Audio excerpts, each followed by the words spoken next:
And it's time to go mine more rocks. Mine more rocks. Mine more rocks.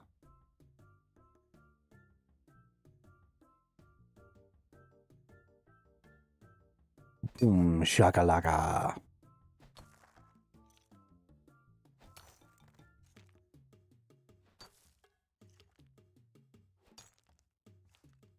Big fan of mining these here rocks. Sorry I was a little late today getting started up with the stream here. I woke up a little late. By a little late, I mean a lot late. I didn't wake up until normally I would have already been online. Been having a little trouble getting to sleep. My brain wants to stay up and rotate my schedule. So I've been having to force myself to go to bed. Something that happens to me from time to time is I don't end up wanting to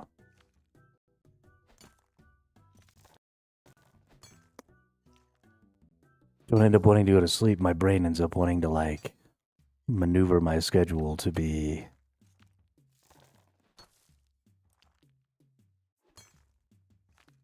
different.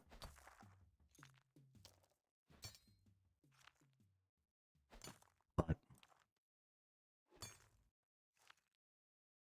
we're gonna bang away at some rocks here. We still got a couple of levels to go. We got 3 levels to go to 61. And then we'll start working on some other stuff, probably some magic. Let's make some magic.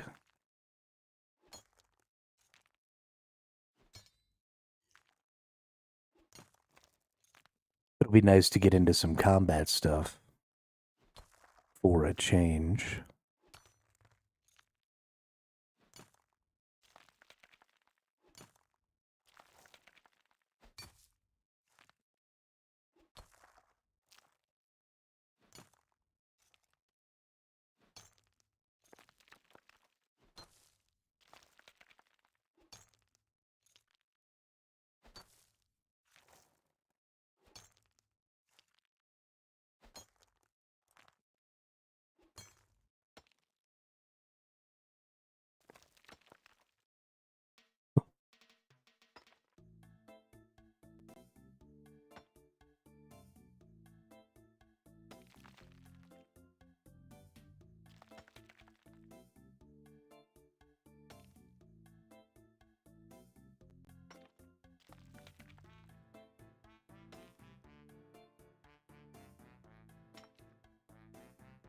Whoops, gotta whack the rock.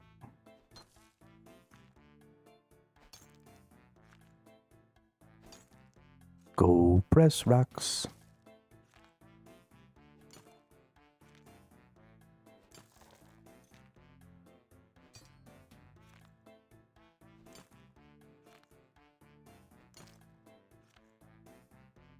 This game is a pretty good combination of active and inactive content. I really like it. Something that somebody brought up to me at one point was the fact that it's good in an MMO to have content that doesn't really involve doing anything. Because it'll keep people in the game world doing that thing. It doesn't really require any effort or any thought. And people, especially MMO players, like that kind of stuff, right? We like to be able to do stuff without actually having to do anything. It's pretty obvious in the way that, like, people really want some sort of AFK option for all of the types of skilling and stuff like that in this game. But that's a pretty important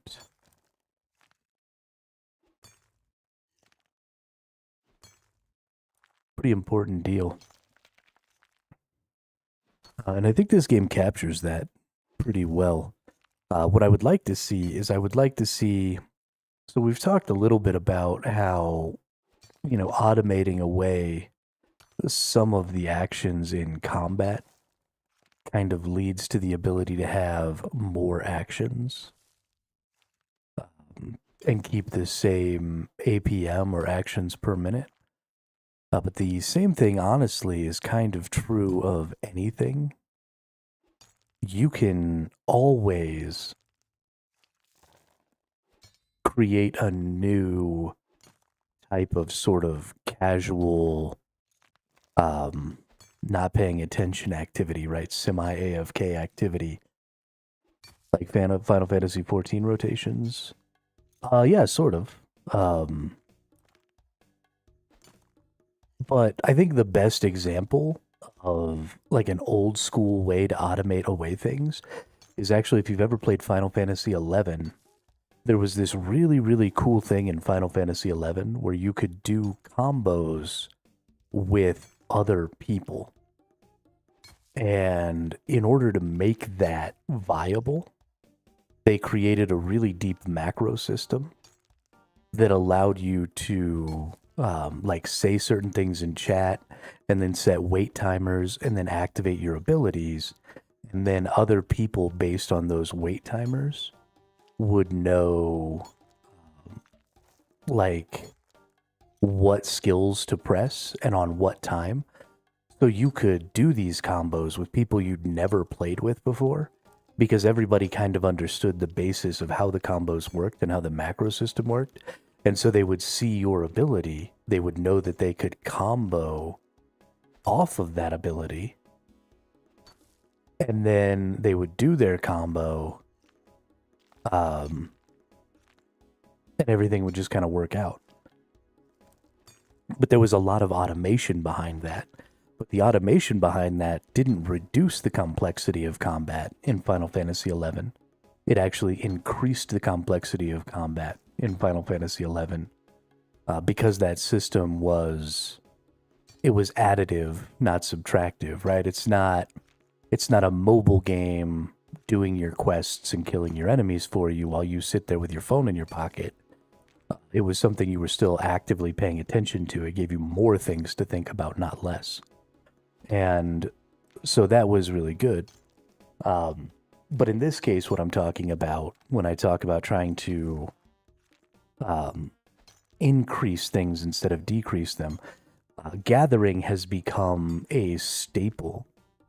Gathering and crafting has become a staple of MMO games.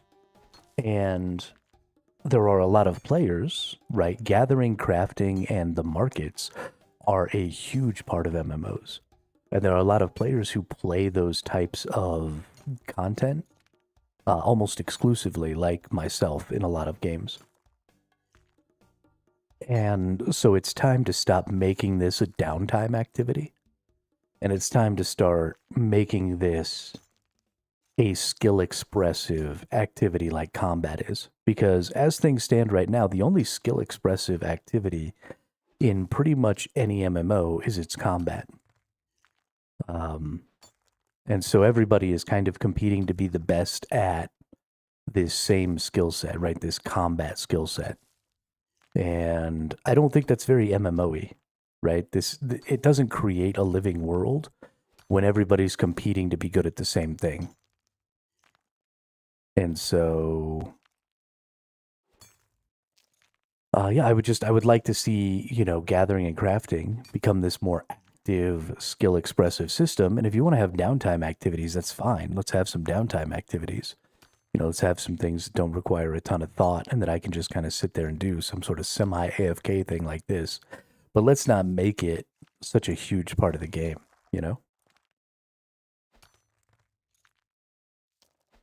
Or such an important part of the game. Let's make it some bullshit.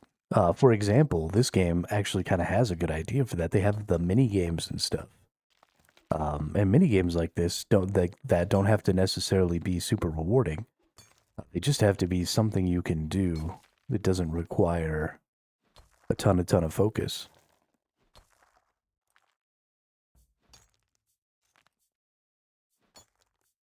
They have stars for mining? What do you mean stars for mining?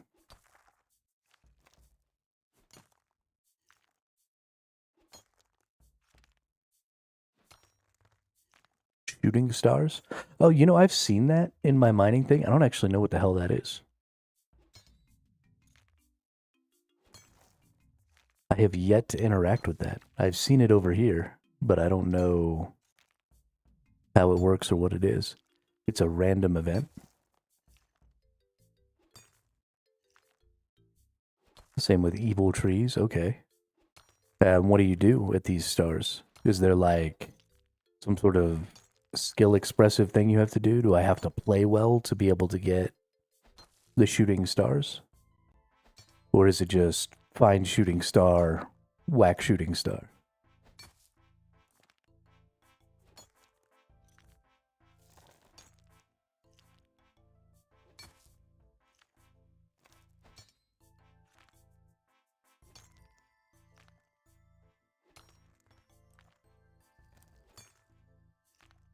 Find it, mine it, but you can only mine it depending on the star's tier. Yeah, when I say skill expressive, I mean the skill of the player. Not the skill of the character. I mean, like your physical ability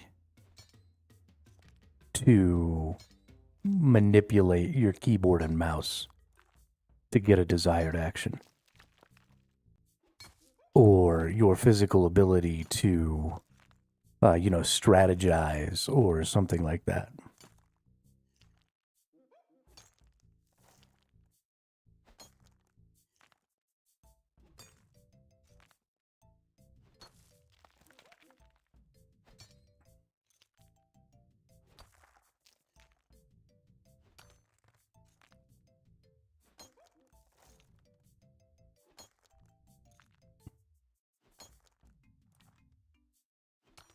Or your physical ability to explore. So that system, right? The shooting star system, the evil tree system, could be interesting and could be skill expressive if there was a burden of knowledge and a burden of exploratory skill, player skill, not character skill. So, you know, if shooting stars like created certain anomalies that you could detect as you were going, so like you're walking around and maybe the ambiance of the world changes slightly or something like that, and there was some sort of skill to honing in on where that starfall was that wasn't, like looking at your map or something like that, but instead was your experience running around out in the open world, and then finding that star, right, would have some sort of value. Then absolutely that could be skill expressive. I definitely think that exploration should be a huge part of the expressiveness of gathering skill. And I think that that's probably the thing that most gatherers enjoy is the exploration part that comes before the repetitive grinding whacking 1,000 rocks part, right? Because there's always this exploration part when you join a new game or you start playing a new game where you have to like run around and find all the resources. Hey, I've mined 10,000 resources or gathered 10,000 resources. And that's at least for me the best part of gathering. And so if you could extend that, right? So that I was continuing to explore the world even after I had, sort of found all the area of the world in order to get resources. I think that'd be really good. I think it'd be really, really good. I think it's a much better way to spend my time, right? Running around looking for something is a better way to spend my time than standing there watching my character gather it. At least I think so.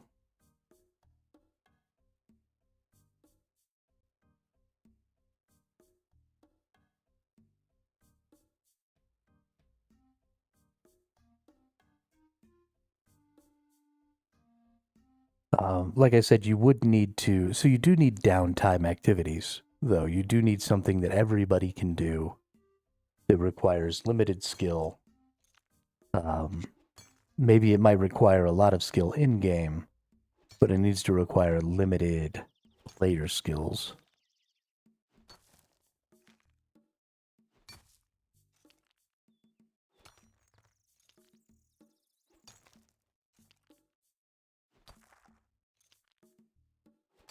And I don't know what that activity is,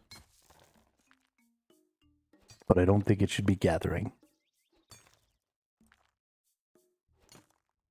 Also, when you have skills that are as rewarding as gathering is, and they're as simple as this, you also end up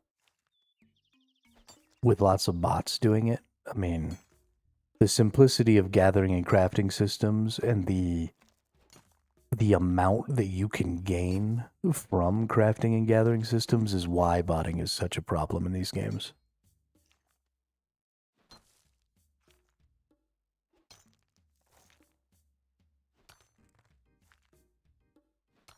The more skill expressive a video game is, the more difficult it is to bot. The old way of mining was more of a pain. I mean, that's fair. But that doesn't... The old version of everything should always be worse, right? We should always be moving forward. And you can't stop just because what you've got now is slightly better than what you had before. And it's not even that it's a pain. Like I said, I enjoy the semi-AFK nature of gathering. And I would enjoy having something like that in the game. I just don't necessarily want it to be gathering, right? Because people need downtime activities. They need stuff where they can kind of sort of shut their brain off and not really be paying attention and still accomplish something. People like to, you know, spend time in the game doing stuff that's sort of semi-AFK so they can chat with their friends in game, so they can, you know, wind down a little bit before they go to bed, so they can do all kinds of stuff. So it's not a bad thing. I just think it's a bad thing that it's a gathering system. Because it's too big of a part of the game, right? All of my gear so far has come from this gathering system. That's huge. It's a huge percentage of my playtime.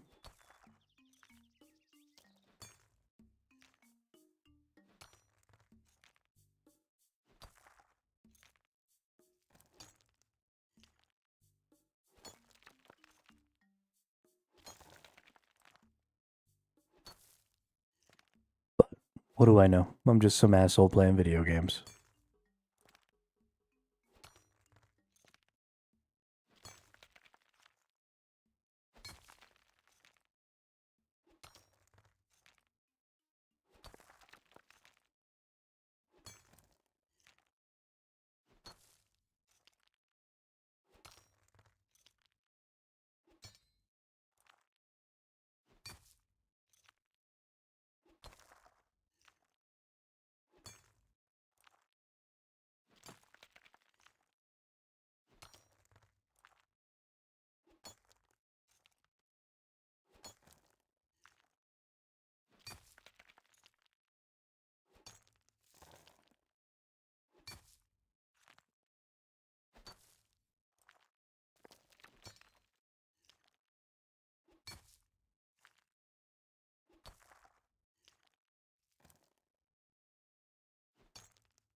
I actually don't understand why the system of combat in Final Fantasy XI isn't in Final Fantasy XIV.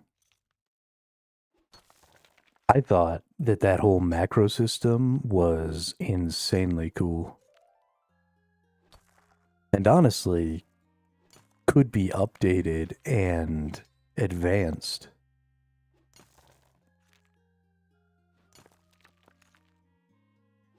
To be even better.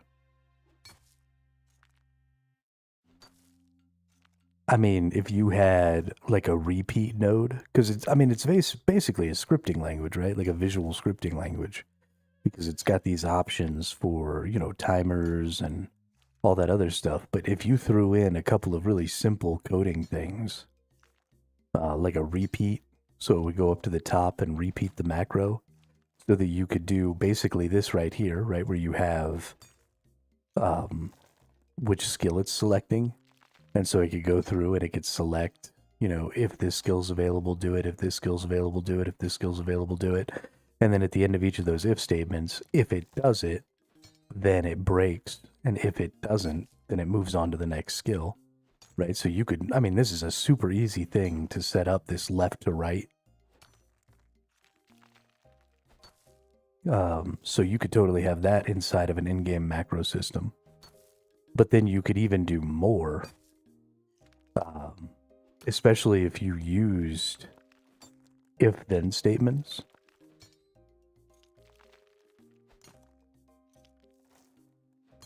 Because you could have even more things to check, right? Right now, all this is checking is the availability of these skills.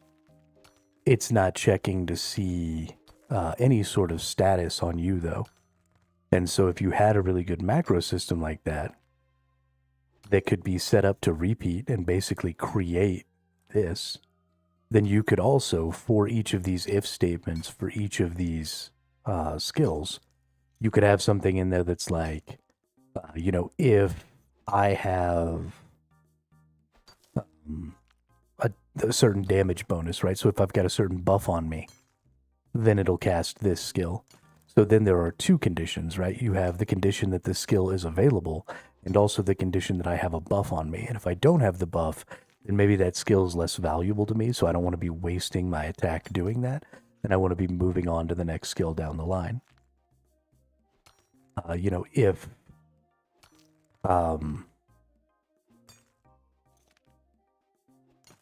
If the enemy has done something, right? If one of my attacks has been blocked, if one of my attacks has been dodged, there's tons and tons and tons of conditional stuff that you can have in there that can have a significant effect on the way the world is playing out. If you have certain combos that you want to be setting up, right? And that's where this buff system comes in with these conditionals. So if you have a movement skill that's going to increase your crit rate, or if you need to be standing behind the target to do additional damage, like you're a rogue or something, then you can only be activating certain skills if you're behind the target. I don't know. There's just a lot that can be done with that, and it's a very lightweight and easy to get involved with system. Because it's just a bunch of if-then statements, and the conditions aren't that complicated.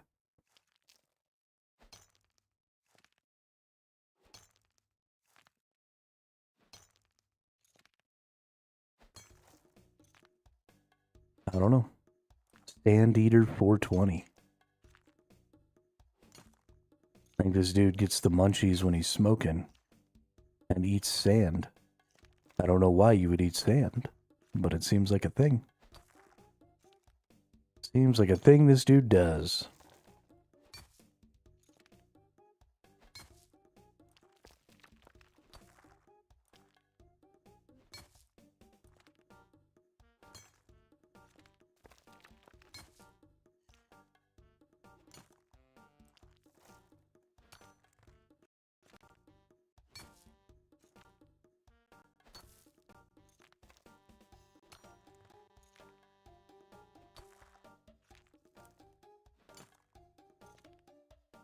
Yeah, my buddy Bank Standing has been logging on and off, yeah.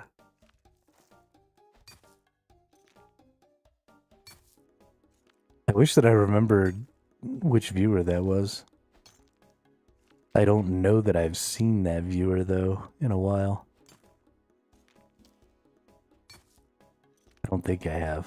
I don't know, maybe I have.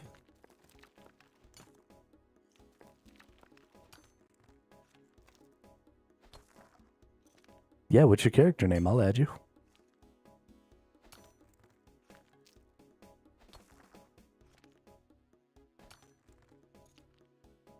A1594.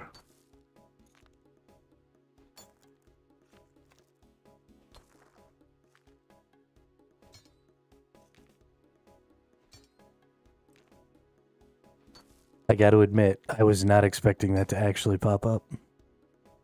I assumed you were fucking with me.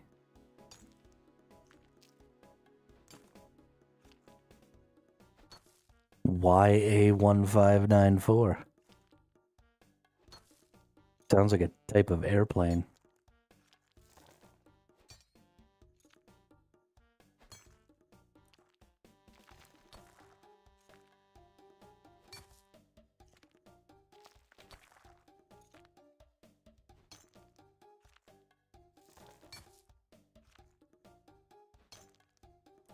This was 20 years ago. I guess that makes sense.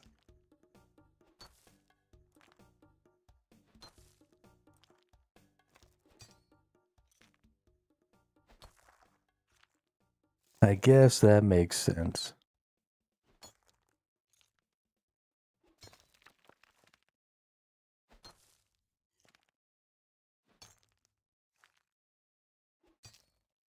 When I was a little kid, my first ever email address on Hotmail was myname69 at hotmail.com because I was a kid. And I had just learned what the word 69 meant, what the letter 69 meant. And I thought I was super edgy. But look at me, I got 69 in my email.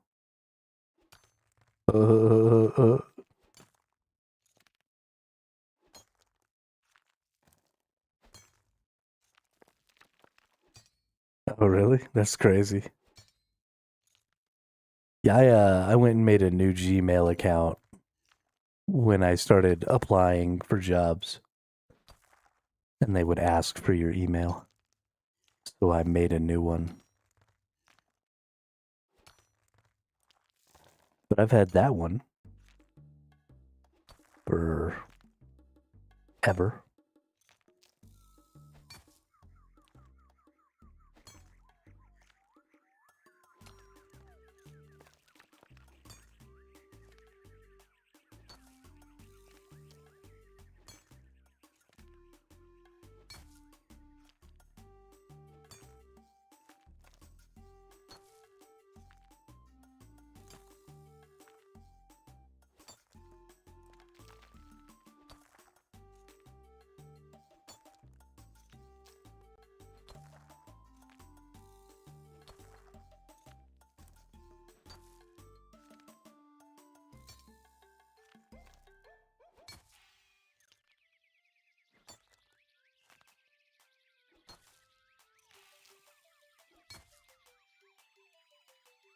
Backpack is full again.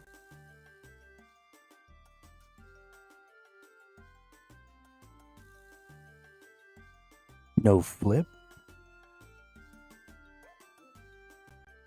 What now?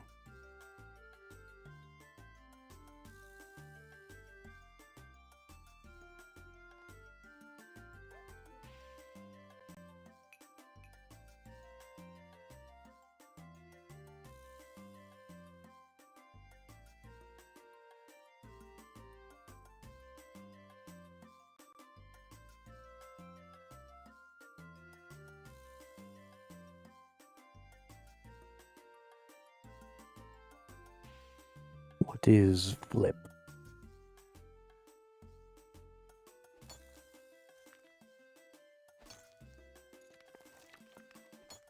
Would have thought you had done a flip by now.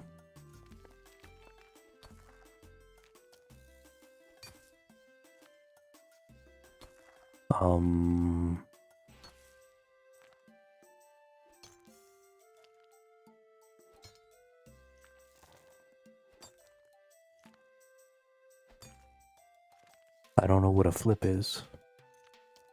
Do you mean like a backflip?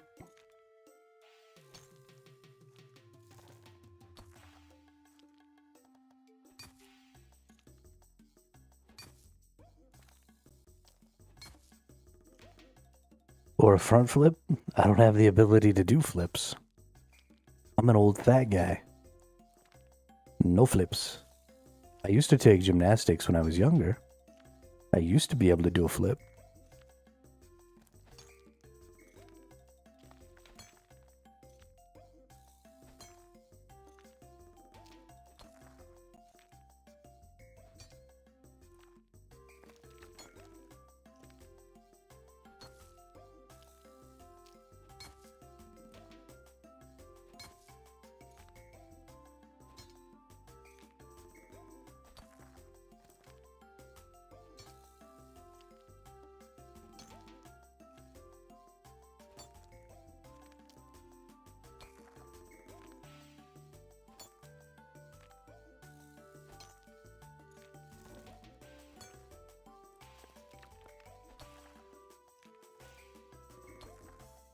What are you up to today, Jenkins?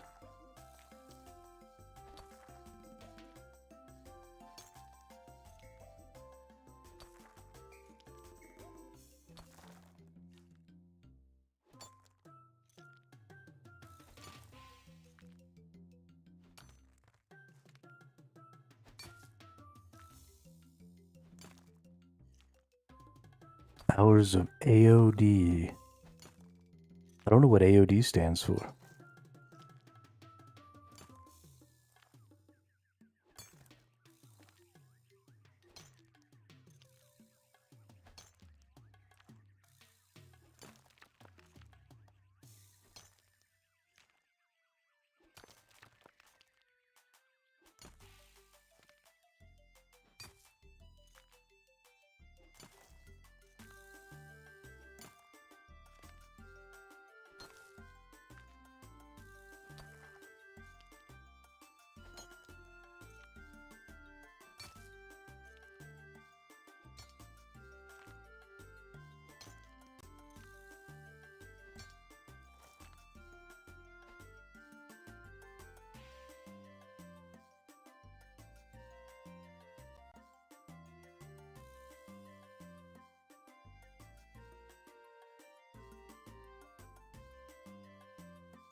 Oh.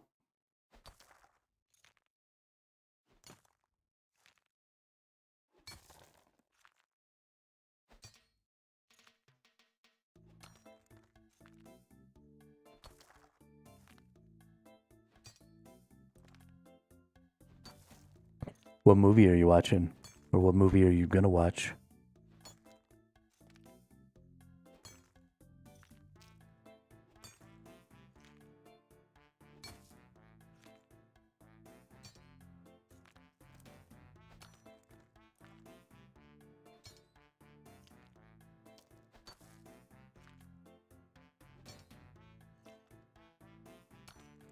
Not gonna go watch it. Oh, sad day. But the new Wicked releases this week. Oh, really?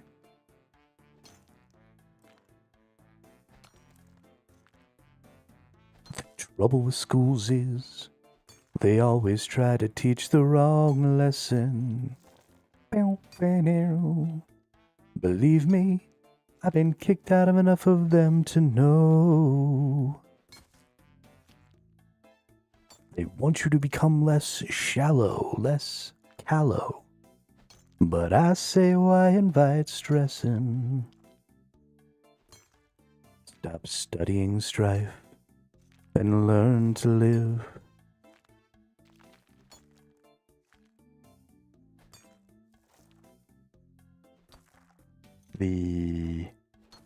Fuck, what's the word?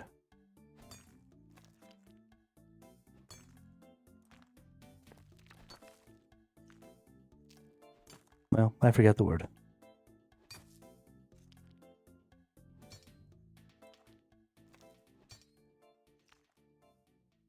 Canuck Outdoors. What's up? Is that,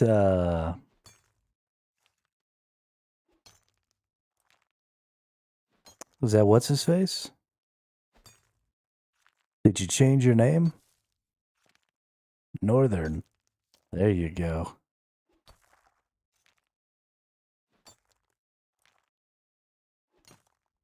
What'd you change your name to Canuck Outdoors for? Are you Canadian?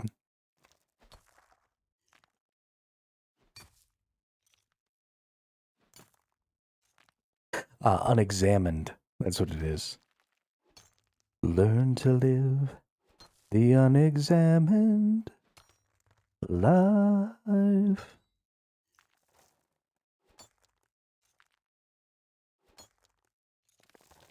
Different on your phone? Okay, cool. Cool. I love me some Wicked soundtrack, Master of Light. I really do. I've never seen the play, but I'm a big fan. Big fan of the soundtrack.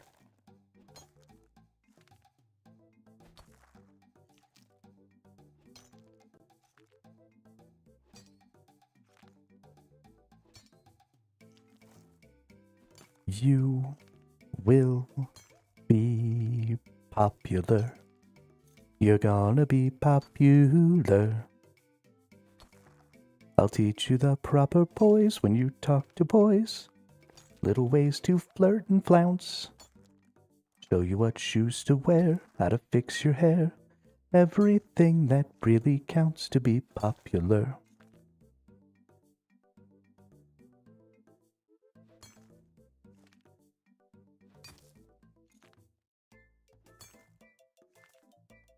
I think the last musical I saw was a Matilda remake. Nice.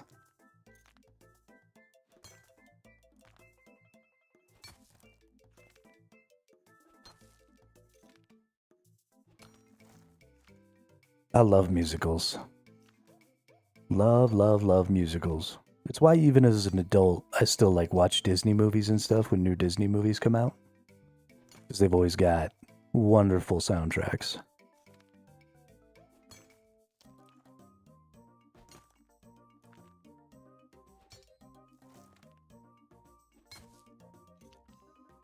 I see what's happening here. You're face to face with greatness and it's strange. You don't even know how to feel. It's adorable. It's nice to see that humans never change. Musicals are fine. It's just the people I can't stand. You don't like people in musicals? Or you don't like the people who like musicals? Because they're pretentious?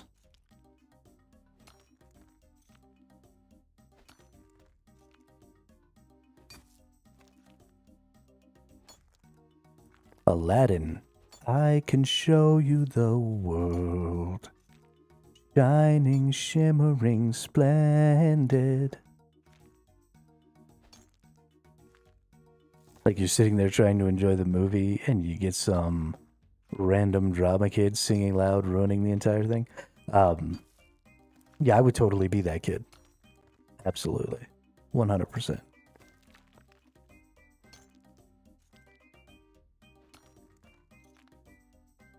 We used to be a nuisance, so I used to do a lot of plays. When I was a kid, I did a lot of musical plays with my local theater group. And at the end of every show, we would do a 2-week run on the weekends. You do um, one show Friday, you do uh, a show Saturday, and then you do 2 shows on Sunday. Or we do 2 shows Saturday, 1 show Sunday. I don't even remember anymore. But you basically do 4 shows per weekend, every weekend for 2 weeks, after about 3 months of rehearsals and stuff like that. And so at the end of every night, when we got done with our evening show, we would all go out to like an IHOP or, one of those late night breakfast spots. And we would just be there from like midnight to 4 a.m., just singing and eating and generally being obnoxious. It was a good time. A really, really good time. The poor wait staff. We got kicked out a couple of times.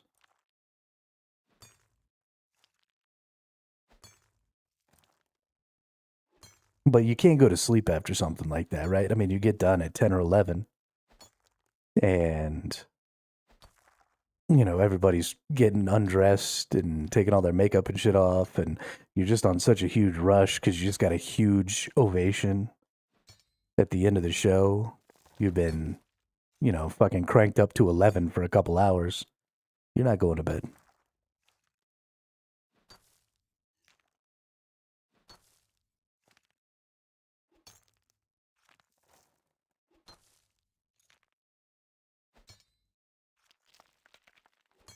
Not going to bed.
You know what you should do next time? If you're at the movie theater watching a musical and somebody breaks into song, is you should join them.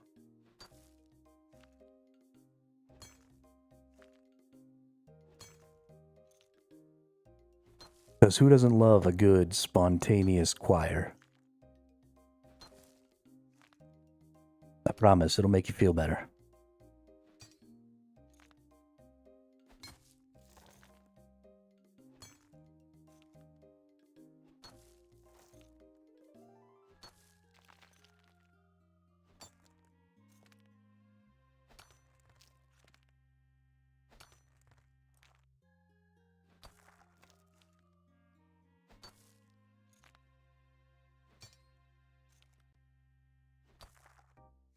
What can I say except you're welcome?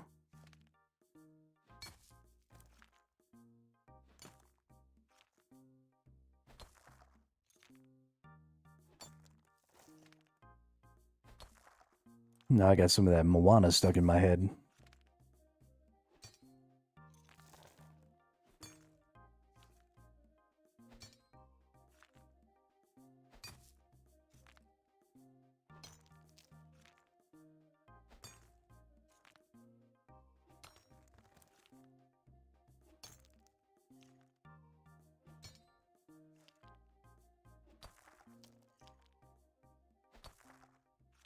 feel like this is going faster today than it did yesterday.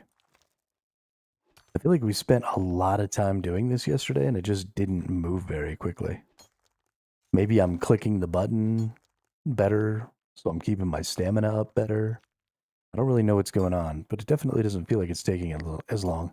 It also might be that the beginning of my streams always feel much, much faster to me than the end of them. You know, we get in and we get going and we get started, and those first, like, 4 hours just kind of fly by.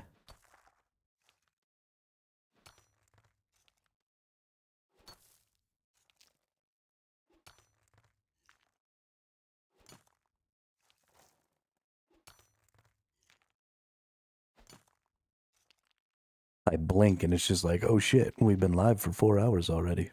That's crazy. Why am I trying to leave?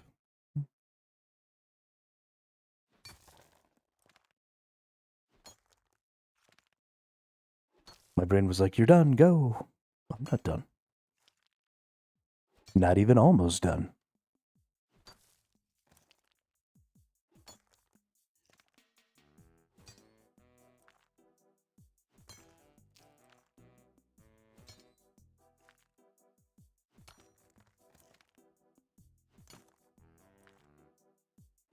What can I say except you're welcome?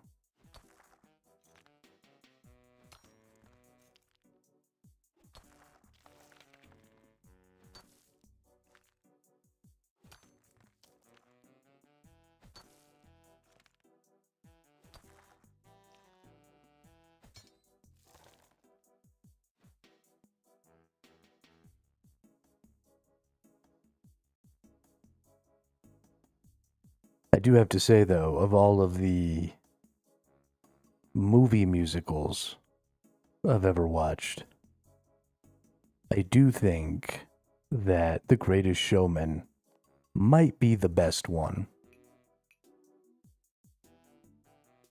Heck, it might be the best musical I've ever seen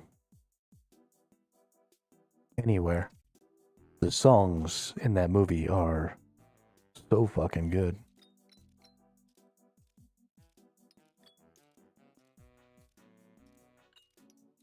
So fucking good. Oh my gosh. And so inspirational. Watching that movie or listening to that soundtrack makes me feel like so good. Like I could do anything.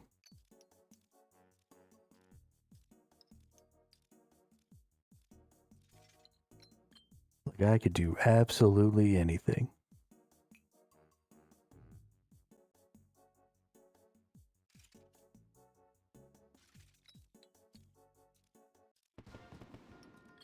Hey, level 59, 2 more levels to go.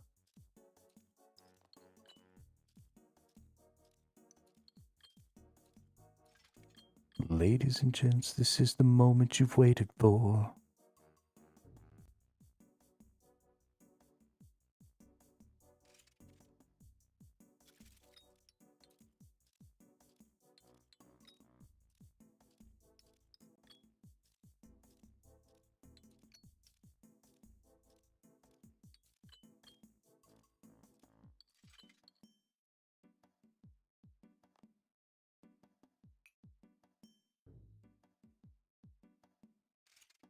I was watching Force Gaming video before I got on this morning about all the MMO cancellations and stuff recently. And it is so sad. So sad. No more Lord of the Rings. No more Project Ghost.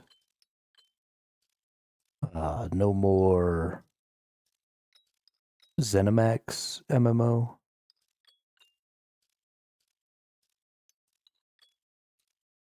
They're just all going bye-bye. Like the only people making MMOs anymore are fucking NCSoft.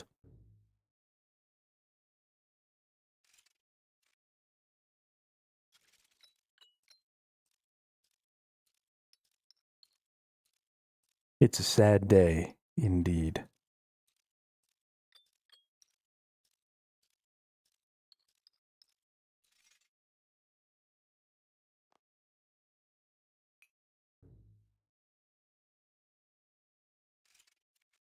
We've got all this bullshit going on with Ashes of Creation, releasing their alpha as an early access. There's like one of two things that's going to happen with that. Either they've made an insane amount of progress and they're just going to drop like tons of new land area when they drop that on Steam. I think it's like on December 11th is when it's going to be available. And so there's just going to be this crazy, crazy increase in, you know, the AI of the enemies and the landmass area that you can play and all of this other stuff. Or they're going to release basically exactly what they have right now as an early access version of the game, and they're going to get shit on hard. And I'm about 90% sure that it's going to be them releasing the game sort of as it is right now, because there's no reason that they wouldn't have said something about all this progress they were making if they had made all that kind of progress.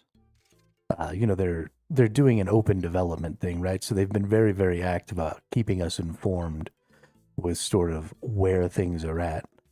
So I would be really shocked to see just like a bunch of stuff get released that we hadn't heard about or that hadn't gotten trickled out over a little bit of time.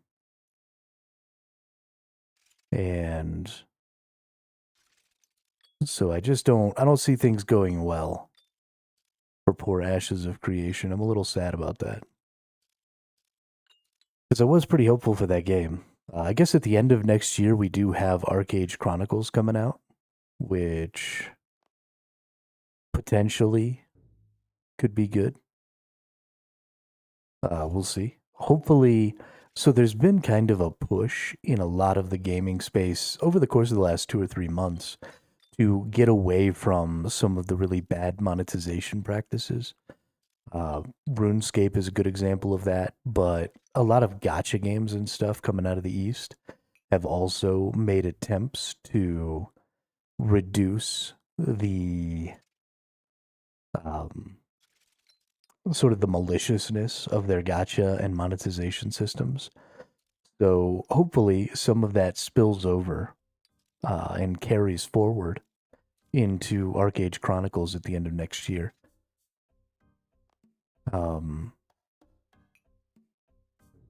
Because, I mean, the original Arcade, I never played it, but, you know, there are lots of people out there who, you know, they look back at their time in Arcade post-launch as just like this epic moment in gaming. And so it'd be cool to see that game sort of recapture that. And a big part of the reason that it all kind of fell apart for a lot of people was the monetization, so we'll see.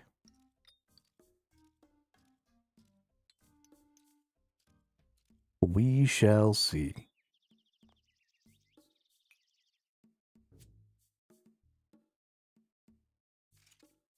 Thieving upgrade drops tomorrow. This is true. It won't have a ton of impact on me. My thieving's not high enough for a lot of that stuff to affect me. I'm really looking forward to being higher tier skilled when updates and stuff like that come out. Because, you know, a lot of the updates and stuff that they do are more about the end game, as is the case with most MMOs. So right now I'm sort of still catching up to those updates. So I mean, I'm really excited that they're updating things. I just wish that I could get a little bit more of a first-hand impression of that. you know, I'm not going to be there. My thieving isn't going to get leveled up outside of that new system. So I'm not even going to ever really experience what it's like right now, because by the time I get there, right, we're gonna have all the new stuff. I'm 120, so I'll get to skip right to the high tier stuff. Yeah, so we did on the stream 2 days ago, maybe. We did read through the update. And heists look like they're going to be really cool. I like the whole idea of the game, the little mini game.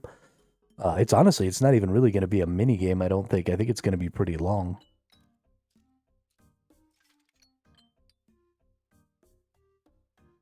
And be pretty intricate to go through and do.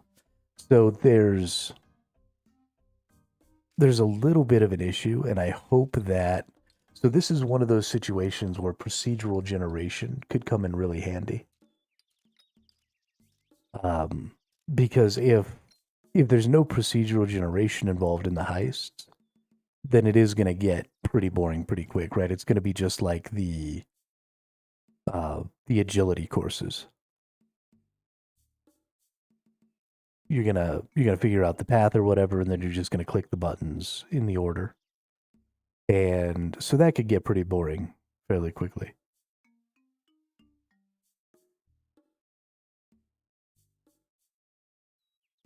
But if there's some sort of procedural generation involved, then that could be a lot more fun. Honestly, the same thing could be true for the agility courses. If instead of just being courses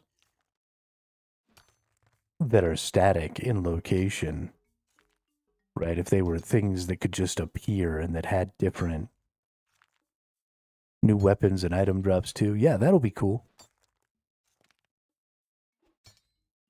That'll be really cool. I mean, the whole system of how you gain loot from those, right, it's very roguelite.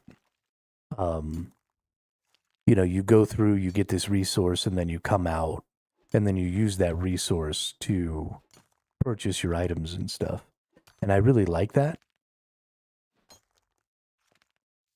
I really like that because I like the idea of being able to decide the loot that I'm getting.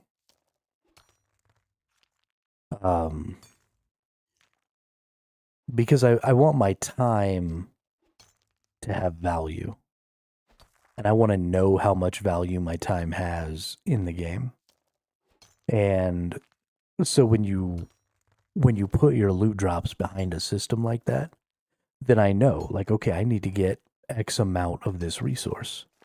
And it's going to take me X amount of time to get X amount of this resource. And so I sort of know, right? Like, what am I going to do? How am I going to get this item? How long is it going to take? I like information, and that just makes the information more available, in my opinion. It seems like a really good change, though. Seems like a really positive change. Seems like a really fun change. Having a little bit of sort of unique content for each of the skills, I think, is a really good idea. And it's not just about training them, right? It's about using them. So you have all these unique skills in this game. And sure, training them is important. Getting them to 120 is important. But it's only going to be important if there's also something you can do with them, right? Like, training agility to 120 doesn't matter if I'm never going to use agility in the end game, right? If my whole purpose in using it was training it. And so having some fun end game content that is making use of some skills that are not combat related is really cool, right? Getting to go in and do thieving at a high level for rewards is exciting. And the more dynamic you can make that, the better things are going to be, right? So the patrol routes for the enemies that you're supposed to be avoiding, if they change instead of just always being the same route, that's cool. New stalls to pickpocket. NPCs have a lot of great loot for skilling and whatnot. Yeah, I mean, I think it's all around a good change. But the more dynamic they make it, the better it's going to be. Because you have to have a failure state, right?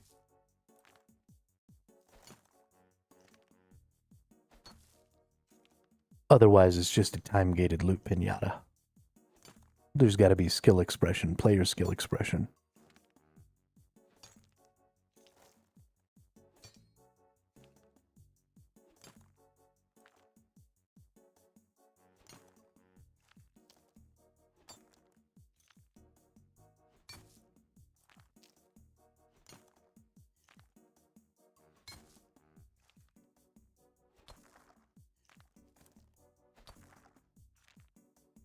Although I guess they've actually kind of taken care of that, because it's not even necessarily a failure state, and this is something that I actually think is pretty important for accessibility's purposes, is when things bad happen in the heists, it seems like you're just losing a part of that currency that you're gaining as you go through the heist, instead of just like straight up getting booted from the heist. So the failure state isn't even failure, it's just reduced rewards for not being really, really good at it, which I think is good.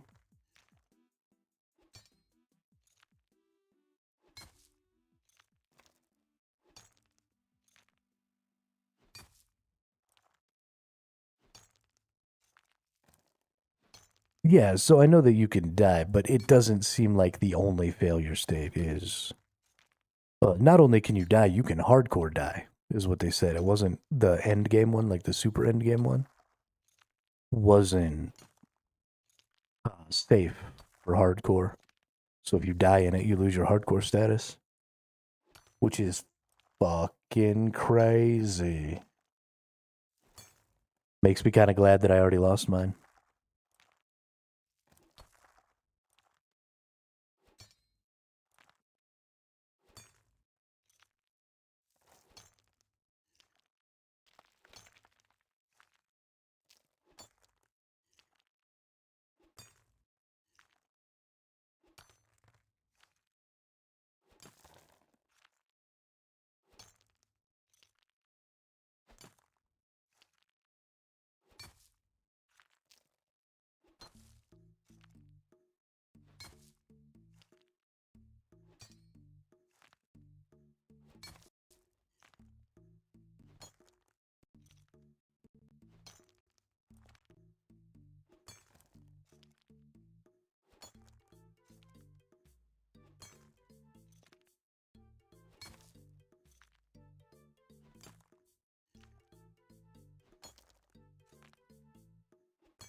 We're almost there. I think we got to get 2 more bags full of gems.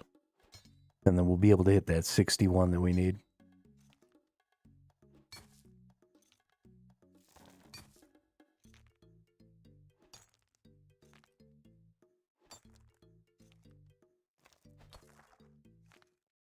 The reason we're getting to 61 is because in order to get to where we can go get rare gems, we have to complete a quest.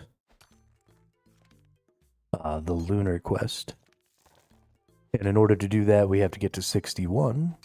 And then we'll go ahead and move on to leveling up some of the other skills required. Let's see. I want to go alphabetical here. And look at lunar diplomacy. That's the one. So we need to get the Frenetic Trials and Lost City done. We also need to get 61 crafting, 49 fire making, 65 magic, and 55 wood cutting. So fire making, I guess we'll get by doing wood cutting anyway. And then magic, we're about to get crafting, and then we just got to do some quests. So hopefully it shouldn't be too bad.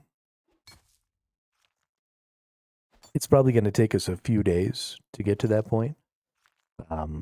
Just getting fire making up is probably going to take the rest of the day today, or the rest of a day. I guess we're going to move on to magic next. I want to move on to magic because I want to go kill some things. We haven't murdered anything in a while. We've been just whacking these rocks. So, you know, I'd like to go murder some stuff.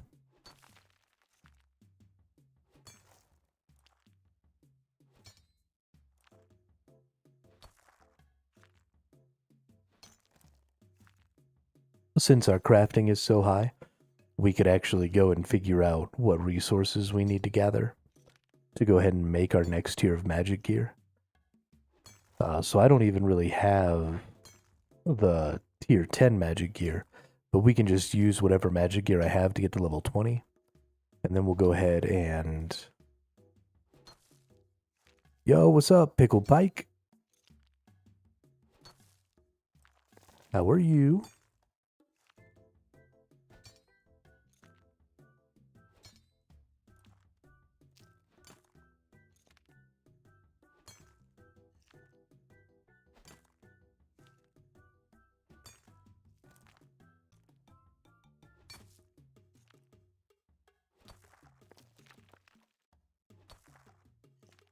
And we're back. Alright, sorry everyone, my stream just crashed.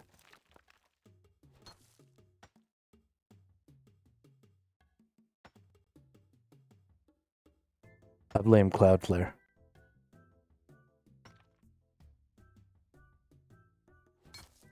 But yeah, so we're gonna try and... We were gonna get smithing and mining to level 99 before I started working on anything else, but that was not going to be fun, and there were too many things in the way. This game really wants you to be doing like all the skills, and so just focusing on one wasn't really it. But yeah, so we're going to try and get everything up to 70, and we're just going to work through some quests and stuff like that, and as we go. So I picked crafting as the next one I want to get to 70. But that doesn't seem like that's going to be possible. It looks like probably magic is going to have to be the next one because I got to get magic to 65 anyway, so I might just push it all the way to 70 so that we can do the Lunar Oracle quest or Lunar Diplomacy quest. And then we can go over and get the rare gems so that we can craft rare gems.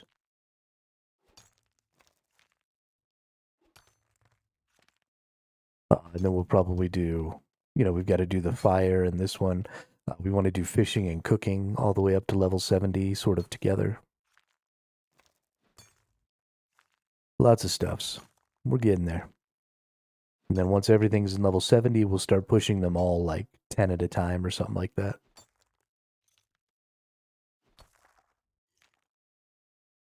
I don't know. We'll see. We'll try and clear up all the quests.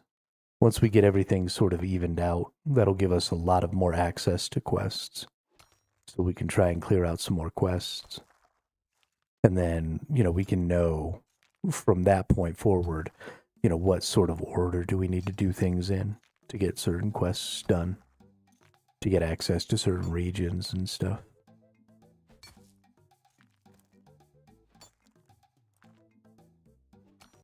But it'll be a good time. If you're looking to go to 99 to any gathering skill, get 80 smithing, divination and crafting for skilling outfits that you make through invention. They help a lot. Oh, okay. Can I not just get the skilling outfits other ways, though? Aren't there... I mean, I guess I could do this smithing. I get other ways. I don't know. Too much fucking shit in this game.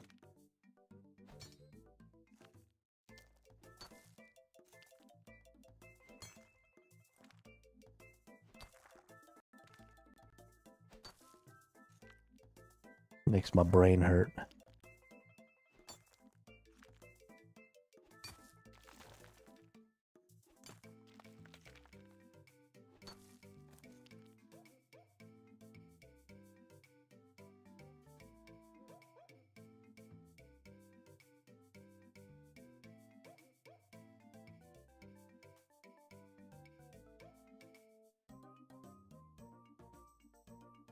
That's the reason that I'm trying to get crafting up, is I want to be able to use my urns for a lot of my other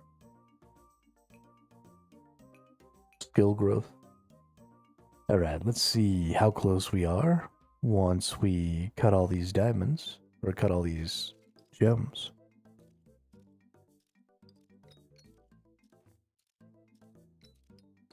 Milestone Cape level 60. Ooh, wow.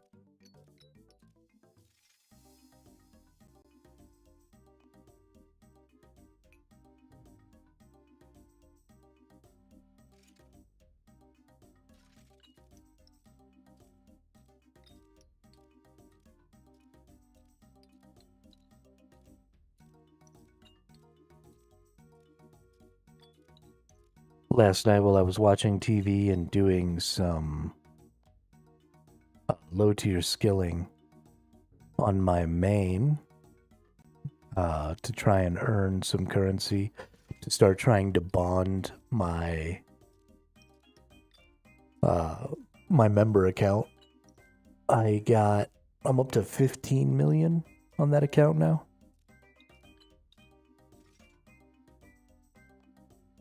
So about a tenth of the way there.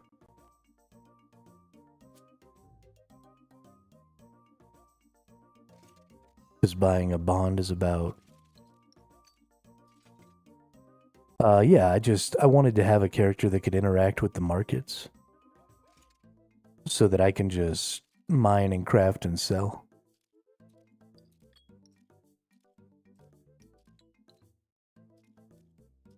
Depriving you of gameplay content. If anything, it increases your access to gameplay content. Because now instead of playing this account while I'm not online or while I'm not streaming, I'm playing that account, which is just me gathering and crafting. And then I come back to this account, so you get to see the entirety of the process.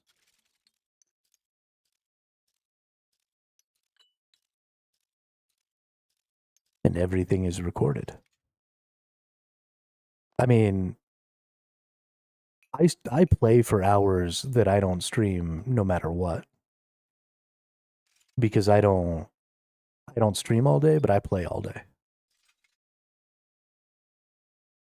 Because I can only stream for 6 to 8 hours before.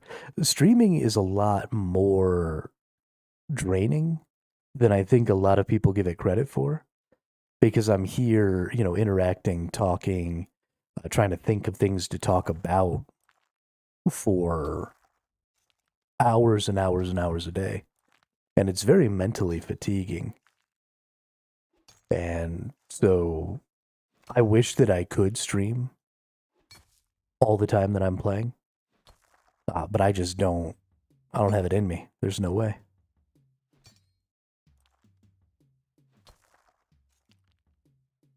There comes a point where I need to shut my brain off and not have to be thinking about stuff to say.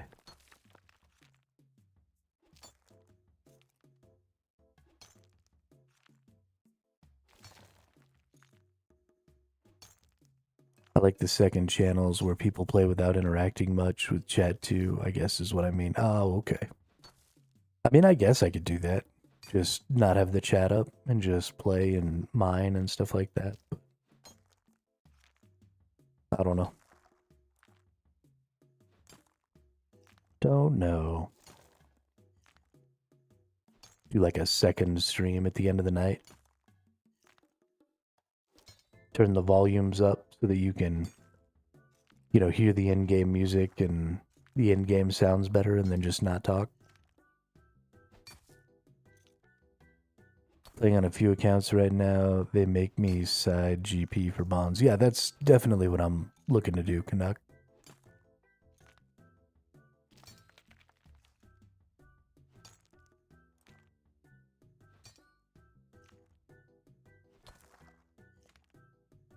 Definitely what I'm trying to do also, Canuck. Because who doesn't want free membership?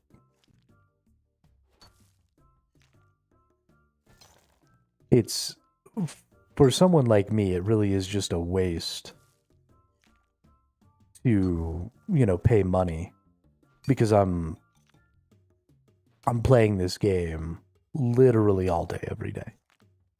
And so there's just no point in not using the bond system to try and get my membership.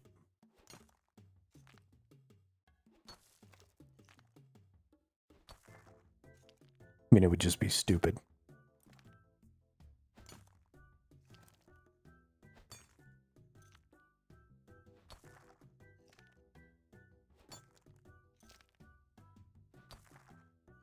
And a waste of $15 every month.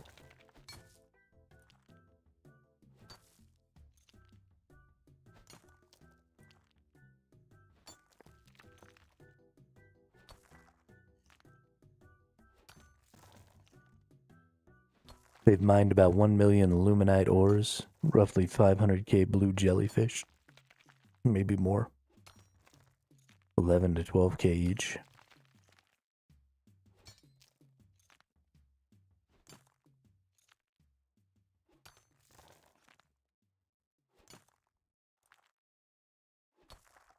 Oh, dang.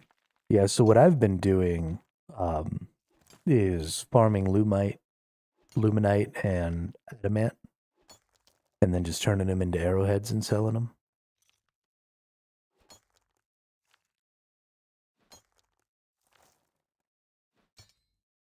Because, that gets my mining up, and it gets my smithing up.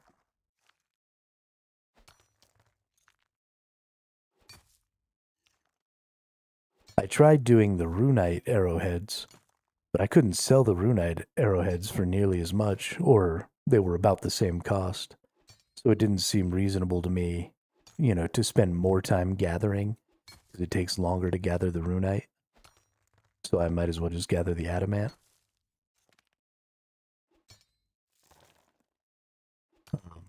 And then sell those instead. I'm also considering maybe not making the arrowheads, because making the arrowheads takes like a really long time. And while it does sort of double my value per adamant bar, I feel like I could get twice as many adamant bars if I didn't make the arrowheads.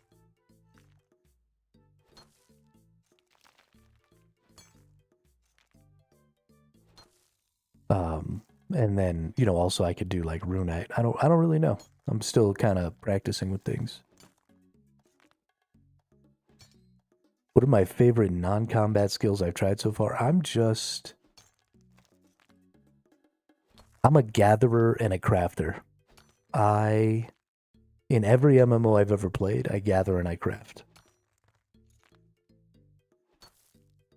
Those are always going to be my favorite skills. Yo, what's up, Goblin?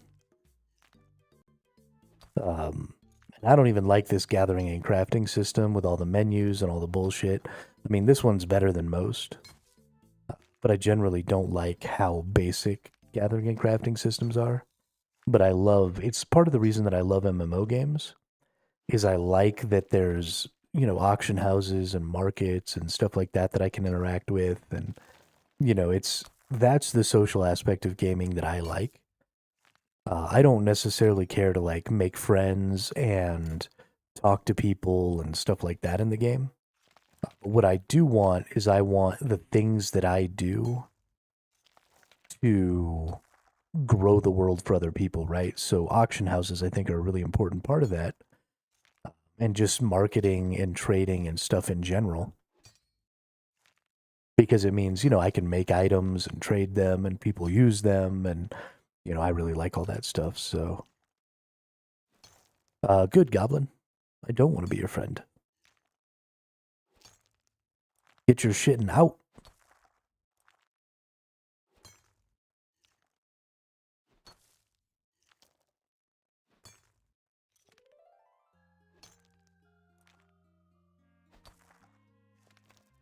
I'm just a bad friend, because if you're not, like, in my immediate vicinity, then I forget you exist. And I even do that with my family. And I think it primarily stems from anxiety. Because I worry about everybody all the time. Like every time one of my brothers, when we were all three living together, would like leave the house to go to work or, you know, to go do anything, I would figure out, you know, exactly when I would expect them to be home. And then if they weren't home at that time, I would start like freaking out, like, okay, I need to go get in the other car. I need to start driving down the street in the direction they'd be coming from and see if maybe their car broke down or, you know, my brain just likes to think of the worst possible fucking scenario. And so as soon as people are out of my immediate vision, I just assume they died and that there's nothing I could do about it because otherwise my brain just goes crazy with the anxiety. So I just forget that people exist for the sake of that. Object permanence is a problem, but that doesn't mean you're a bad friend as long as you love and care. Yeah, it's not fun. It's not fun. Anxiety's a bitch.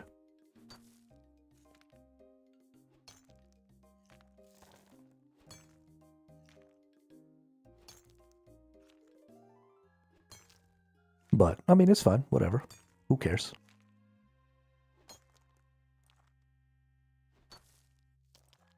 I have my coping mechanism.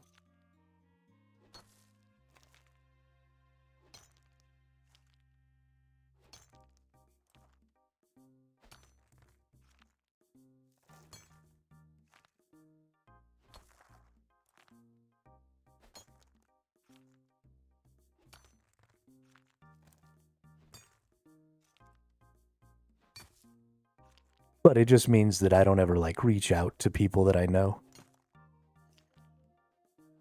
to check in on them or say what's up or whatever.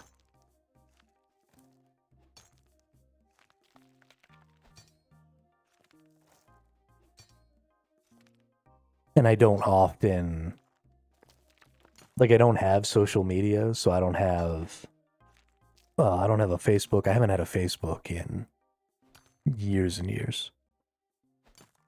But I don't have a Facebook. I don't have an Instagram. I don't have a Twitter. I don't have any of that shit. At least not that I use. I was going to try and make all those things and use them for this channel, but I still don't do it. And so I'm just bad about like updating other people on what's going on in my life. I'm just not that person.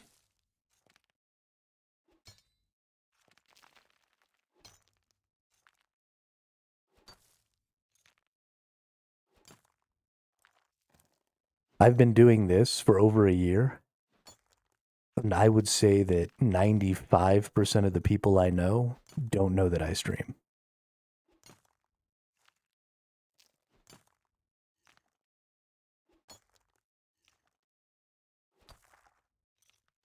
Remember last time we talked, I told you I was a game developer. I have a question for you that's come up in my studio. The game we're making is a 2D retro game. The question of whether or not to use squares or hexagonal tiles has come up. I'd love your opinion. Do you mean...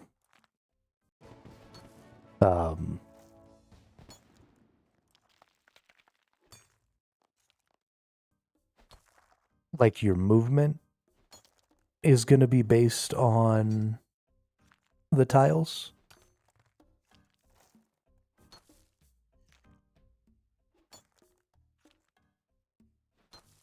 So are you're using like a grid movement system? Okay. Hmm.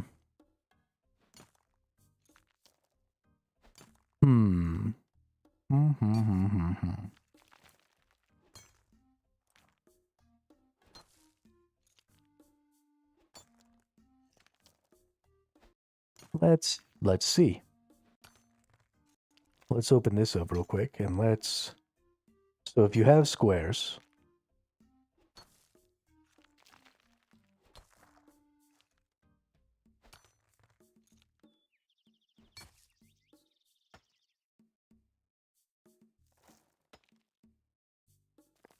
then you have a couple of options, right?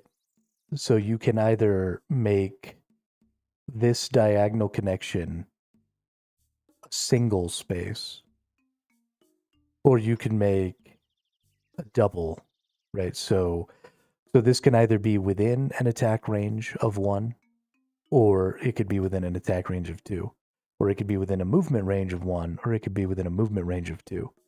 And you have the option here to make that decision based on everything, right? Because it can be, because if you have a circular attack range that comes out to the edge of there, then it does sort of cut half of that diagonal space off. So making that attack range of 1, but move range of 2, I think is usually how squares are handled, right?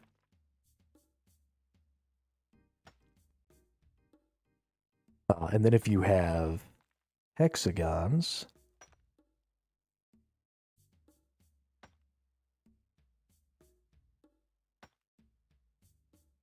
I don't know how to draw a fucking hexagon.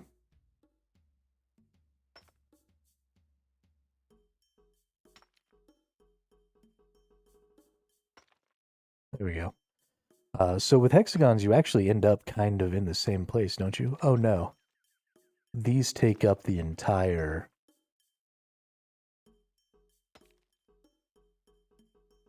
Yeah, so you don't end up in the same situation with a hexagon because your other bits are connected all the way through. So there's no diagonal that leads to another square that's within 1. And so what ends up happening is now you still have, you have 6 squares that you can attack to instead of 8. And you have 6 squares that you can move to instead of 4. Right? Because in a square grid,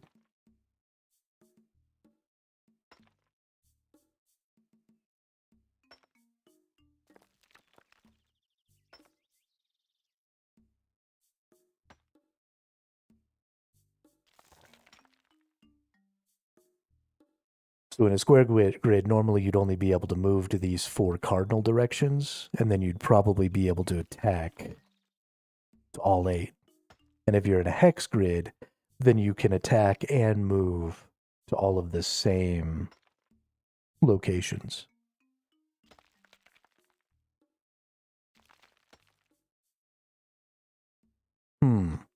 So what would be better?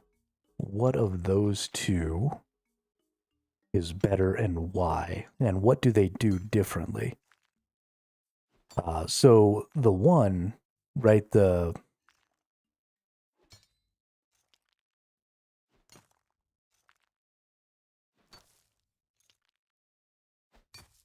square grid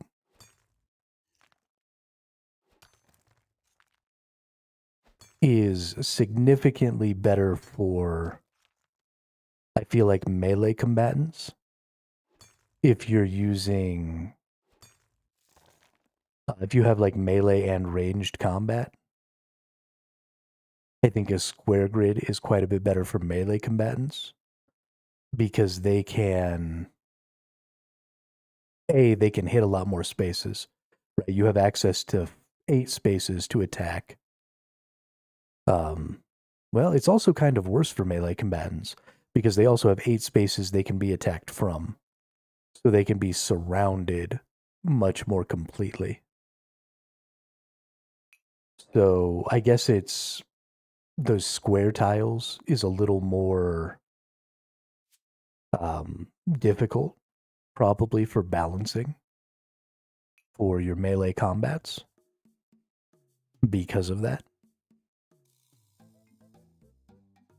I feel like the hex grid is a little simpler. Melee is immediate combat next to them, range is directionally straight, and mage is selectable within range.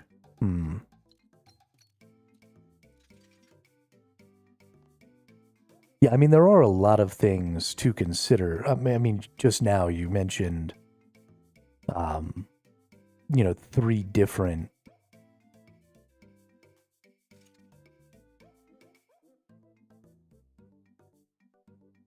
Three completely different sort of combat possibilities.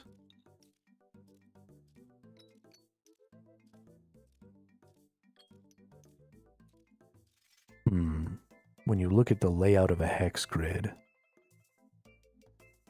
so I think the further you get out, right, the larger a radius is, the more complicated a hex grid becomes.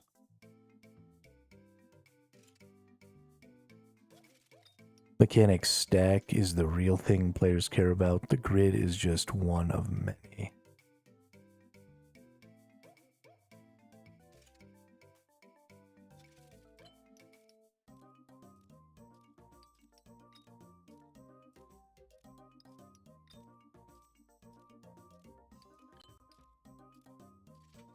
So you've got diagonals.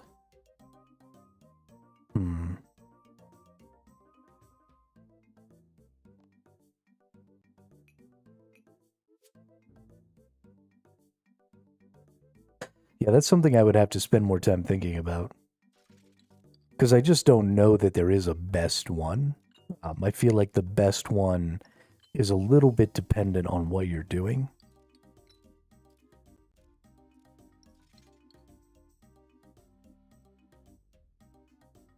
Yeah, I'm kind of in the same boat, because my brain wants to default to saying that the hex grid is better. But I honestly don't have any specific reason that I feel like the hex grid is better. Because I think Pickled Pike kind of hit it, is that you're not actually going to use your grid, probably, to determine, like, where attacks and stuff are. And how far attacks and stuff can reach. You're probably going to use, like a circle, right? Because that's way more specific geometry. And so even if you have a grid, right, and you've got your player standing, wherever, like over here, you're probably going to use, you'll give it a range, and then you'll create a circle around that range. And that'll determine what grids you can access. And so it'll be more of a question of what percentage of the grid needs to be covered by your circle area, your invisible circle area, before that grid is considered targetable. And if you're doing that with both hex and squares, I don't really feel like there's a ton of difference in that system. And so I don't know why I personally feel like a hex grid would be better.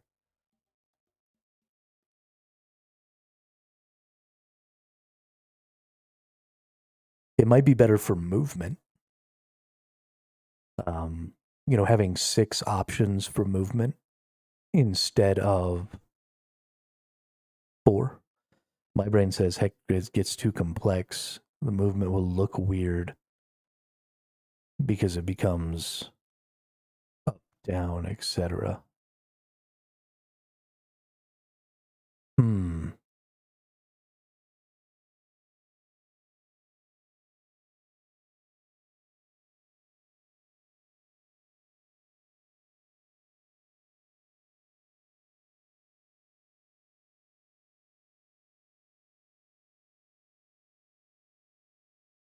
Yeah, because then you start moving like diagonal.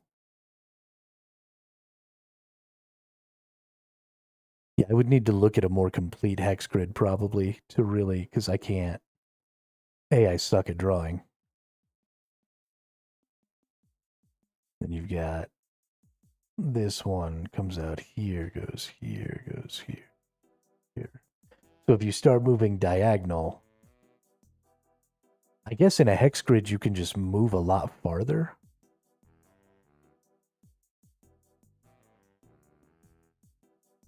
Much more quickly in the diagonal. Oh yeah, and then you're right, and then you can't just move straight left, right. Because you have to So you'd have to go up, down. Yeah, that is fucking wonky.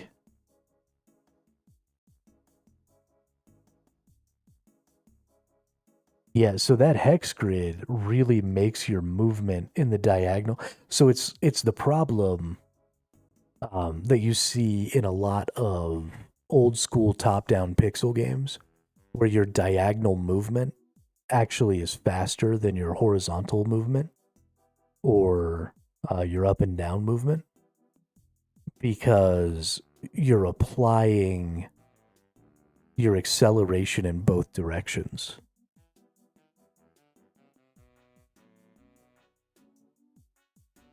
Yeah. Yeah, and because of that, characters move faster in diagonals than they do in straight left rights. So you're probably right. If you want to keep movement more standardized and not make it look like you can move it, because you would in a hex grid, you would be able to move in a diagonal twice as fast as you could move in a straight left right.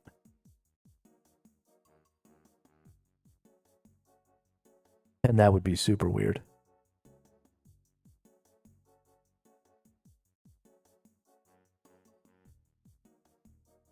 So square is probably the right answer there, which would explain why I've never seen a tactics or a grid-based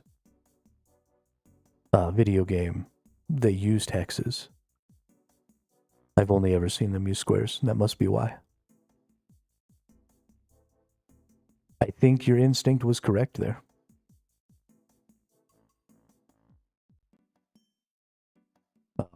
It's time.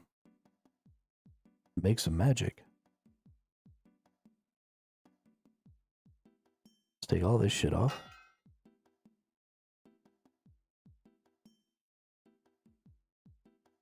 And let's put on...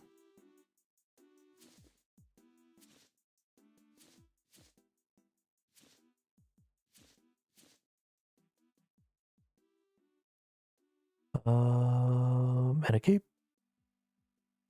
Nope. Yep, I think all this is it. Of course. I'm a wizard.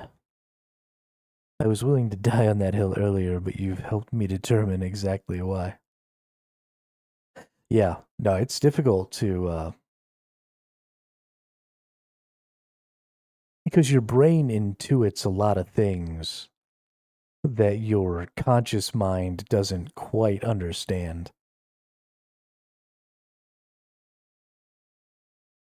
And it's hard to figure out what you're intuiting sometimes.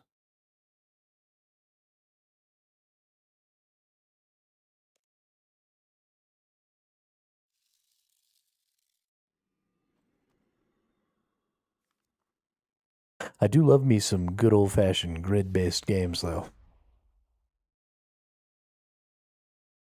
I still think Final Fantasy Tactics was probably one of the most fun games I've ever played.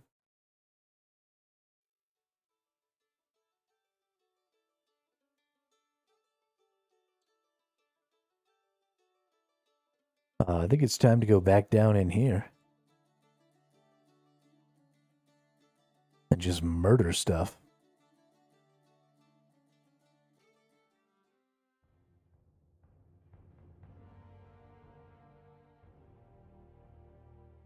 Let's myrtleize them.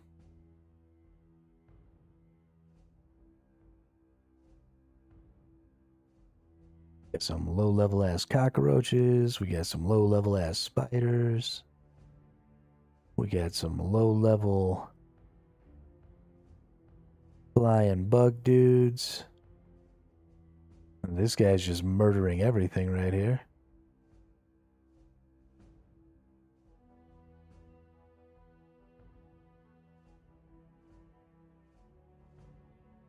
The returned Iron Man?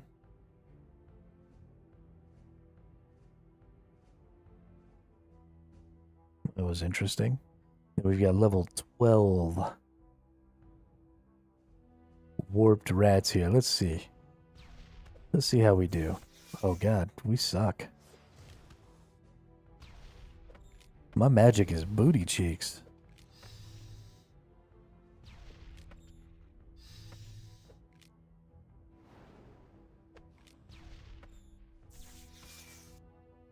Thank God I've got all this freaking defense and shit. Enemy can't even hit me. What's up, dude? You wrecked.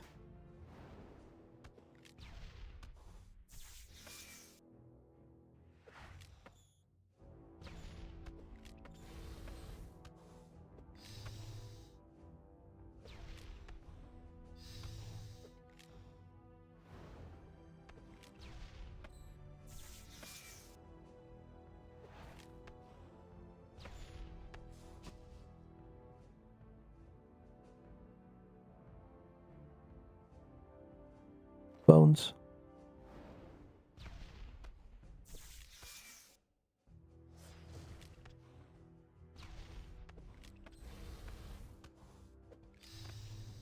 I don't really know what, like, any of these magic abilities do.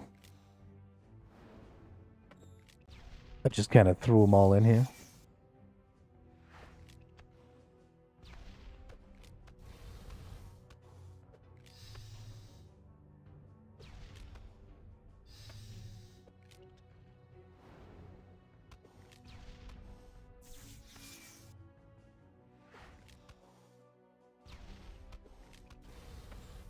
Magic just doesn't interest me. Unless I can have it as part of my melee combat.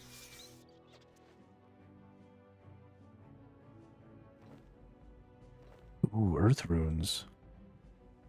We're gonna wait for some adrenaline to heal me here. Nice.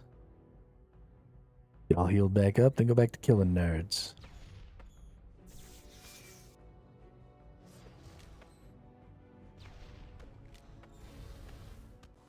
Seems like I can just kill these things pretty indefinitely. So we don't have to worry too much. Should be pretty easy to get the XP we need to get some level ups going on.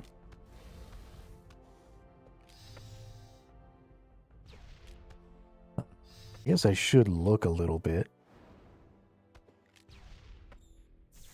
I feel like I've got most of these skills set up over here. Let's look at like some spells. We got airstrike. Oh, I can just use airstrike whenever I want. We have earth strike. We have air bolt. We should probably put this in here because I don't need. Yeah, so let's throw some air bolt on there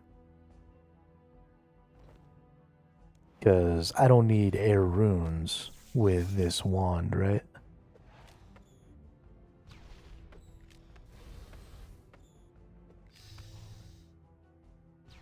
So hopefully that'll do some good. Yo, what's up, Drippy Bun? How are you?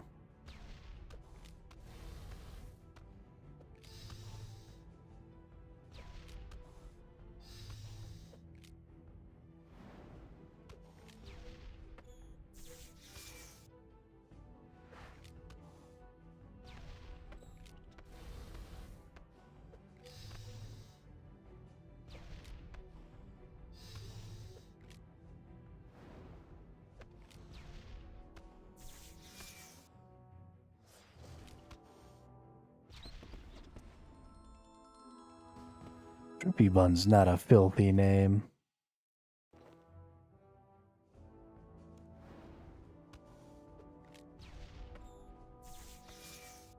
Why is StreamerBot copying messages like what?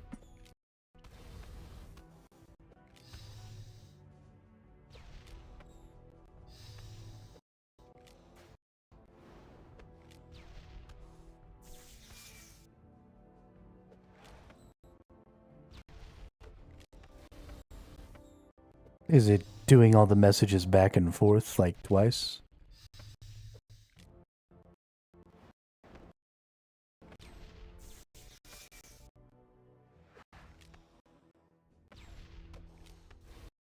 Mother.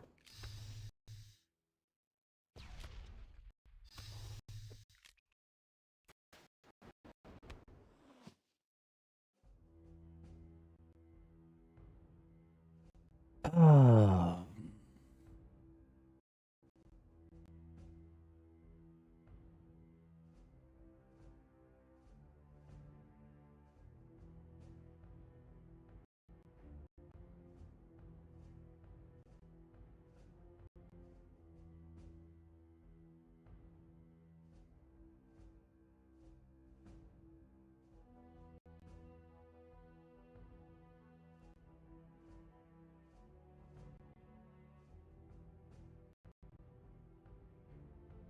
Okay, so let's see exactly what's happening. So when Pickled Pike messages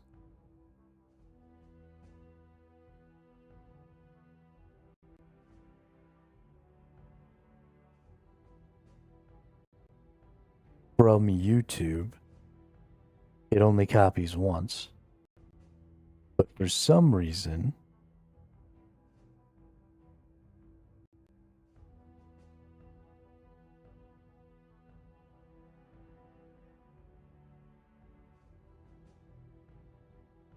the Twitch one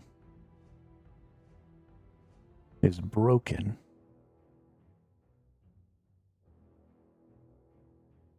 No, the YouTube one is broken?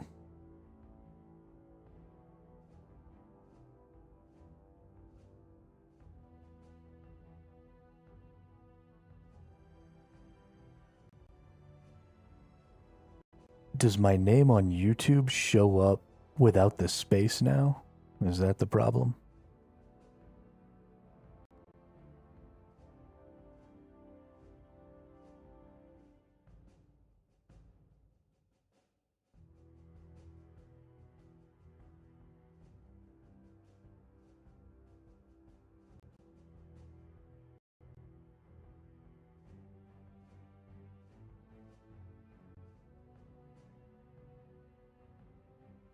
Alright, Drippyvon, type something again.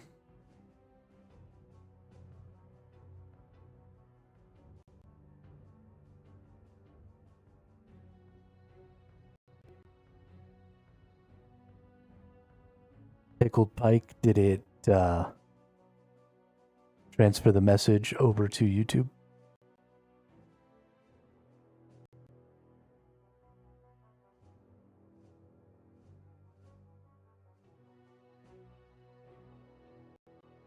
Sweet.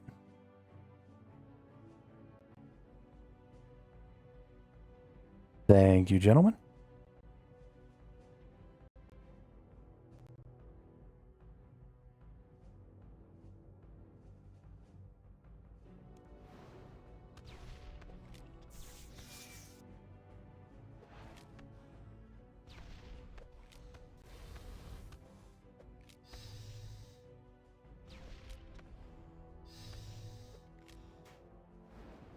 Yeah, I don't know why it took the space out of my name on YouTube.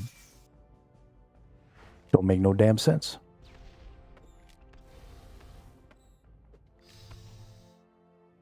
Thanks for letting me know that was broken.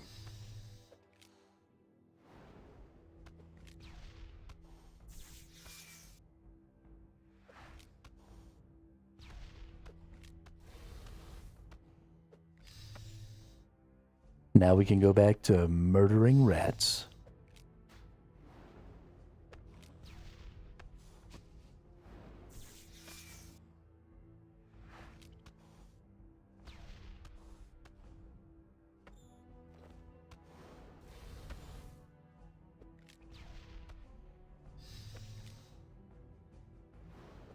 Why are there two rats attacking me?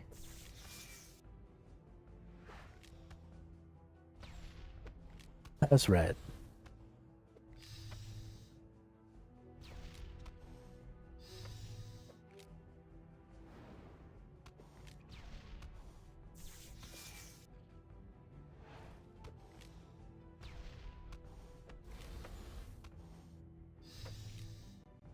My magic DPS is doo-doo. Holy crap, this is bad.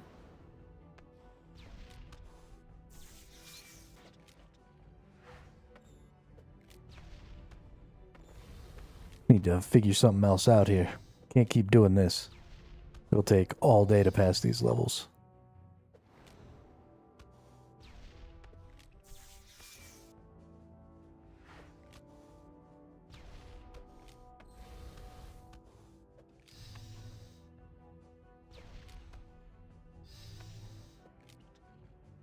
What's the end game loop? Is mostly player versus monster.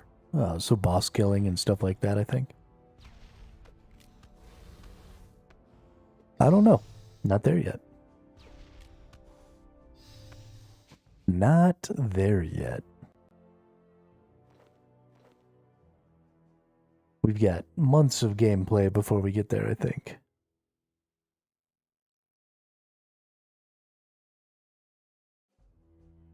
We're in it for the long haul here.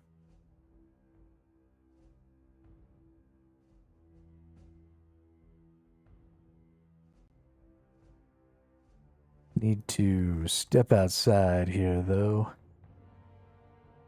We need to see about improving our equipment here. This ain't it.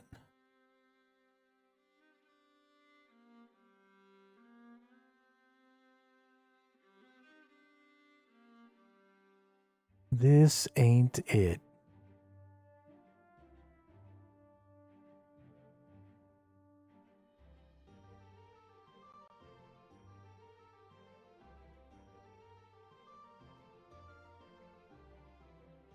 Snowing here all day. The whole garden is full of snow now. Nice.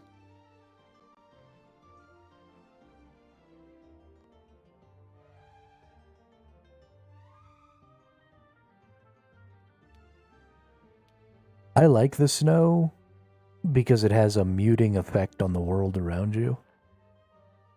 So everything gets quieter when it snows. I don't like the snow because I don't like being cold. But it definitely has its benefits.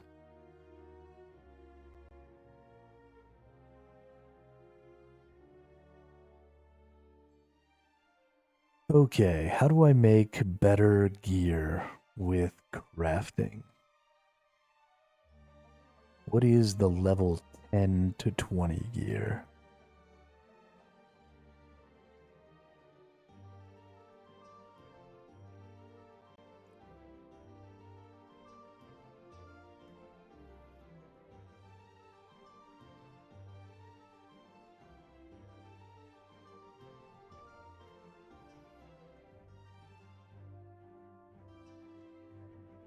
I'm gonna go watch something and sleep. Yeah, have a good night, Drippy Bun.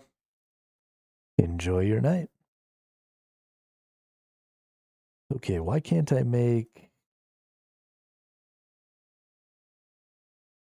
We got wizard hats. So what's the level 10 stuff?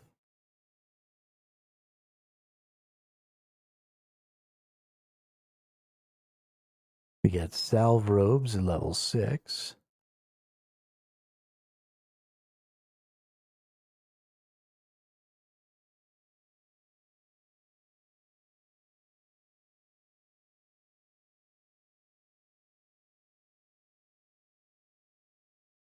We got Impide. We've got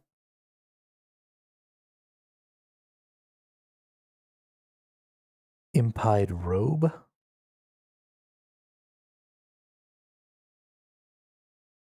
That doesn't make any sense.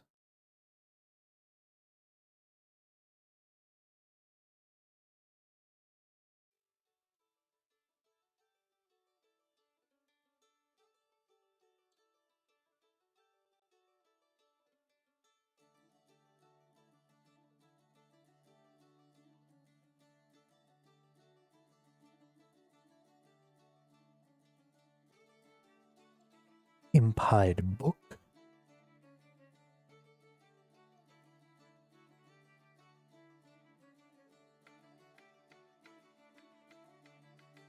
Alright, so we want wild. No, that's in Demonheim.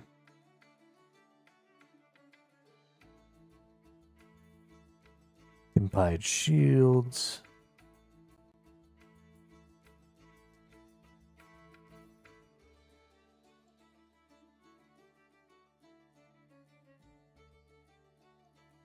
Okay, spider silk. So this is what I can use at level 20.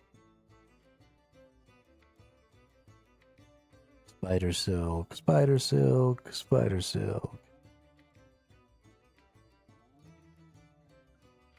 Right? Does level 20 give me access to all of the spider silk stuff?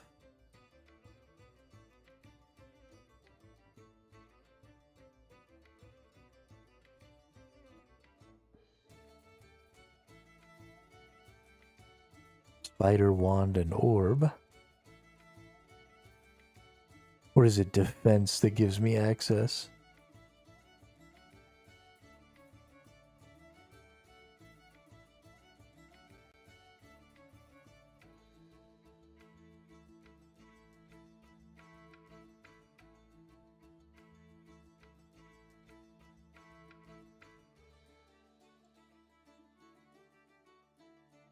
I think it is.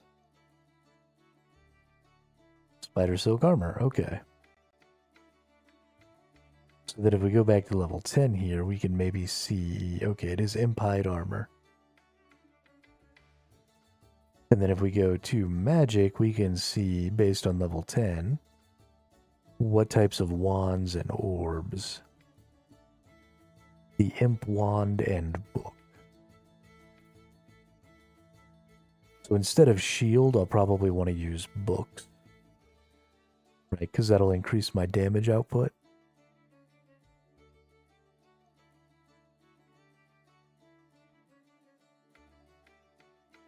So what do I use to make this imp shit?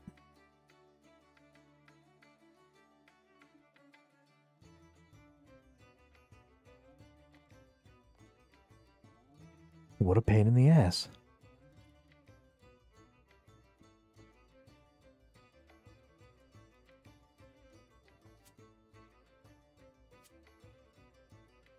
Alright, we get some bat wings.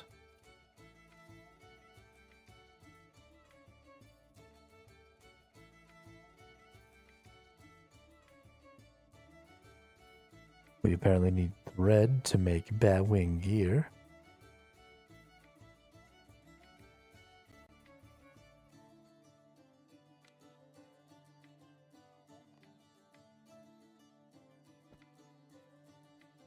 Do I have impied? How do I get impied?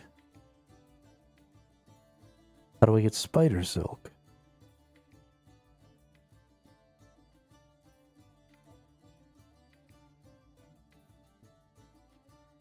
You would think there'd be somewhere fairly easy to get those things around Lumbridge, right?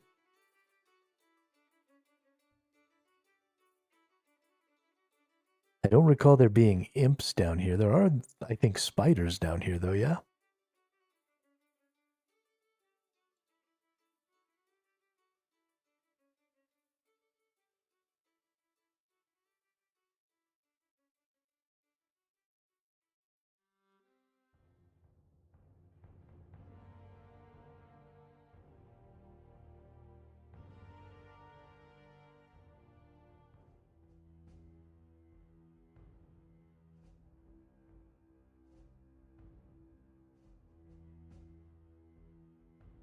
What we got? We got corpse spiders.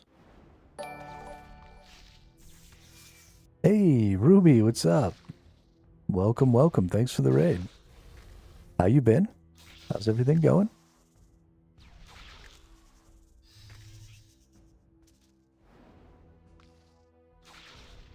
How was the stream today?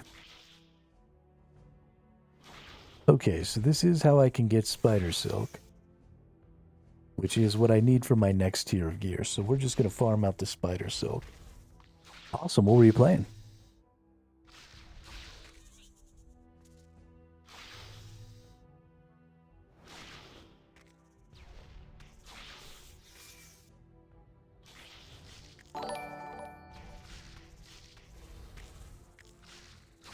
Merry Aesthetic. Hey, welcome to the chat. Welcome to the channel. Thank you for the follow. I appreciate it. Gunfire Reborn, FPS roguelite. Okay. I'm a big fan of the roguelites. Really big fan of the roguelites. Probably the only FPS roguelite I've ever really played was Risk of Rain 2. Really, really enjoyed that game. I think I maybe have played a little Gunfire Reborn, but it was a while ago. Up in tomorrow then, starting Slay the Spire. Yo, I love Slay the Spire. I love Slay the Spire because Slay the Spire, I think, would represent the greatest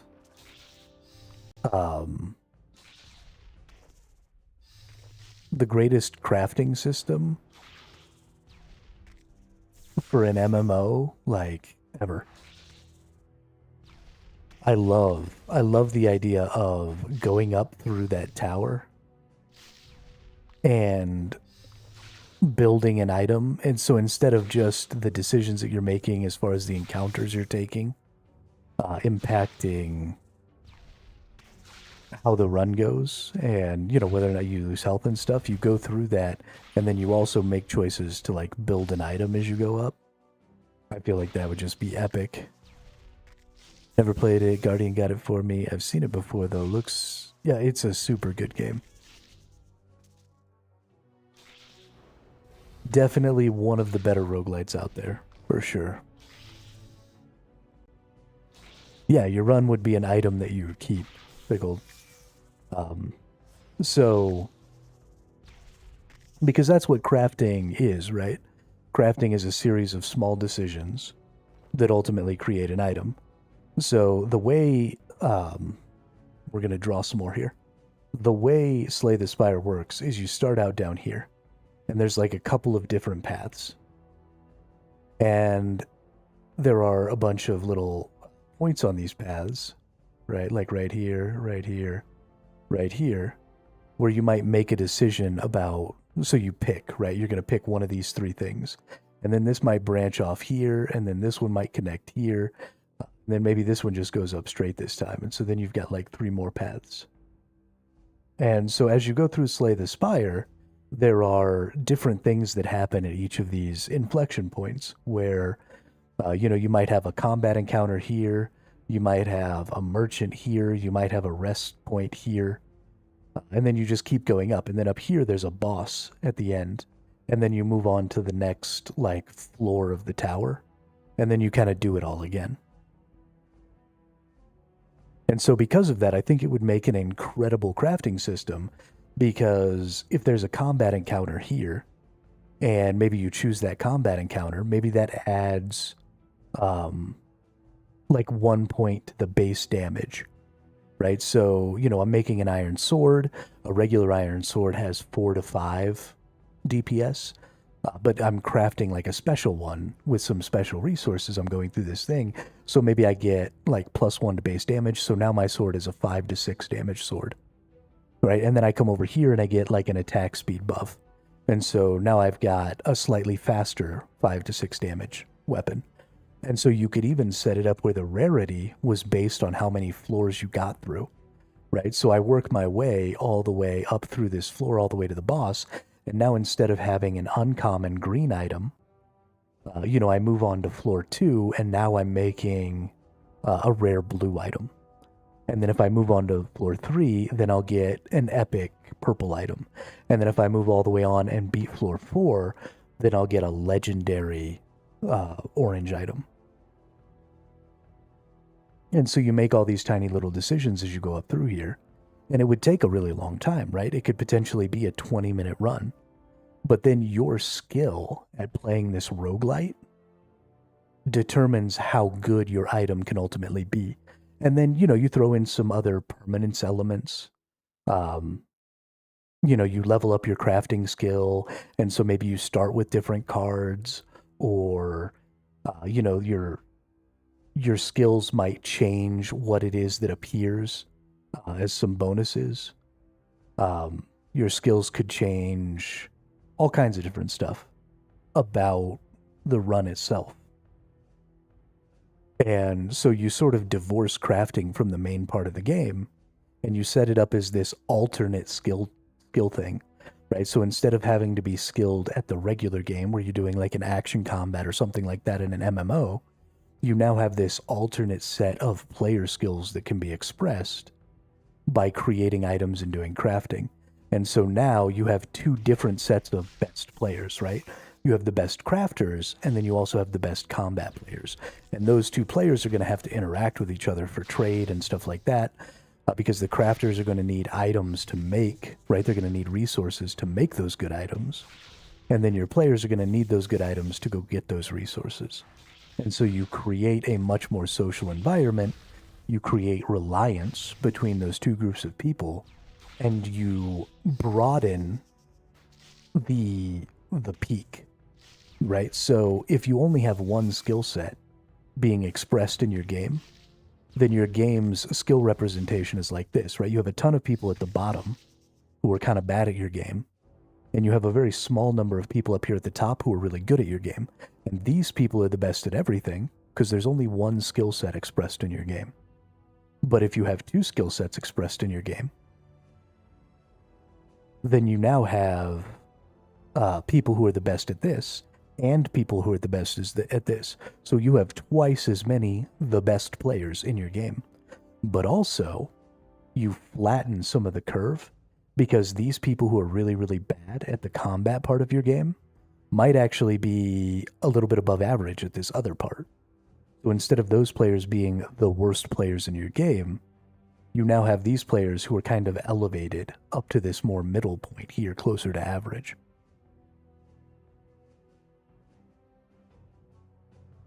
And so instead of having this very, very vertical line, you sort of get this more meandering curve as to, you know, where players stand in your game. And so that's never really been done in MMO games, right? They're never trying to create multiple skill sets. And that's why their economies are so bad, right? MMO economies are item economies. And when you have an item economy, everything is very deterministic, right? Because it's just it's a function of time, right? If all it takes is that I need to get this item, I know exactly how many tiny blunt bronze salvages I'll get in a given amount of time fighting these spiders. So it all boils down to a function of time that can be mathed very, very easily. But if you have a skill economy, right? If you have a labor economy, because you have different skill sets being expressed in your game, then now the markets become much more volatile, because people who are good at the skill may leave or come back to your game at different times. A bunch of different things can happen that mean that the prices of things start fluctuating a lot, and prices aren't set based on time. Instead, they're based on quality. And so more haggling happens, more interpersonal interactions happen. You know, it really just kind of grows everything about your game in that respect. But nobody really does that. So I'm really excited to hopefully see some games adopt some different skill sets and stuff. And one of the things that I think would lend itself the best to those things is roguelites, like you were playing, Ruby. Because they are kind of skill systems in and of themselves, right? Because you have a little bit of permanence where, you know, every successful run gives you a little bit of a currency, which could be XP, which can be used to, you know, increase your overall ability at that particular skill set, and then make you just better and better and better. So it sort of is its own self-contained RPG leveling system. I love roguelite ×3. I'm not skilled though. Brute force a lot of things. I mean, that's great though, right? That's a different way to go about it.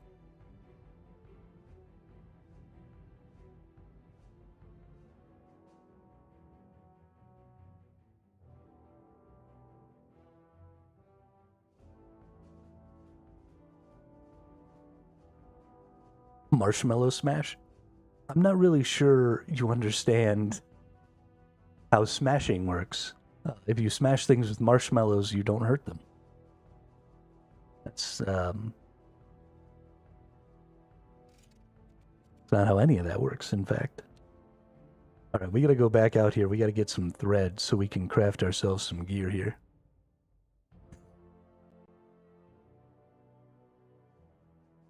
That's funny. Have you ever played Super Mario RPG?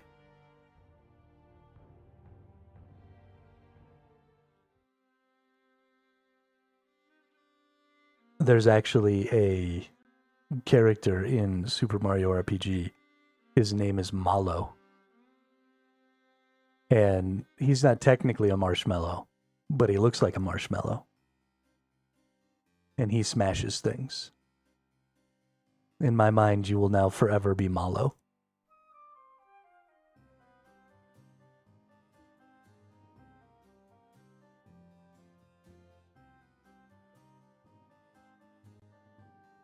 All of his weapons are like hammers and staves and stuff like that he whacks people over the head with.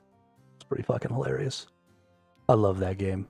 Easily, nowadays you've got things like Expedition 33, but Super Mario RPG was probably the first RPG that I know of that had a reactive turn-based combat system where there was timing involved and you had to, hit buttons at certain times to trigger effects of skills or to get, the highest possible damage you could get from a skill. That all pretty much came from Super Mario RPG as far as I'm aware. And then obviously was rolled into the Paper Mario games and stuff. And then eventually, yeah, night. Have a good one, Ruby. And thanks again for the raid. Thanks everybody for stopping by. I appreciate it.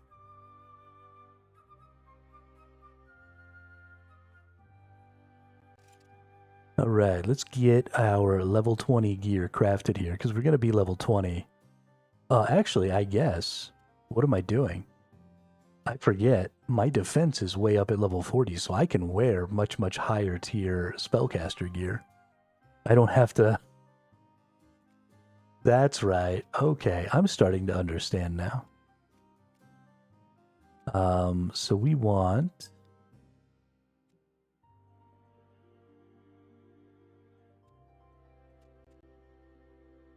Why can't I make a spider wand? Oh, I need rune crafting to make wands. Oh, that sucks. That sucks the mostest.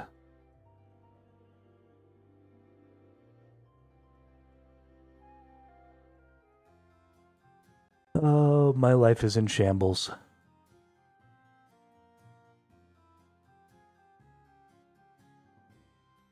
Okay, well, let's make my spider gear here real quick. So at least we can have that. No, stop thieving. Craft some more spider silk. We need a pair of boots. I don't need 14 pairs of gloves. Thank you very much. We need one pair of boots. We need one helmet.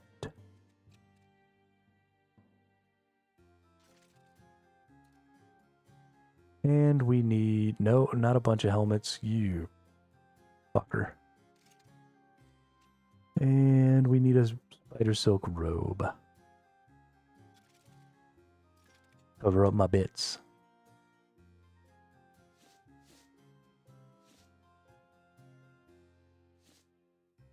Booyah. I am Spider Silk Man.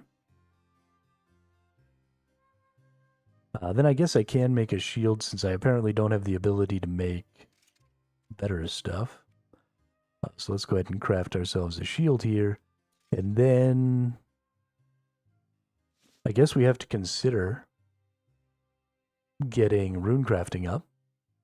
Because apparently my rune crafting has to be level 20 also in order for me to freaking be able to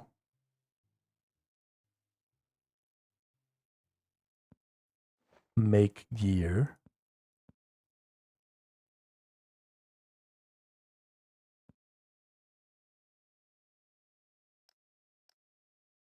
make weapons for my higher tier magic, which is a bummer. That's a huge, huge bummer. We can get some essences. I have 100, and we can go do some rune crafting. But I don't think we're going to get to level 20 with 119 essences. I haven't gone and picked up my Wizard's Tower essences in a while. I wish there was a closer teleport. It's kind of annoying to have to walk all that way. But let's go get our Wizard's Tower essences, because we need them. We'll just follow the road here.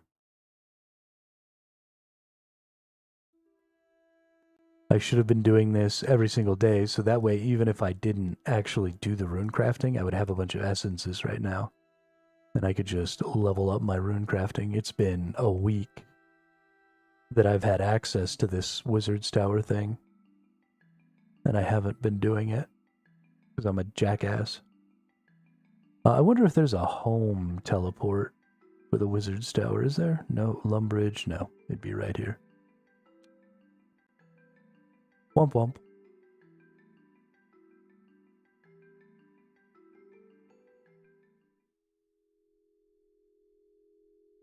I don't still have any drawings up, do I? Did I delete them? Okay, good.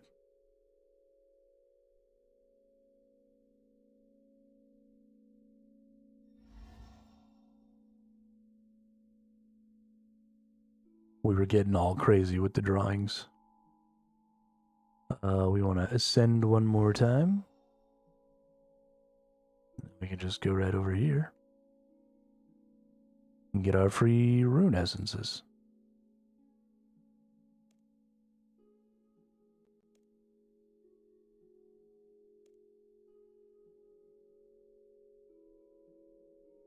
All right. Good deal.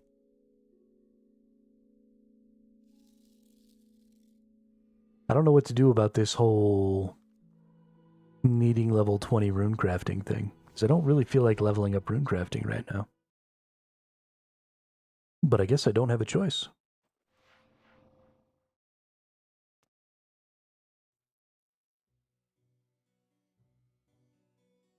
So let's take a look in our rune crafting and let's see what is the highest. The mist runes are the highest tier runes I have access to. So we want to make those. So where do I make mist runes?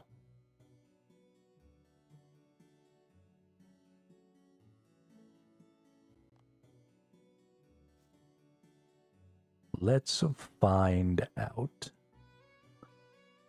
Down here we've got water. Let's go ahead and turn off basically everything. We just want... Okay, that's enough stuff probably. There's fire runes, level 14. What we got here? We got air runes, level 1. We've got body runes. Mind runes.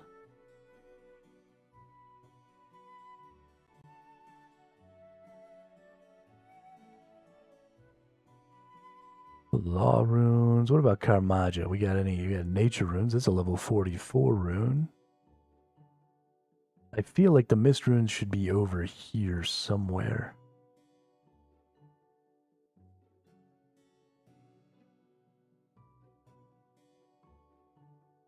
Because they're just a level 6.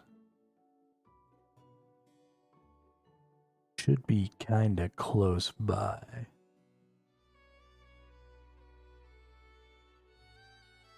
At least that's what my brain wants to tell me. It's also possible that this stuff just wasn't created. Oh, it is a member only, which means it's probably in a member area. That makes sense.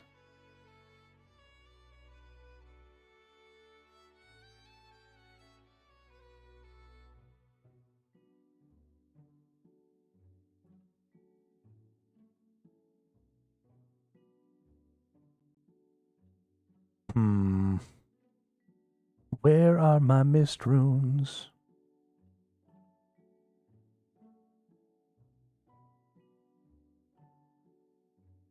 Where do I make the mist runes? Are they out here? Chaos.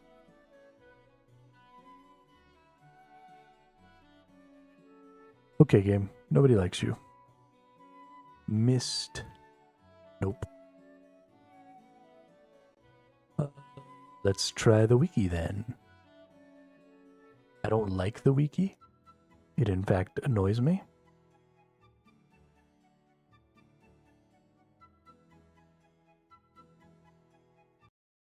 But let's type it in there and let's see if we can find something good. Mist runes are a combination rune. They count as two separate runes, one water rune, one air rune. Thus, any spell requiring one water rune, one air rune, or both will spend only one mist rune. Level 6 rune crafting, pure essence, water runes, and a water talisman to the air altar. Okay. Pure essence, air runes, and an air talisman to the water altar.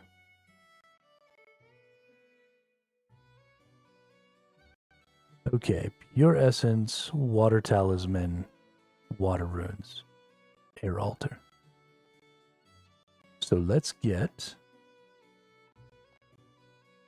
Well, let's see which one of the air or water altars is most readily available. There's water. The air altar was up here, wasn't it? Yeah, that's the air altar. I'm looking for something that's nearby a bank. So we got bank right here. Boom, that's right there. We got a bank up here. Boom, way down here. So we want to go to the air altar, I think. So water talisman.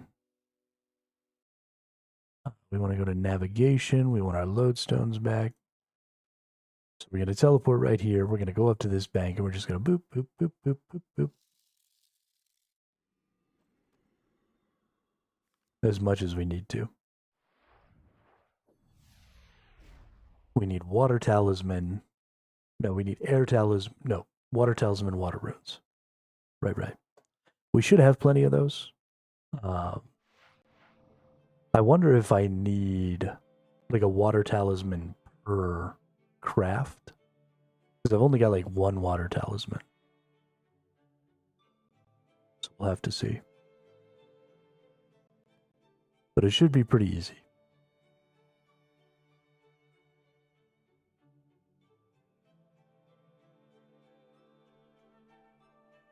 And then we'll have some mist runes.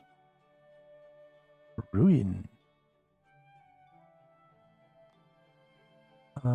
So let's put this and this and this and this away. Let's come over here to the magic. We've got lots of water runes, nice. Over here to the crafty stuff. We want a water talisman. I have an air talisman. Do I not have a water talisman? Ah. Water talisman. Rune essence. And let's go see what happens.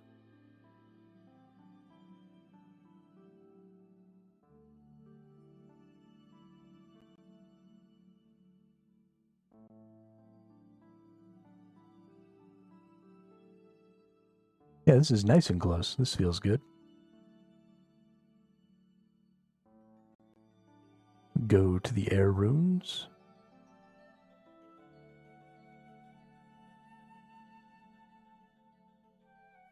Combo runes are very resource intensive. I wouldn't do it unless you have a ton. But I don't know. I've never made a ton of combo runes. I mean, it seems to me like it should be pretty easy with these super early tier runes. Whoops. I didn't mean to attack the guard. Guess we gotta murder him, though. I mean, once you start murdering somebody, you gotta go all the way with it, right?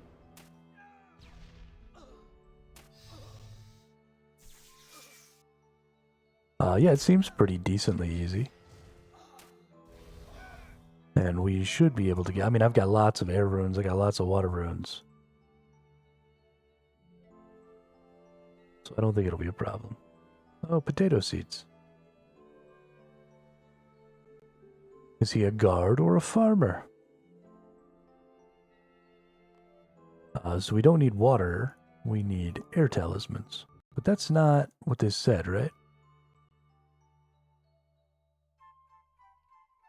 Yeah, it said take an air talisman to the water altar and a water talisman to the air altar.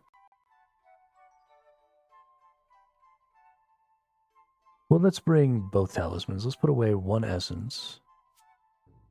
Let's bring, maybe I need like an air one to get in, and then a water one to make. I don't know. I don't fucking know.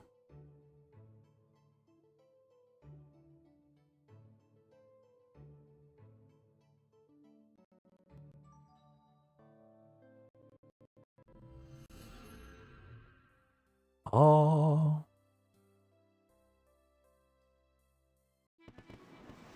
Nope. Just made a bunch of air runs. That was cool.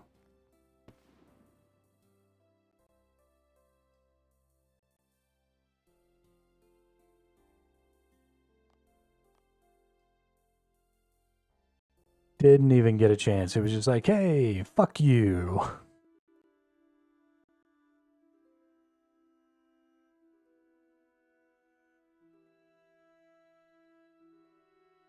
Real cute game.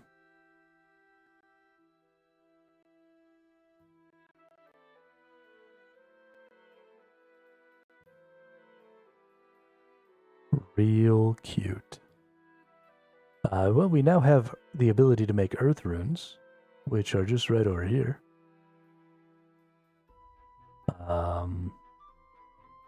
Surely the earth runes will give me more XP, right? They require a higher level.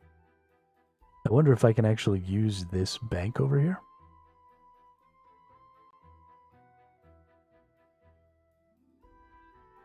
Because if I can, that's not very far, right? Let's just boop, boop. So let's run over there. Let's bank all this stuff real quick.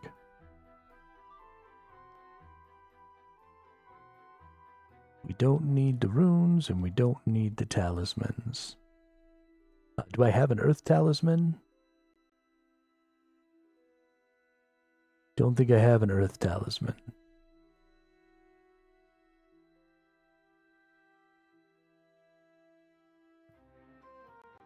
So I don't even think I can get in there.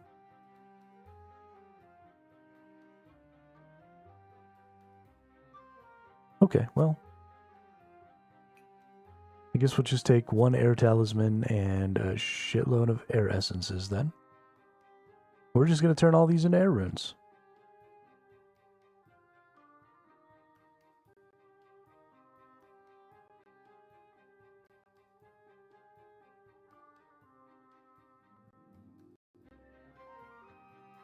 I guess this is the way we go about it. Boop.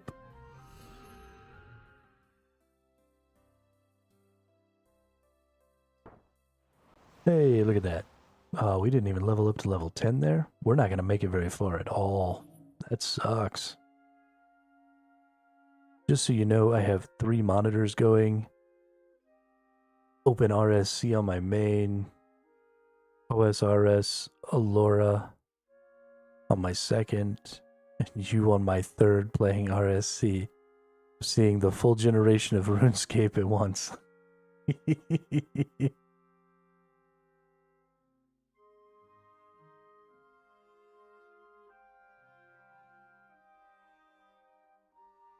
That's pretty freaking hilarious. I like it. I like it a lot, Pike.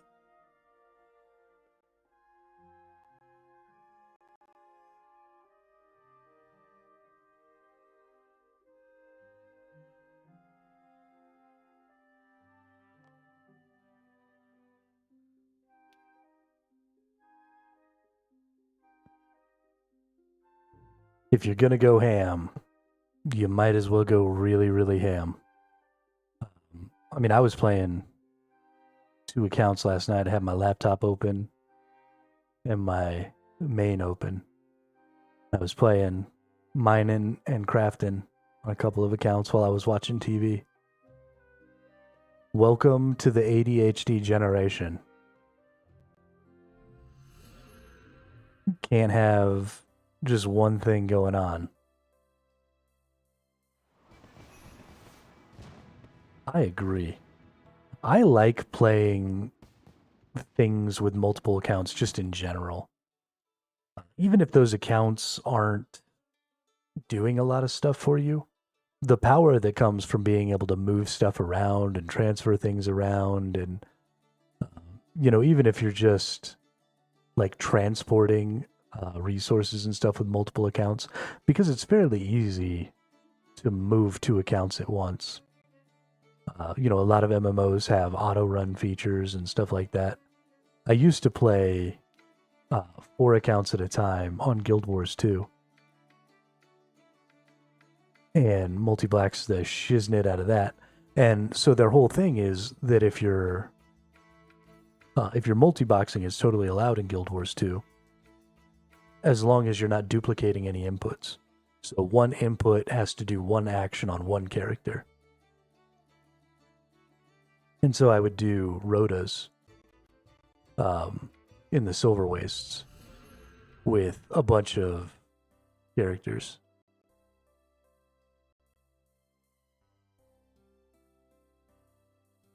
Exhibit says, "Yo, Doug, I heard you like to play games, so we put a game in your game, so now you can game while you game." That's exactly right. Exactly right.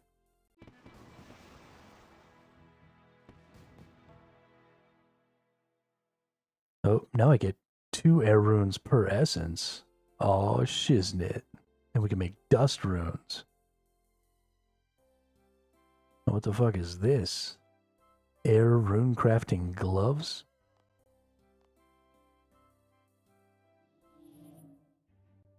Why is this game trying to ruin my life? It's too complicated. Stop it.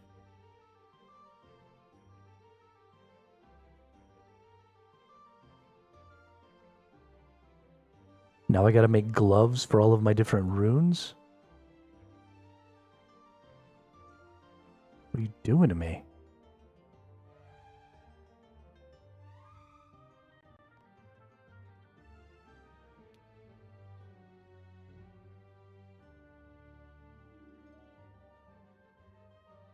Alrighty, let's go back over here.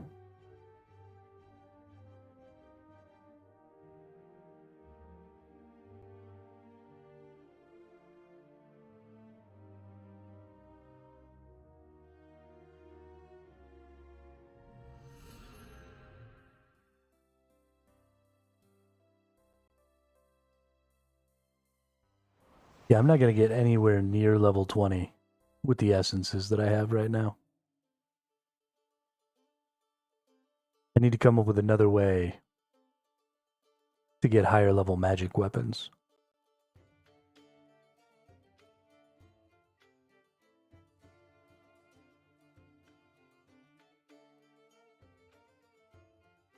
Rune span for easy levels. What is rune span?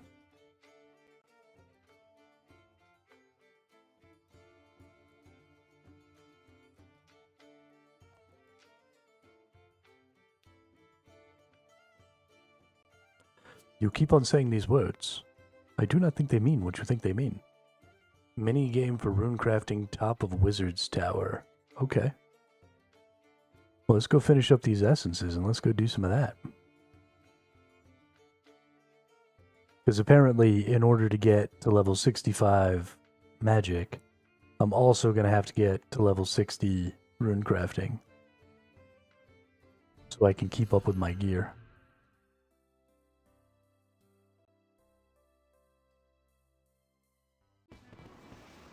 Because welcome to Ironman.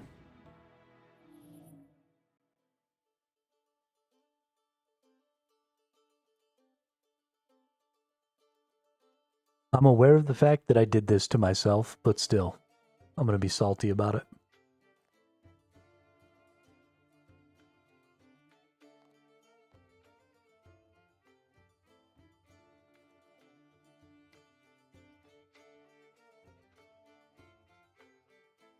And probably blame y'all. It's y'all's fault that I'm playing Iron Man. Alright, well, let's go to the Wizard's Tower then.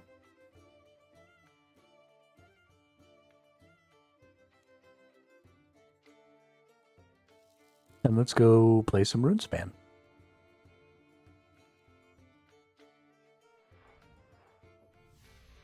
Because why wouldn't we?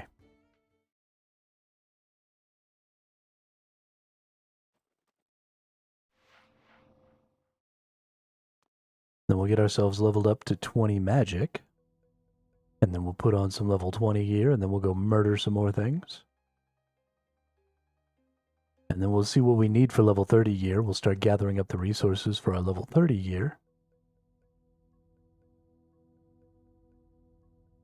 And we'll just kind of cruise. We can go all the way up. Well, I guess we got to get our defense up if we want to go all the way up with our defense gear. So I guess our defense will go up as we use magic. So that's fine. We'll probably be good. And then when we start leveling up other things, so like for now, probably I should turn off. This isn't the right. I should probably turn off defense until my magic catches up.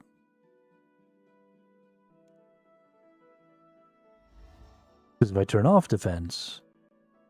Alright, runecrafting guild portal, runespan low level portal. Alright, let's start here.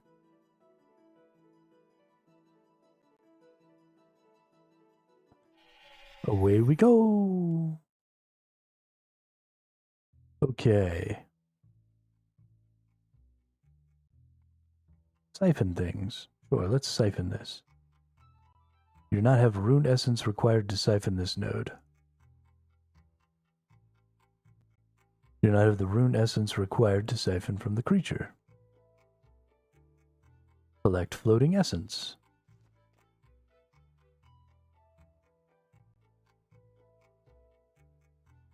You already have obtained enough essence.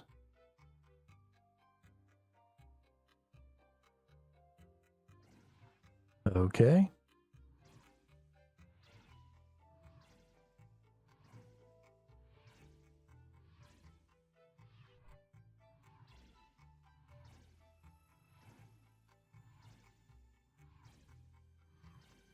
So we're doing air, so that probably means that we're going to need to go do this cyclone thing in a minute, right? So are we just like tiering up our essence as we go? So we got basic essence, now we're getting air essence.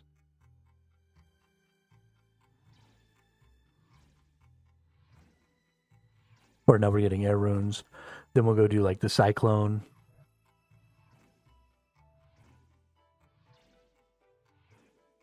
Oh, I'm getting more essence as I get these runes. That's interesting.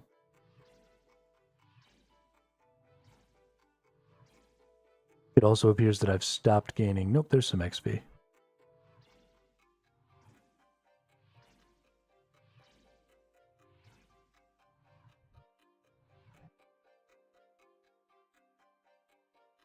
Okay, can I siphon a cyclone?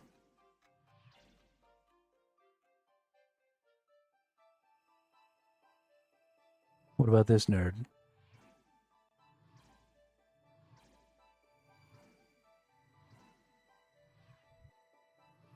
Okay, now I'm getting earth runes. Am I turning in these runes to these dudes? I feel like...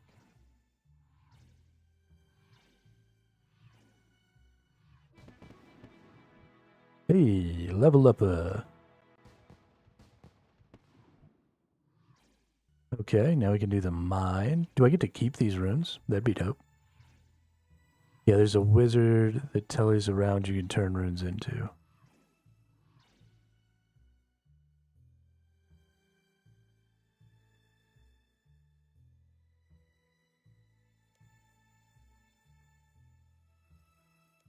What can I do here?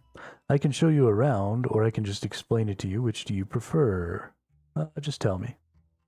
This is Runespan. You can train runecrafting by siphoning energy from here into rune essence. How do I make runes by siphoning?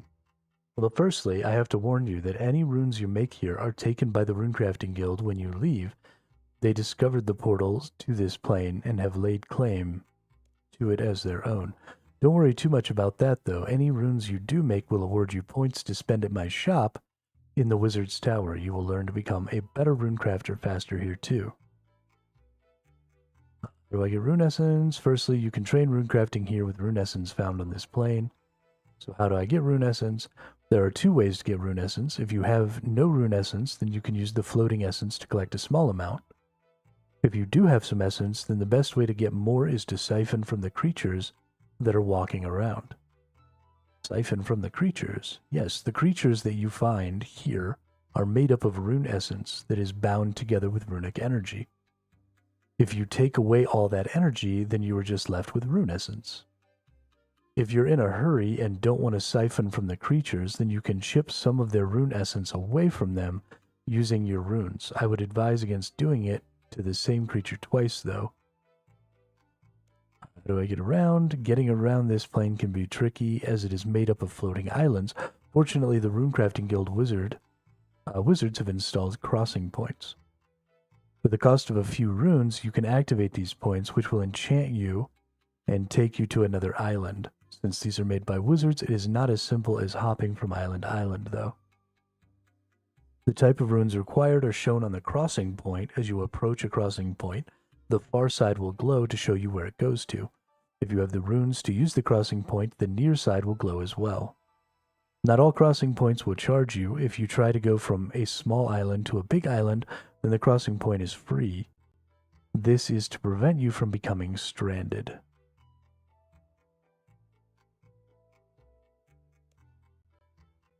Yes, there are a couple of things you can do here as well. The wizards have a tendency to get themselves stuck on islands, and once in a while you can hear one of them calling to you. If you find and help the wizard, he will share some of his runecrafting knowledge with you. Nice. There's also a rare chance that a rune sphere will form. This is a complex, multi-layered ball of rune essence. Each layer of the rune sphere is aligned to a specific runic type, and you need to siphon away all layers of the rune sphere. This will give you rune dust and impart further runecrafting knowledge to you. The rune sphere only appears for a while before it disappears. If you can siphon away all of its layers before it disappears, then you can hand in the rune dust you gathered from siphoning away the layers to the pure energy inside. This will grant you more runecrafting knowledge. Okay. Dope. So let's go see, is this one of the teleports here? Must be. Use the floating platform. Pay some air runes, float across. Dope. I don't have an ice. How do I get some ice? Oh, I've got a water. Am I going to have to mix runes? Is that going to be a thing?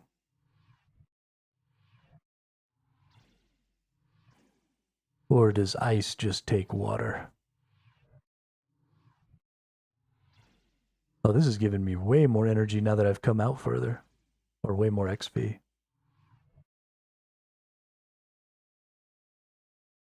This is cool. I actually kind of like this a lot. Can I use the ice platform? You need level 15 runecrafting to cross this gap. Okay. Fuck you too, dude.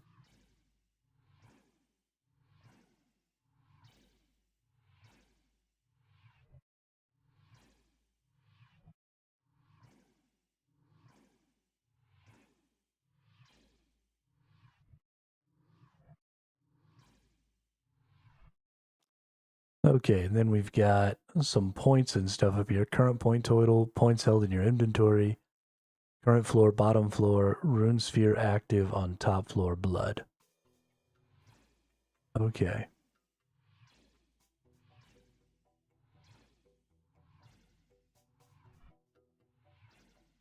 This goes on for a ways.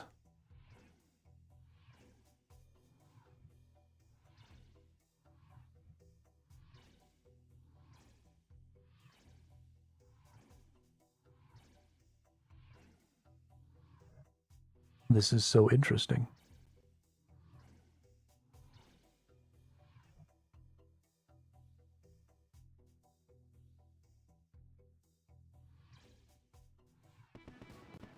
Hey, level up again. Yo, this is way easier to level up. I'm liking it.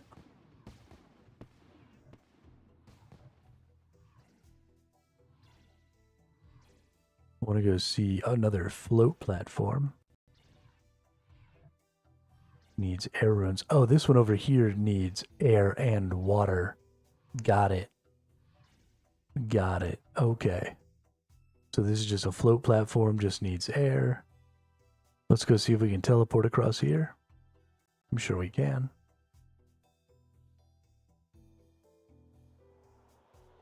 Okay. Okay, this is just an air platform as well.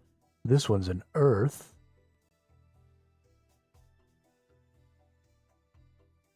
What's this thing? Siphon the rock fragment. Okay.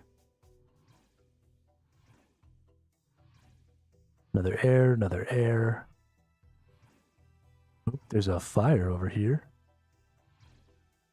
Okay, so the goal is just to get a bunch of different types of runes and stuff and travel around looking for some of the more important things like the wizards and stuff like that to help. There's going to be lots of combinations, it seems like. I assume the deeper I get in, the more complex some of this stuff becomes.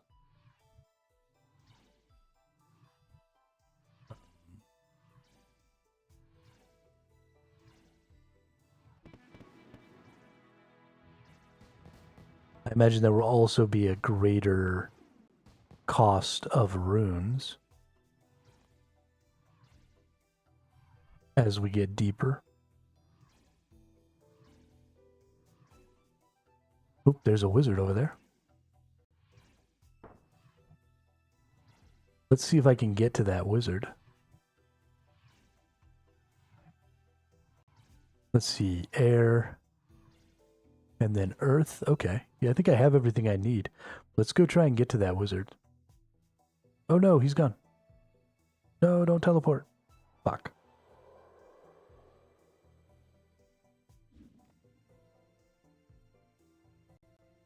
Well, let's get some fire. We don't have any fire runes.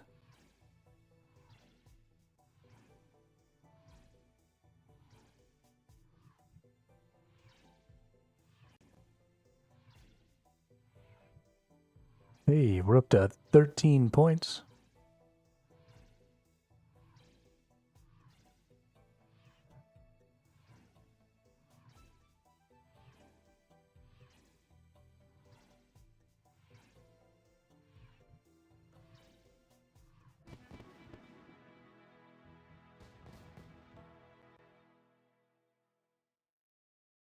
So can I just stay in here and do this forever? Like, could I get all the way up to level 99 without really having to worry about anything? Ice platform wants me to lead level 15.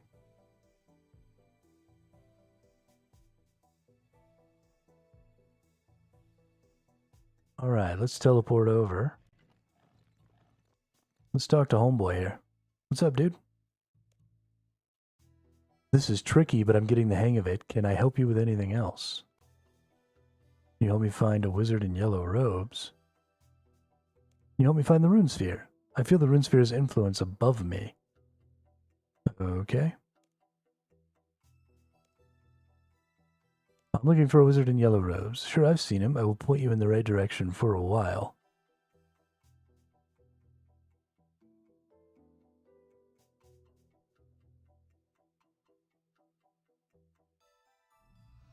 Am I supposed to follow these now? Is that?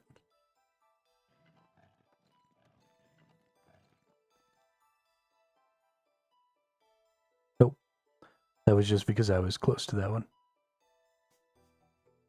Ooh. There's a fireball.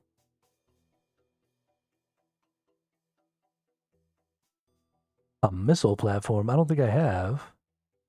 I've got a mind rune, but I don't have whatever that other rune is. Yo, this is dope. This is one of those things that it would be cool if they incorporated into other aspects of the game. Like, is there a boss that has some of these rules or some platforms like this while you fight it, where you have to use runes to like travel around and stuff to different platforms to fight a boss? Would be super dope. Or a dungeon or something like that that had some stuff like this in it that you could, you had to bring runes with you. Could be a lot of fun.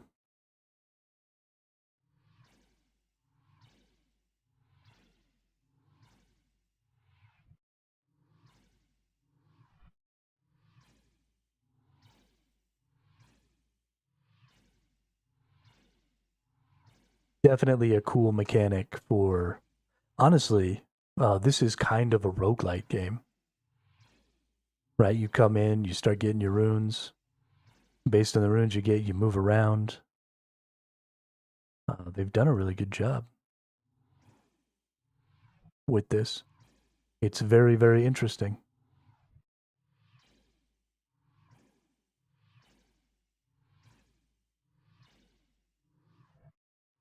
And definitely has some potential to be even more interesting, and to be utilized in some other ways.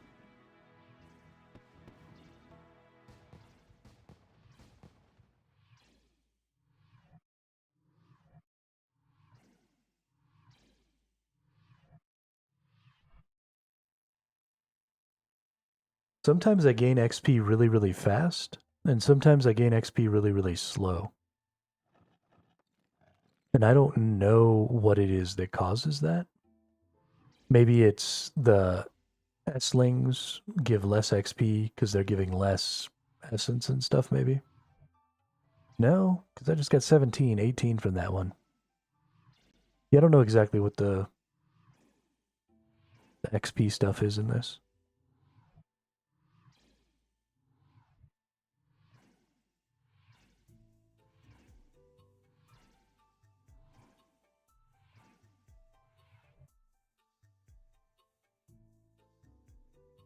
I don't think I care too terribly much. It's fun.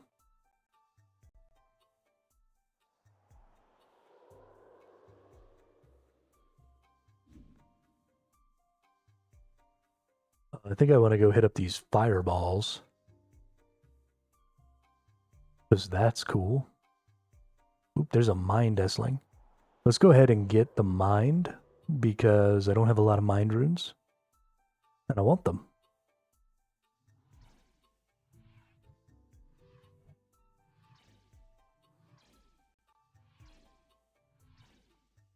The fireball dissipated.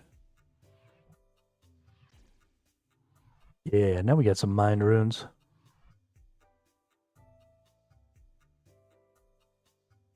Ice platform.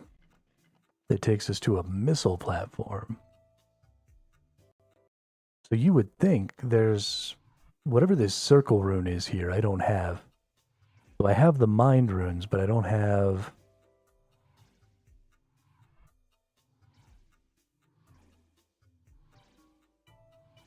whatever this circle one is.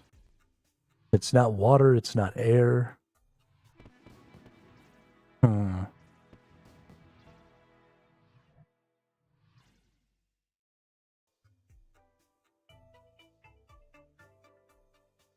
I want to become a missile.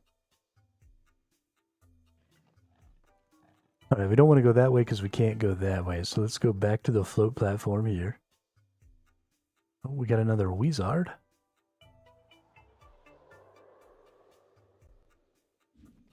Let's go talk to the wizard.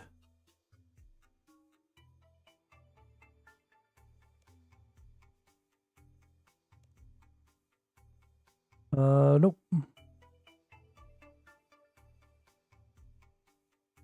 Mind Storm. Let's go ahead and do the Mind Storm. Get even more mind runes. Then we're going to teleport across this earth platform over here.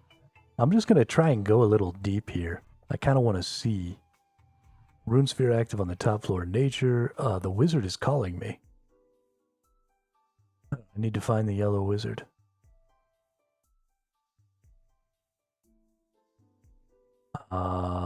Is there a way to find him? I mean, I know that this person said that they would show me the direction of them, but I don't really know.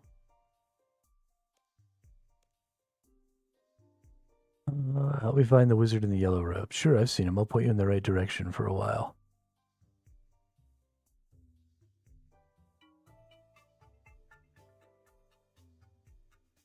Yeah, that didn't really... There's nothing on my mini-map.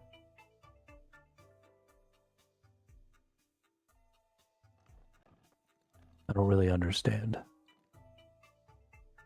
Oh.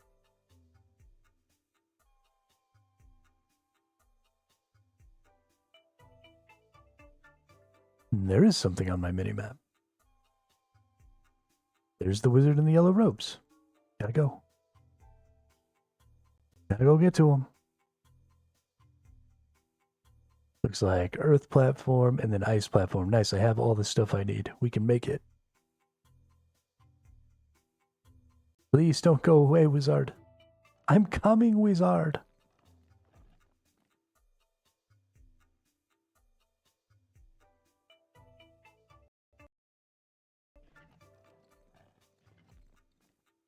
What's up, yellow robe dude? Hello, how's the training going? Not too well, I'm afraid. I'm stuck on this island. If you can give me some runes, I will share what I have learned with you. If you have any death runes on you, then I will teach a bit more as I need them the most. Use runes from your inventory on the wizard to hand them to him. Okay. Let's see. Use mind rune. Thanks for the help. I'll teach you some of what I have learned. Okay, we got some earth runes. Wizard's not interested in those. Not interested in those. Not interested in those. And not interested in those. Okay, so he seems to mostly be interested in the more advanced runes.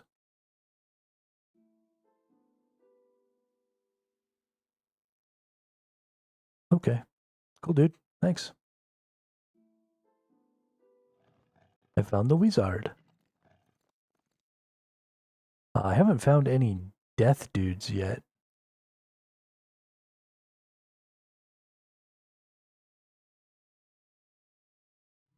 Let's see. I need to replenish, maybe. No, I don't really need to replenish anything. So let's kind of move around here. I kind of want to see, you know, what's up. I assume the circle rune is the death rune. But I haven't seen anything that gives me those yet, right? Cyclones are air, surely. We got a lot of water S-lings, a lot of air S-lings, earth and fire S-lings. We've had mind S-lings. I just haven't found anything to do with death yet. Oh. Oh, that's a wizard standing behind a cyclone, okay. It kind of looked like a Grim Reaper from that vantage point. Yeah, no, it's super quick with the leveling. I could be in a higher level. I'm spending quite a bit of time. Ooh, a vine ladder.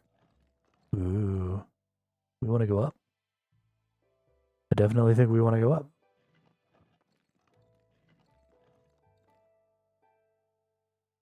We've been spending a lot of time exploring instead of channeling. So I'm sure we could have gotten... Require level 33 rune crafting. Like an elitist pricks. You're not a high enough level. You're not a high enough level.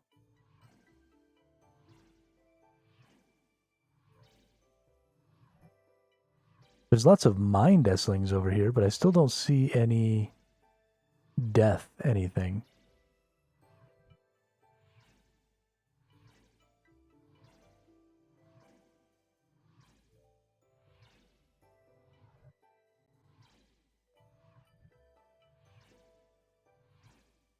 Yeah, the bigger ones. Absolutely. That definitely seems to be the case. But I want to get some mind.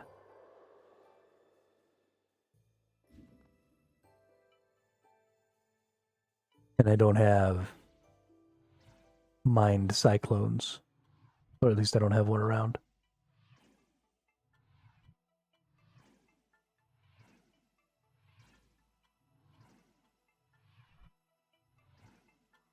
Ooh, there's a mind storm.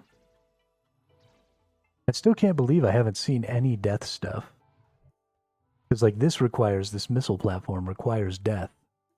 And I would kind of assume that there'd be, like, a death S-ling or something on this platform because of that.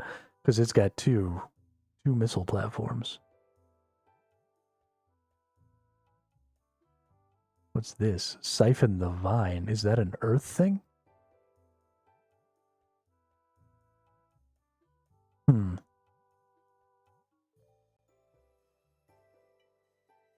It's all very interesting. Vines are big XP? Okay, so I want to go over there then. Because I think that's an ice platform. So if I could just get to this platform, then I can get over there because I have all the requirements. So let's go this way.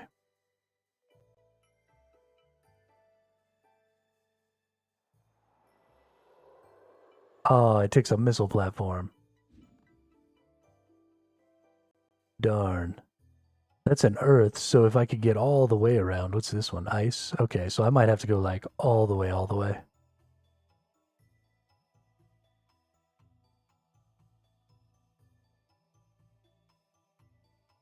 Don't disappear, Vine. I'm coming.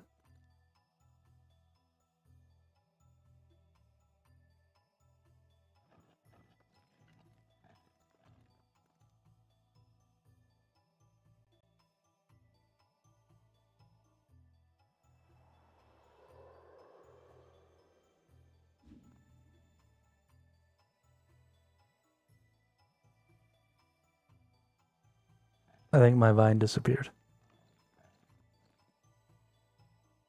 Because I'm pretty sure this was the one that was going to take me there.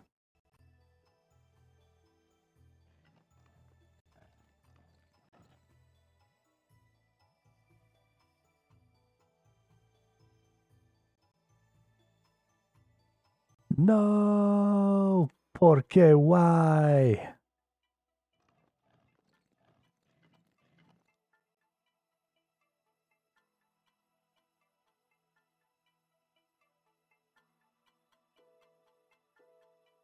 So that's why you need the deaths. Is so you can jump on some of those portals, right? These missile portals and stuff. Chase down some of those rarer.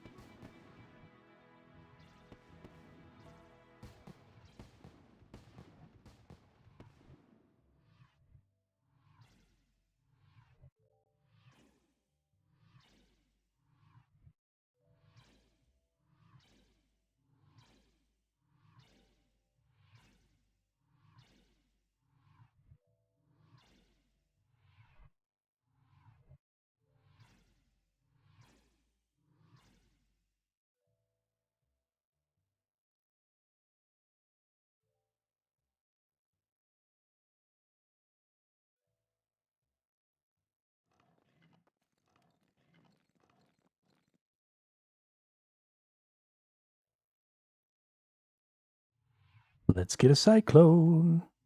Because I'm running out of air runes anyway.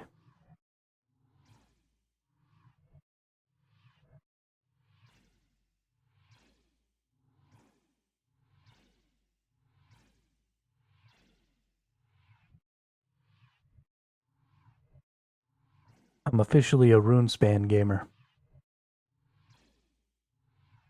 Not even going to play the rest of the game anymore.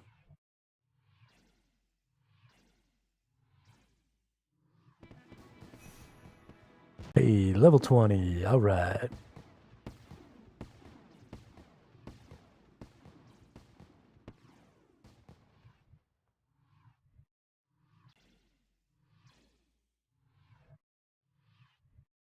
Oh. I see a vine. What do we got? Earth, ice. Okay, let's go.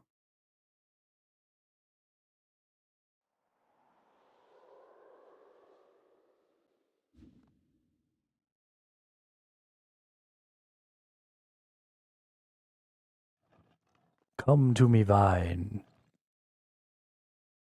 I swear to God, if you disappear by the time I get over there, I'm gonna lose my shit.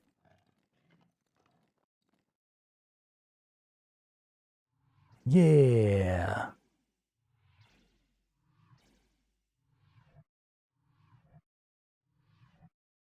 Oh, that's so much XP.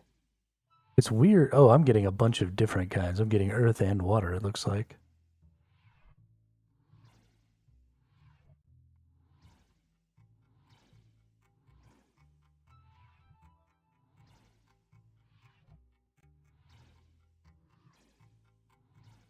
That's cool. So it's a combo. The combo ones are worth more.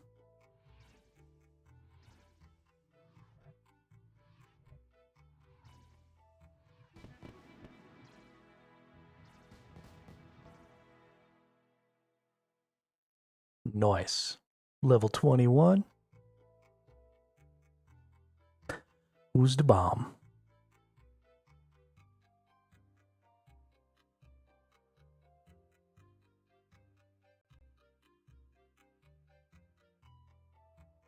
I see a couple of cyclones over here. Ooh, mind storms. Yes, please. Let's get those.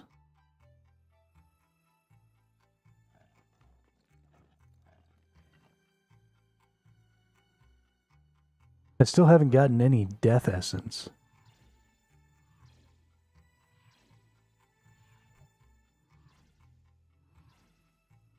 You can hear a wizard calling for help.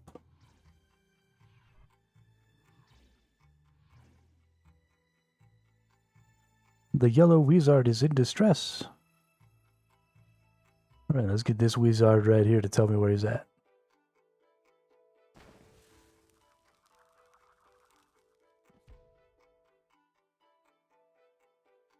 Since when did I have the ability to use missile platforms?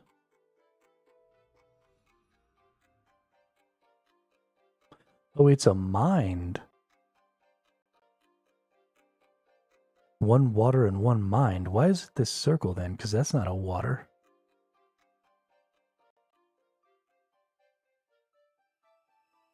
Whatever. It worked. That's cool. I need to find a wizard to tell me where the yellow wizard is.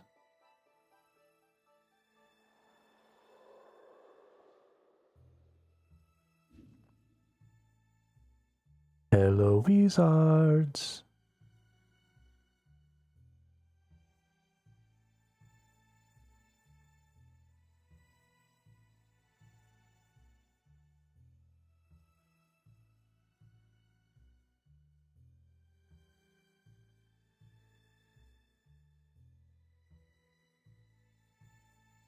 There's a wizard.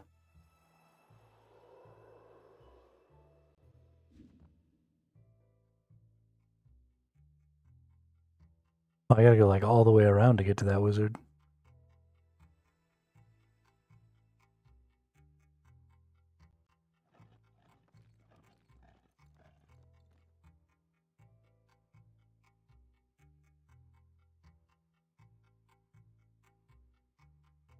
Whee! And then we'll tiptoe through the tulips here. Beep, beep, beep, beep.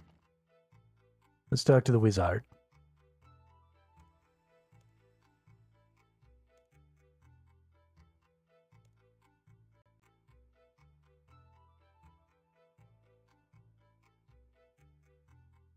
All right. To our north.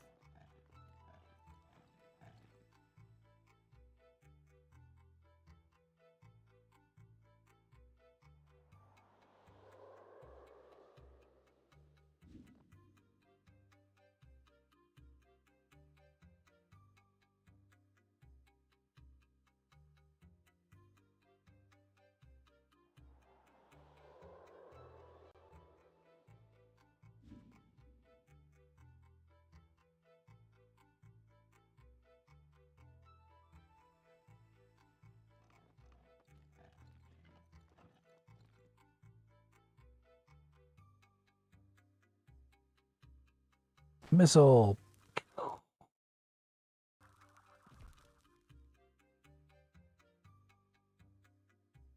I found you, wizard. Now, how do I get to you? I gotta go all the way around you here. Okay.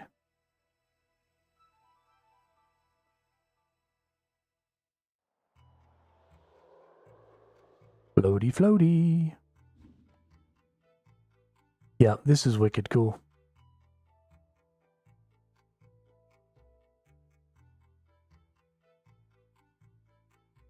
I like that it's sort of this persistent puzzle thing, right?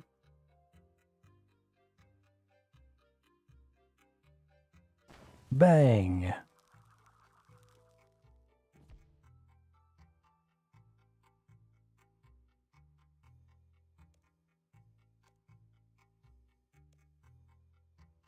Alright, let's use my mind runes.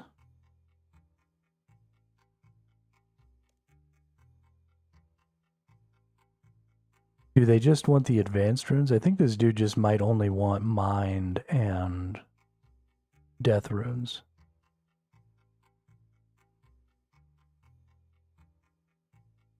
Seems to be that way. He doesn't really seem to want to take anything else. I'm going to go talk to this wizard, and I'm going to teleport back to the island just because, or not the island, the wizard tower, just because I want to see exactly how that works. Hello, how can I help you?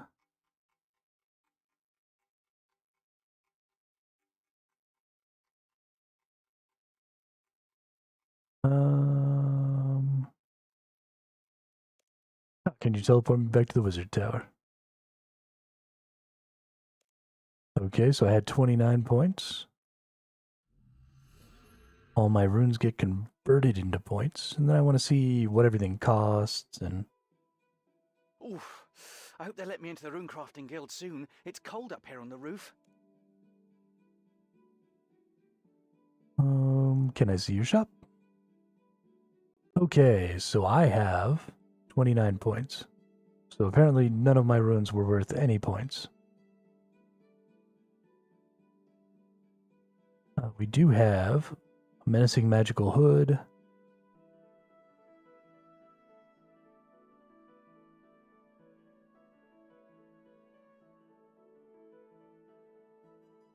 Okay, so these are things to get essence. We have staves. A basic staff made from rune essence requires 30 magic and 30 rune crafting, and then a better staff. Storing and absorbing 500 casts of any magical spell it is aligned to. Requires 50 magic and 60 rune crafting. Powerful staff made of essence that is capable of absorbing 1,000 casts. And a massive pouch which holds 18 essence but disintegrates over time requires 90 rune crafting. Okay. Do I get some sort of reward here? Rank 1 esteem requires 211,860 points. What?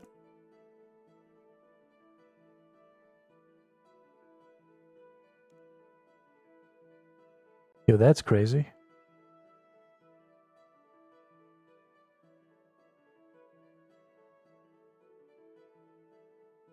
Wait, so rank 1 esteem costs a shitload. Rank 10 esteem only costs... Okay, so you've got to go all the way up. I thought you went from the top down, but you're actually going up to the top. So I can buy rank 10 esteem for 15 points. Yes. Congratulations. In recognition of your work siphoning runic energy, you have attained rank 10 esteem. Nice. Nice. Okay, and then I can recolor my robes.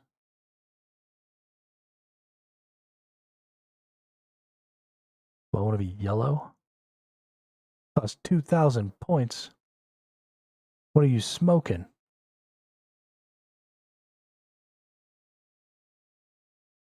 Okay, cool. Now I can craft a level 21. And then when I get to level 30 magic, then I can come back and I can get level 30 things.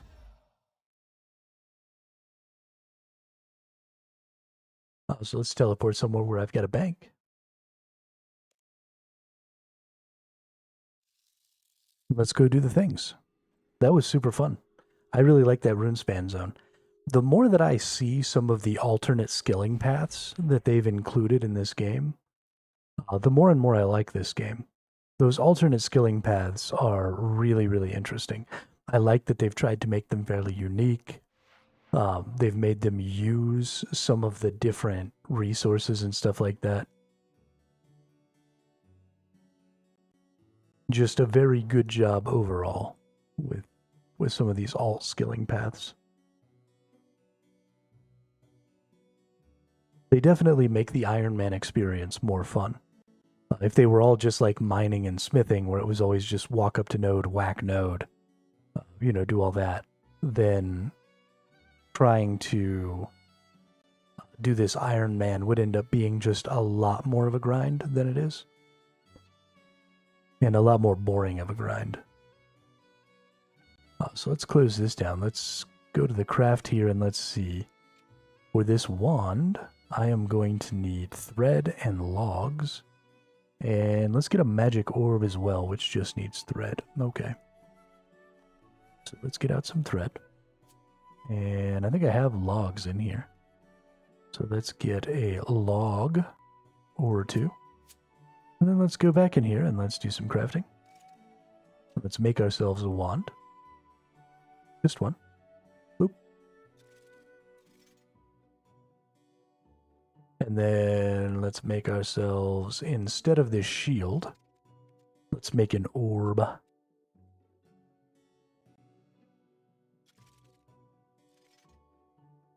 Right, because that's like the magic equivalent of dual wielding. Need level 20 magic. Oh, okay. I still got to pass a level in magic. That's right. All right. Let's go back down to the place where we killed the things. Let's put all our stuff away first, though. We need 450 more XP.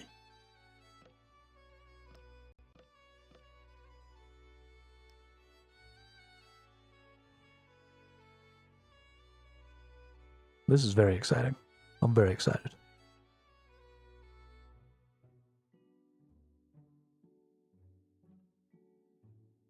Let's go fill up our prayers too. I didn't even think about.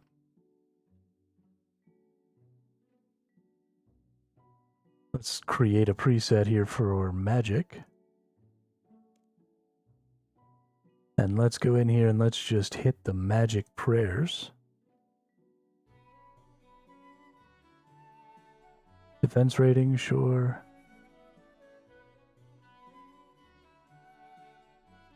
Okay, let's set those as the preset.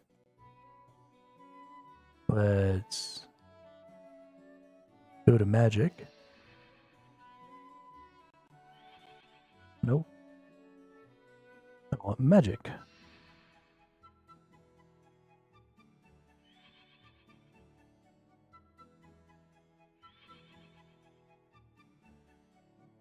Select quick prayers. Magic.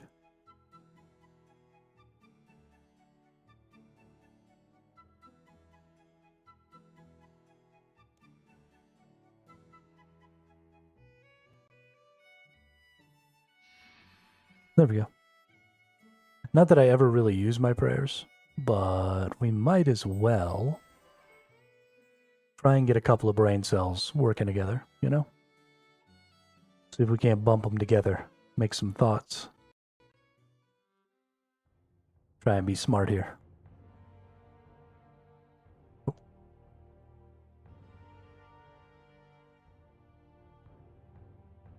Down into the catacombs.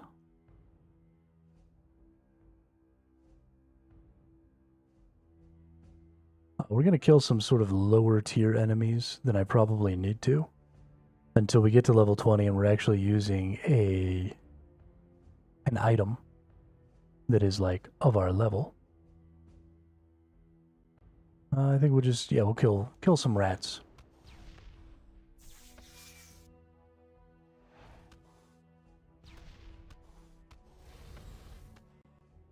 We just need 450 more XP, then we can throw on our level 20 weapons, and then we'll murder something of a little higher tier here. Maybe go kill some bats. Oh, those are only level 16.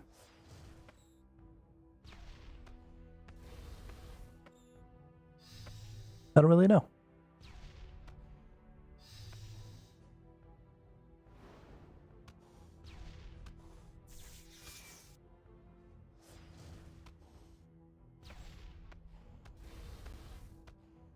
Got this 5k HP though. I definitely feel a lot safer now that I have quite a bit of defense. It's nice to fight with that increased defense.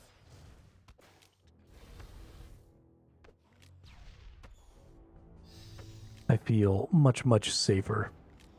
When I was down here with my melee, I was in like level 20. Still killing these little torso dudes. So I didn't really know what I was doing. I didn't have no defenses. I didn't know HP. No nothing. It was awful.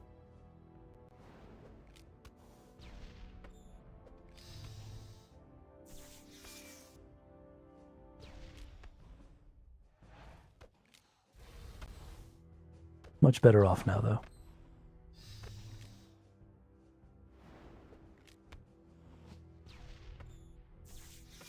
Let's see, magic spells, low-level alchemy, fire runes, nature runes, and level 21. Bones to bananas. Imbues sapphire, opal, and lapis lazuli jewelry with magical properties. Interesting.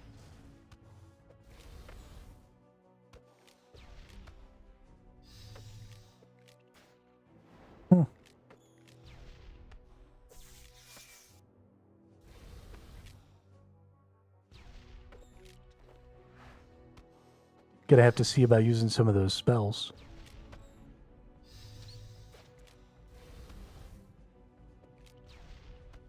For some things.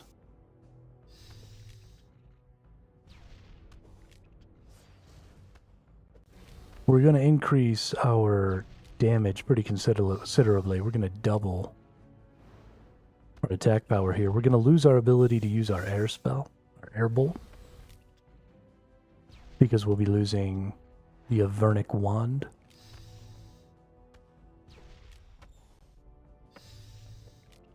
But going from a tier 6 weapon to a tier 20 weapon is definitely going to make life easier for us.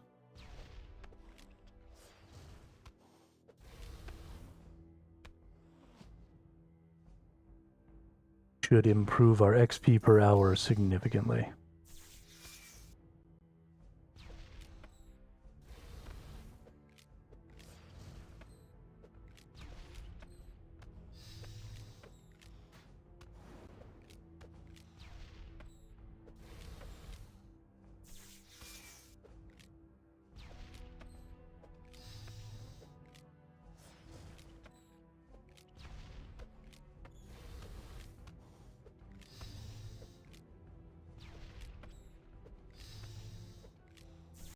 I didn't realize that these spells over here were going to require runes and stuff.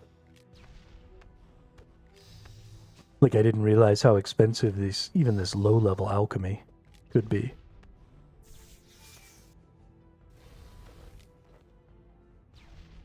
It's kind of interesting.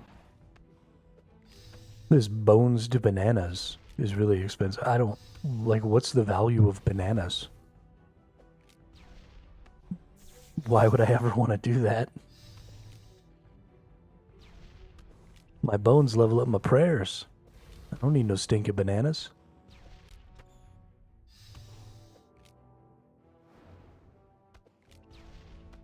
I'm not that potassium deficient.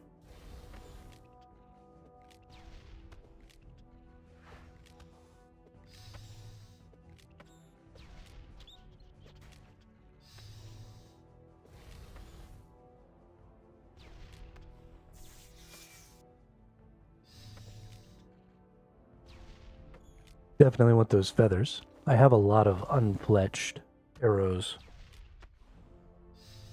Like a lot of unfletched arrows. My goodness, it's ridiculous.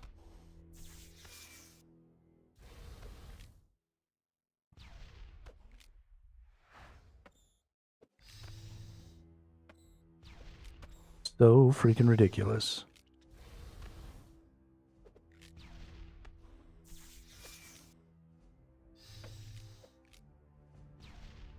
I kind of like that fire breath spell.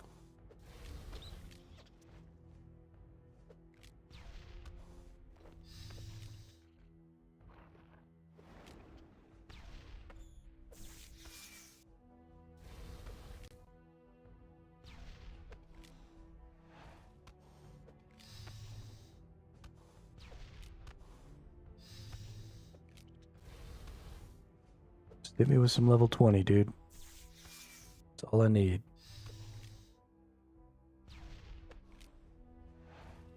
This is quite a bit easier. When I was doing this stuff with the melee character, you know, I was using a one-handed sword and a shield, so there was no collateral. So I wasn't ever pulling in additional enemies. But my character pretty consistently pulls in another attacker.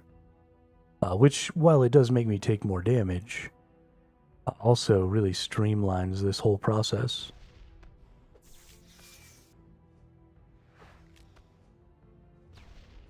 Because I don't have to worry about clicking a lot of times to get another enemy to come. Which I assume is a benefit of wielding a two-handed sword. Seems like they have a lot of AoE type stuff with the two-hander. And you could just kind of be chain pulling things in an effort to continue leveling. Like standing in one of these doors and aiming out from the door. Like if I was standing right here aiming this way, I had, you know, a two-hander that had some straight attacking skills and stuff like that, I'd probably pretty consistently be pulling in more mice.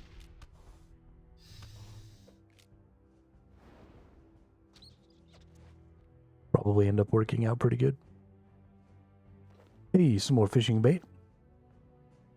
I think I just need to kill this one last enemy, and then I should be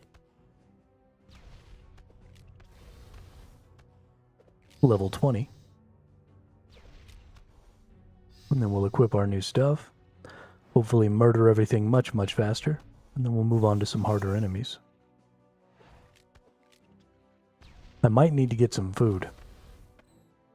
Because I do pull in more enemies than I did when I was using melee, I don't have the ability to stop and wait between every fight for my adrenaline to level me up or heal me up. So my adrenaline is not keeping me full like it used to.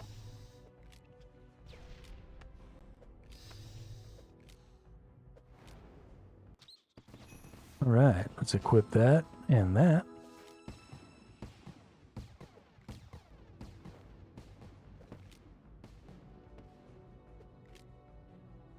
Can I murder this nerd now?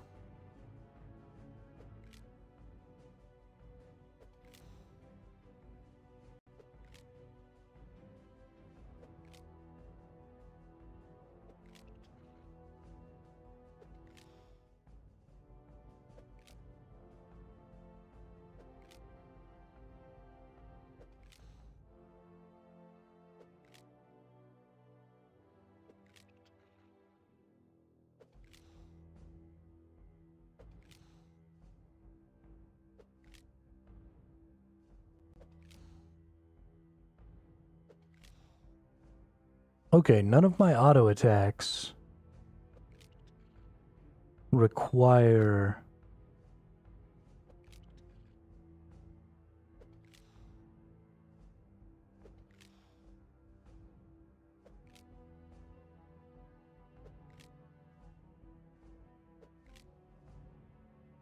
air runes. So why is it trying to tell me that I need an air rune? Do I need air runes for everything I do with the spider wand?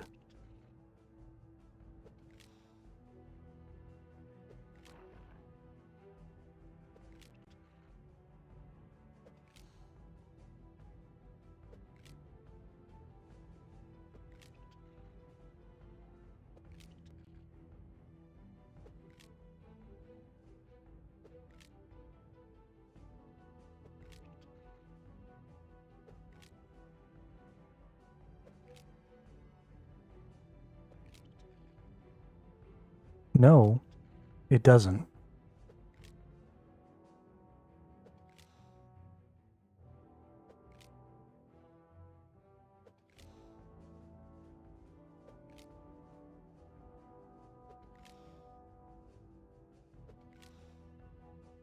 Need to select spell that uses runes to use abilities.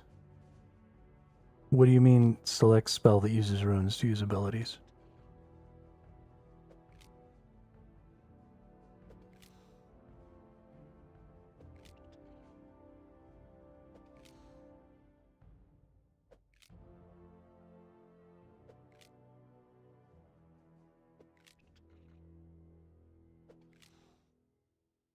Select Wind Strike, use air runes to do damage with abilities.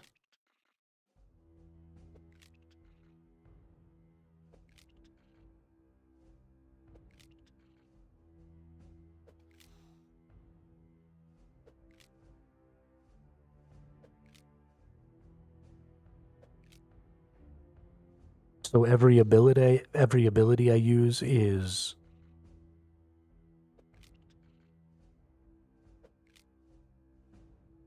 right, but I don't have any air runes. So every ability that I use is part of one of these spells? I don't understand. Okay.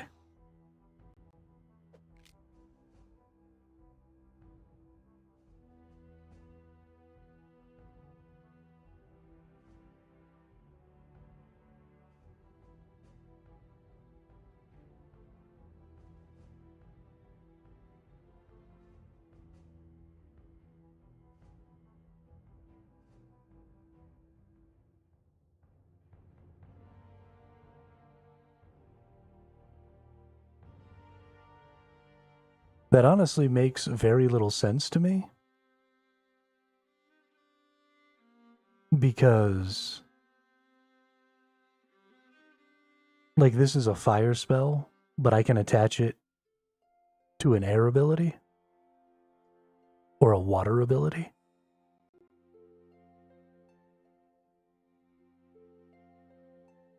Or this is a fire ability, so I can attach it to an air or water spell. Like, that doesn't even make any sense.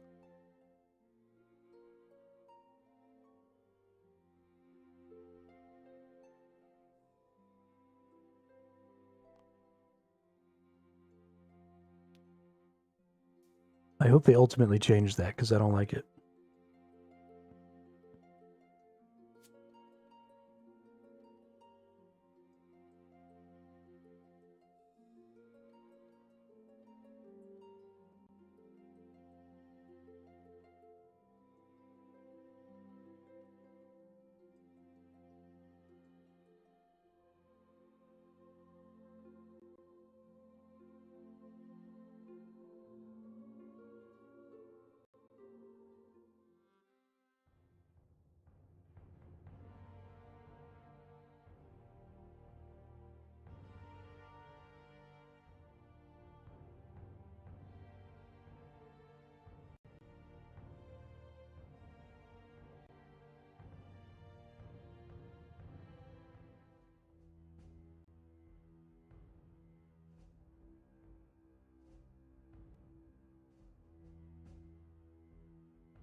Okay, so we set the main and offhand air bolt. Sweet. So then we go beat these nerds.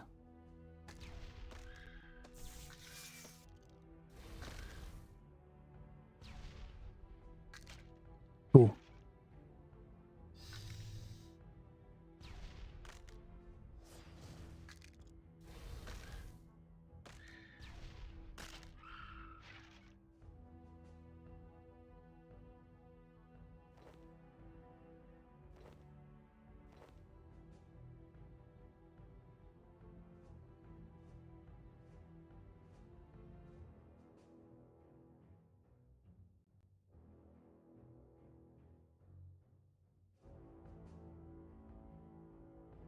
Got anything in here that's weak to air? Is that air or is that water? I think that might be air.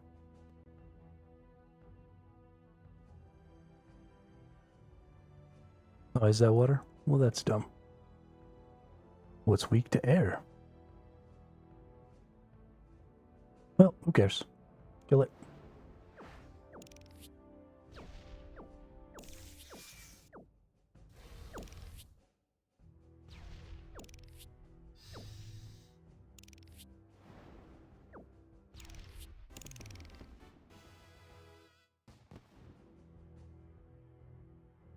Dang, you got murked, dude. Alright, so I could come over here and I could be like, water strike. Autocast. Set as both. And like attack that dude.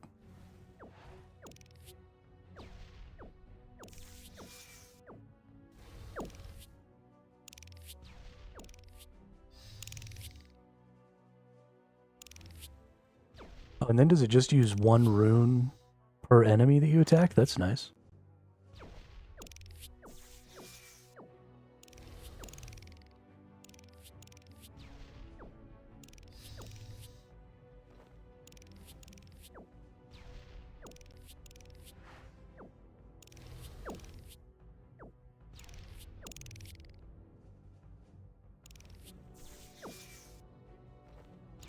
Hey, that's my first fire talisman, I think.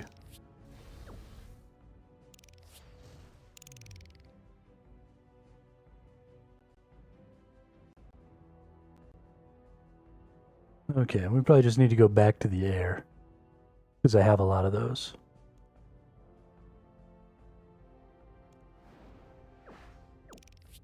I don't want to waste all my runes or whatever. Also, because I'm using the second tier of airstrike, it seems to be just as powerful.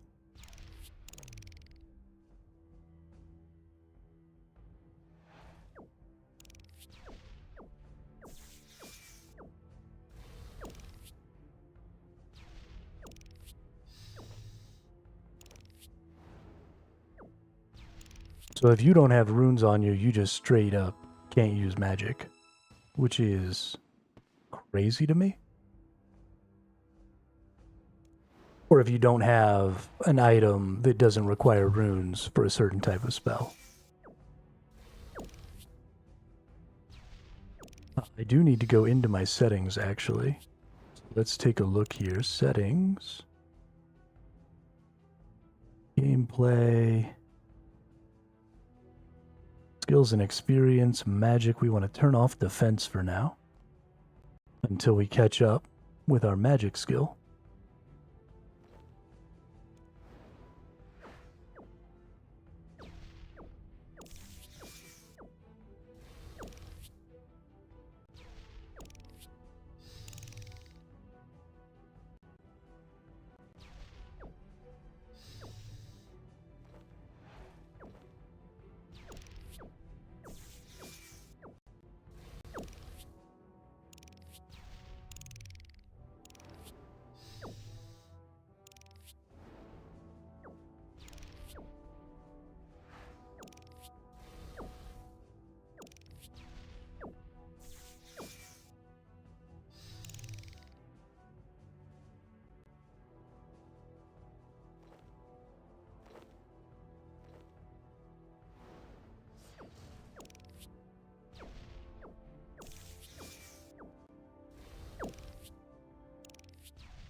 Yo, this is dope. I didn't really like magic before, but I'm kind of fucking shit up over here.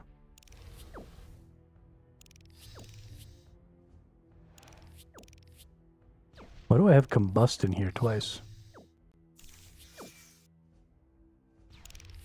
Doesn't need to go there.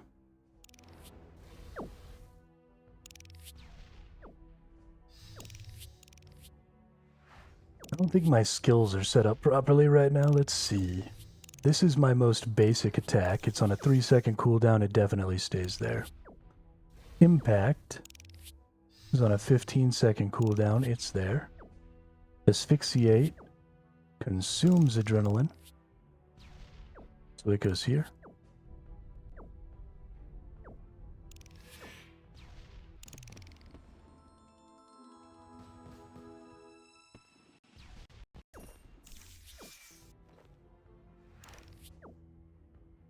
This one is an ultimate, so it's down here on my bar.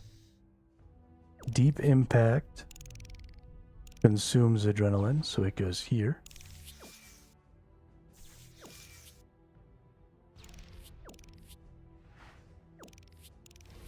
Asphyxiate doesn't require magic.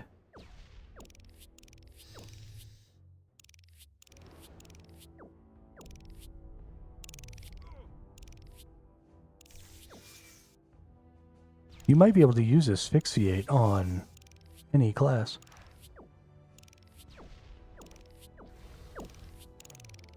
Let's see. Surge, no. Dragon Breath we already have on there. Sonic Wave we already have on there. This we already have on there. Combust we already have on there. Okay. So that's all my skills.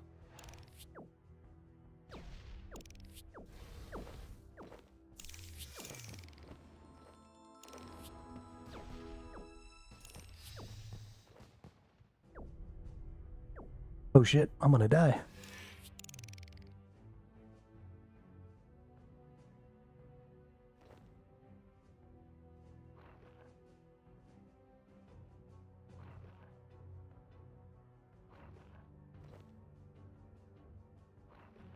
Damn, we're already level 24? Yo, this goes way faster than melee with a sword and shield. Holy shiznit.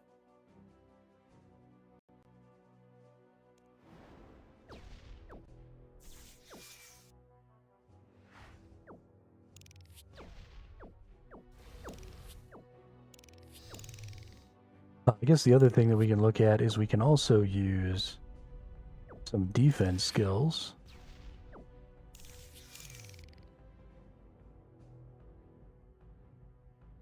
That requires...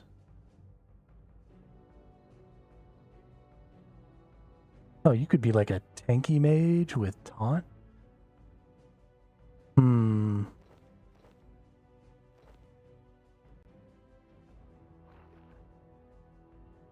There maybe is going to be some interesting stuff to do with some class mixing. I think there's probably a little more class mixing in this game than I previously gave it credit for.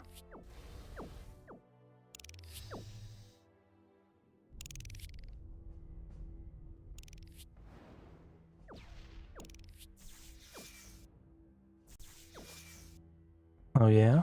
That sounds like fun.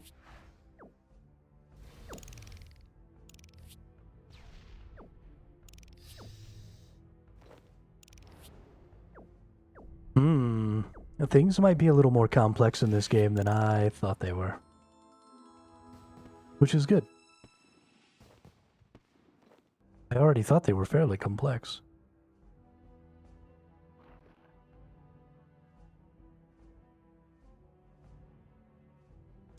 Now let's murder some more dudes.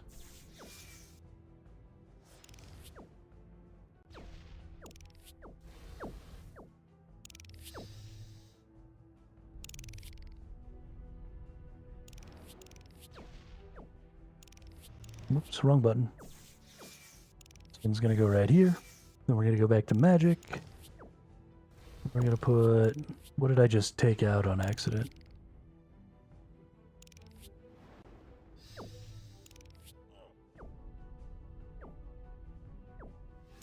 You know, I think I took out a duplicate skill.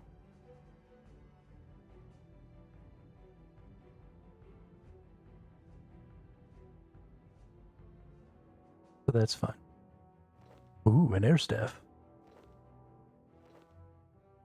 Main defense abilities: devotion, resonance, reflect, debilitate. I don't think I have all of those.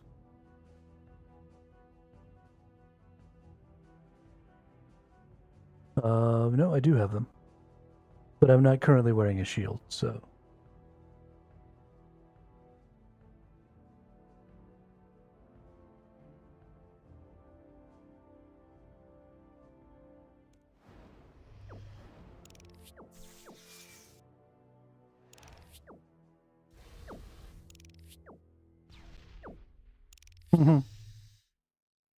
But that's only if I'm doing necromancy.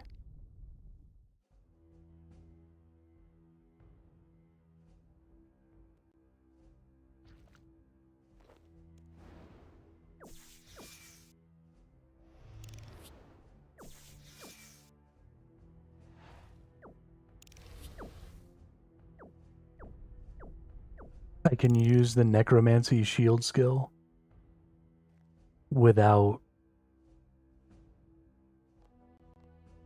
having to be in necromancy? Well, that's crazy.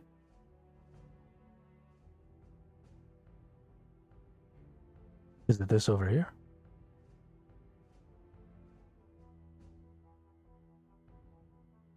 Touch of Death, Death Skulls, Blood Siphon, Conjure Putrid Zombie, Conjure Vengeful Ghost, Bloat, Soul Trap, Soul Strike, Spectral Scythe,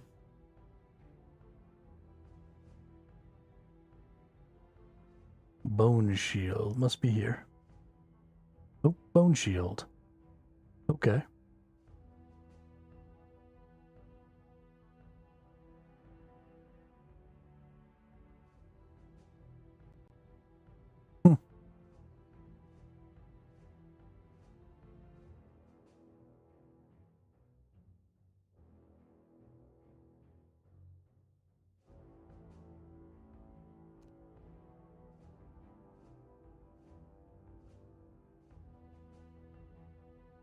So then, I mean, that's awesome. In fact, I'm probably going to do that.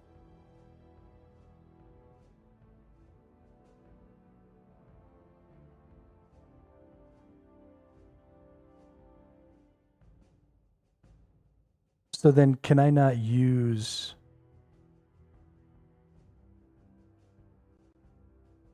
Okay, these are just basic attacks, so of course I can't really use them.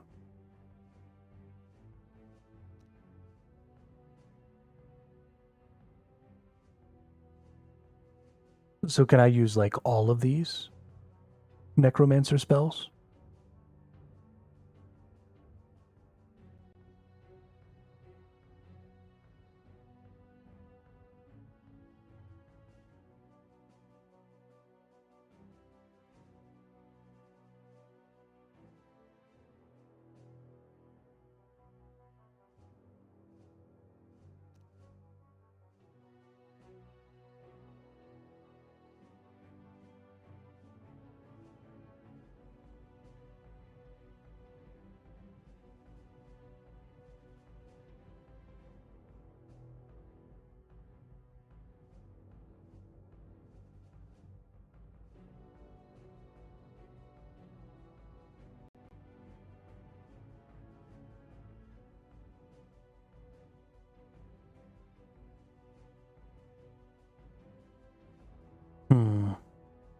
Reduce the target's damage dealt by 10% for 1 minute.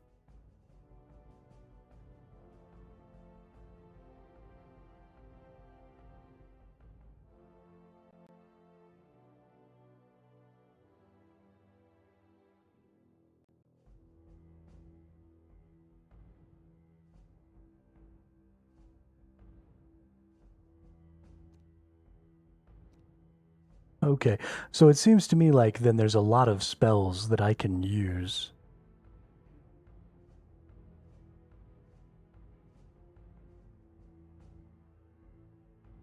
Like, can I use these weakens and enfeebles without having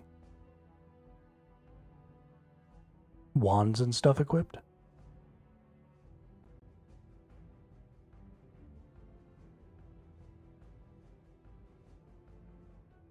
Okay, so I was under the impression, because some people have told me in the past, that you have to be using a wand to use any of these magic spells.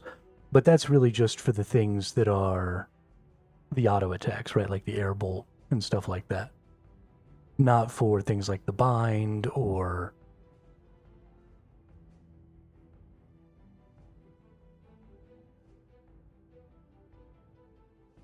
I only need to have a wand if I want to use specifically these magic abilities.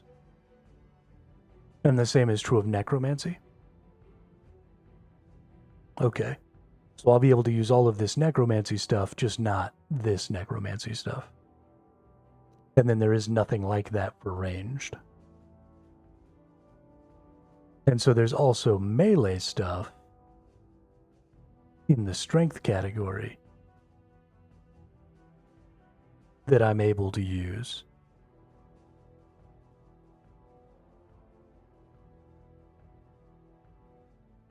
Although it seems like all of these are saying that I can't be using them. So let me...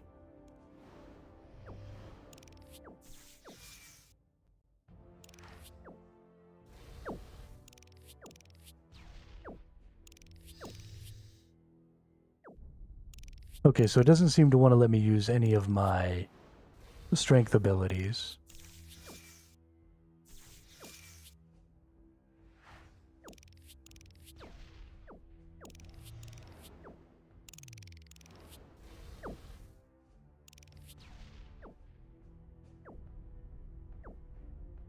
Okay.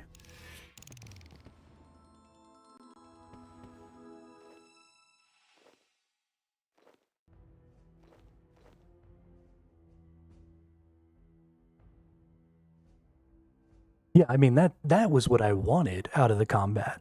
And I was a little disappointed because I didn't think that I was going to get that, which is why I started with melee. But it seems to me that the best thing to do is to start with magic and necro. And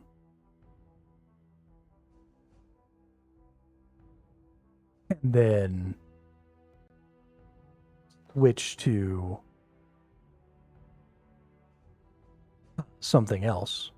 And people did tell me that the best thing to do was to start with necro, but I thought they just were saying that because, and even they were explaining to me in this way that necro's the easiest to use, and so I should start with it. And I didn't really care about doing the easiest to use because I wanted to do sword and shield.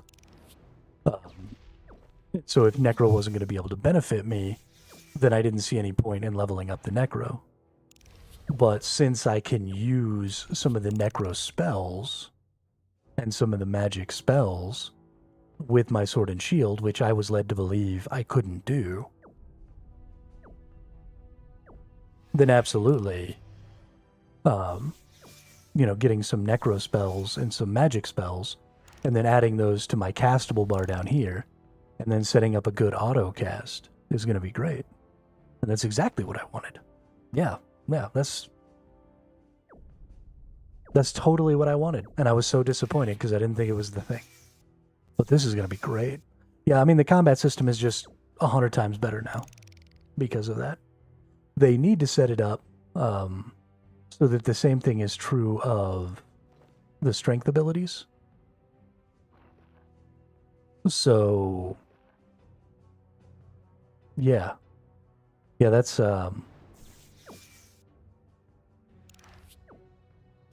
They need to make it so that you can use the strength abilities in the same way, because there's lots of like shoves and pushes and stuff like that with strength abilities, and that would definitely benefit those ranged type playstyles a lot.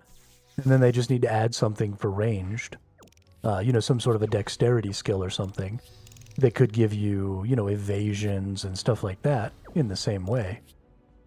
So that you have, you want a multi-class, right?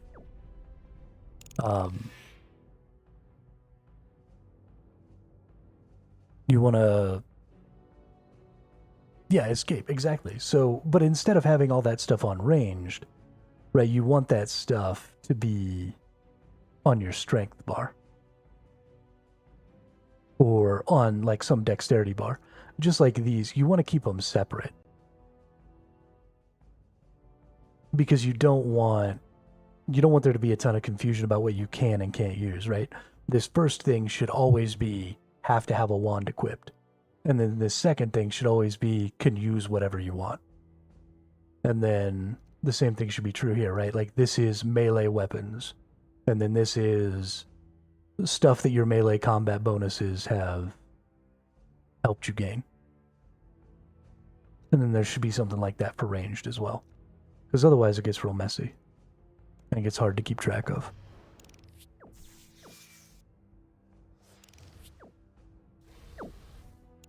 It's a jumbled mess, but once you know, yeah. Yeah, that's definitely... And I'll just have to go through... I mean, at least they light up. Like, that's kind of nice. Like, I know that I can use escape because it's lit up. That doesn't really work for things that require adrenaline. Because they don't light up unless you have the adrenaline to use them. And that kind of sucks, but...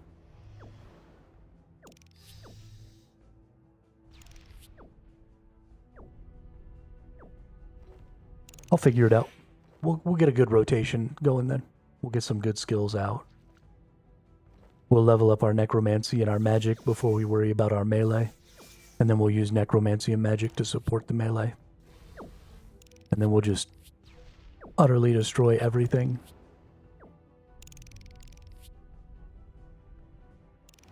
Oh, melee is super good.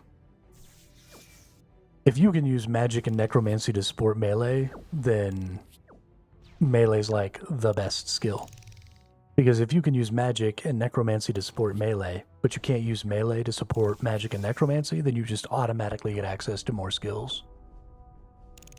And that's just better.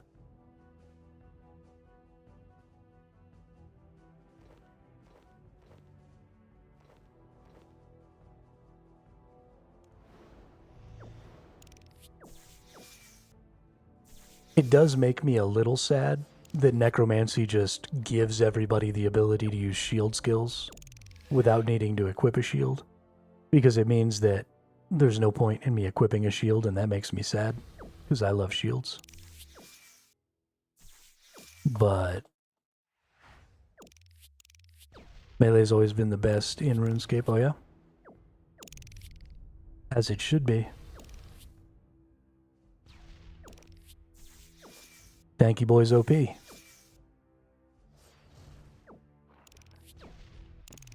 Oh, damn, we're almost to 30 already. Holy shit.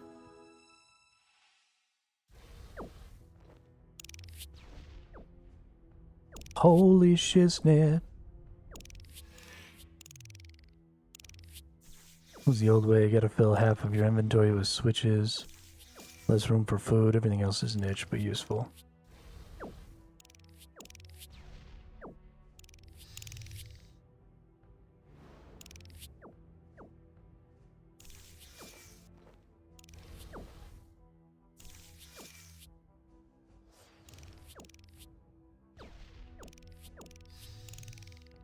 We'll see about that, Jenkins.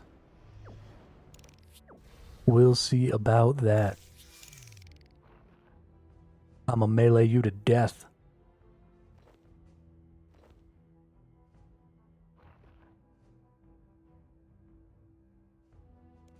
You'll be like, oh no, how did that happen?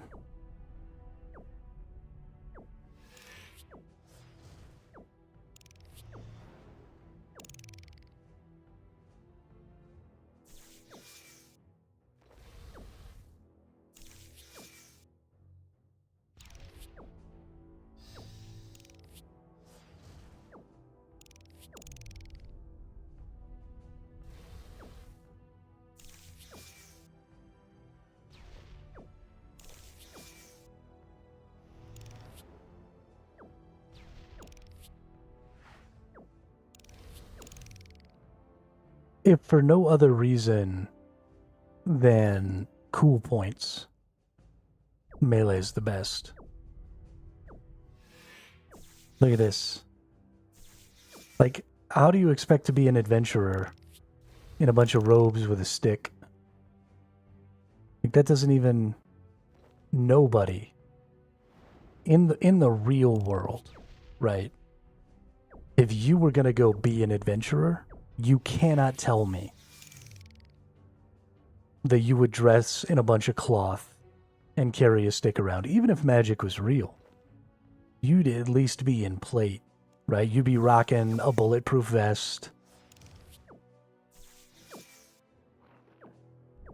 and going out there.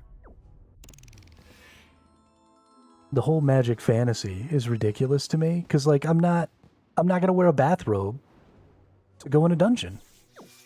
It's not gonna happen. Ever.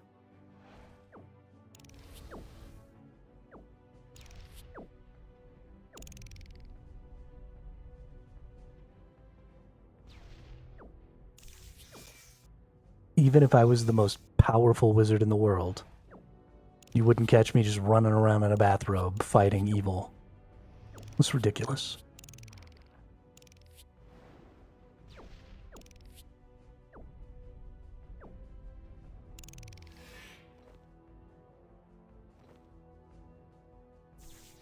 Actually, I'm curious.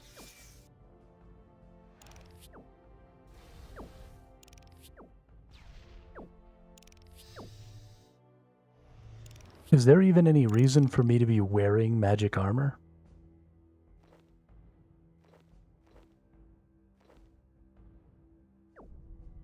Like, can I not just wear my metal armor?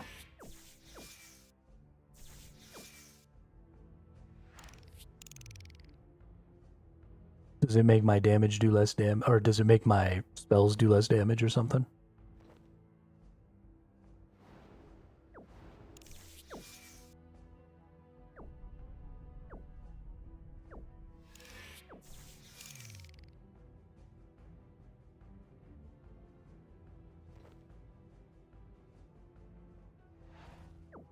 Any other armor will take away from your magic accuracy and damage. Okay. But those stats don't show up on the armor, which is super useful. Because I love not being able to see any data representation of that fact anywhere in the game. That's really cool.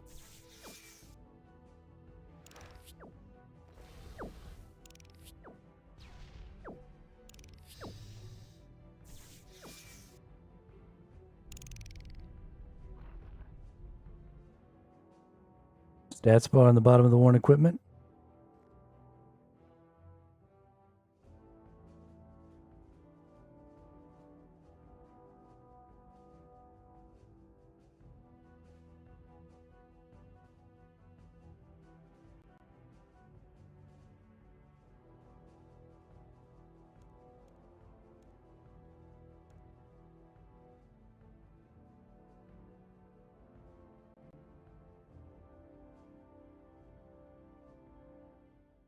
Defensive stats. Okay, so I have bonus to melee defense, reduction to range defense, neutral necromancy, and mage. That doesn't make any sense.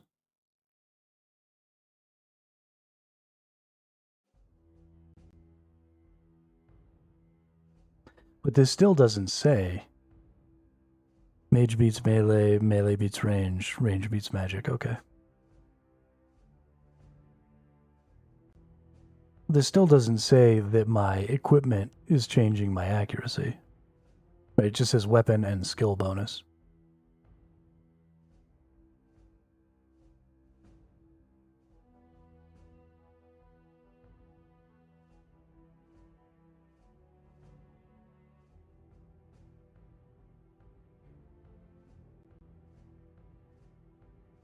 Oh, it changes these.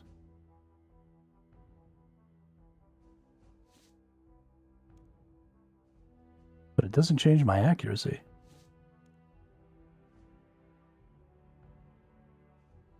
Doesn't seem to be changing my damage either.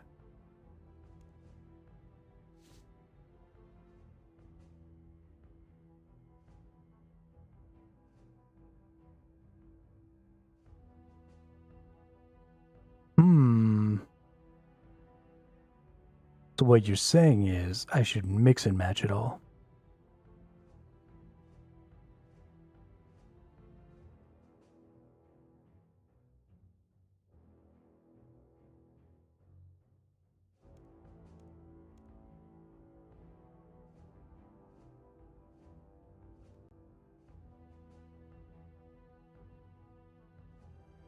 Just get everything to 0.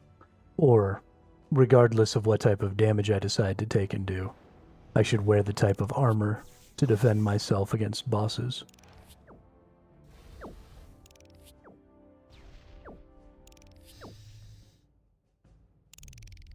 Or maybe it's all about whether or not it's tank or damage gear.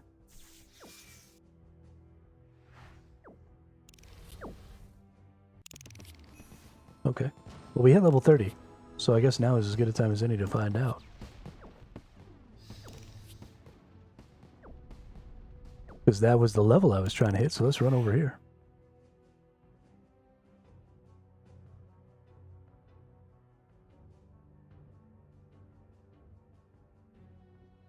And then let's go back to Lumbridge. We're gonna work some things out here right now.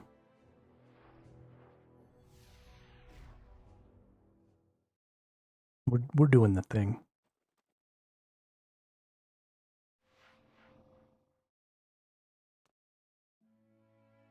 Am I an NFL fan? No. No, I couldn't care less about sports.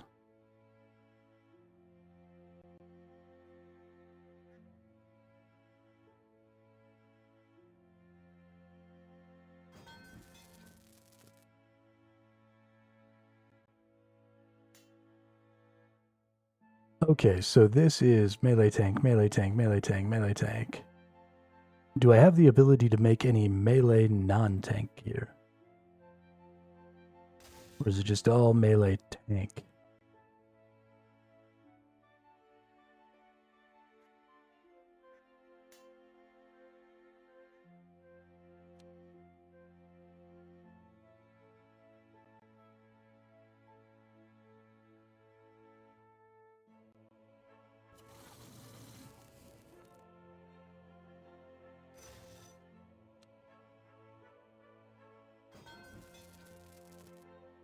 Negative.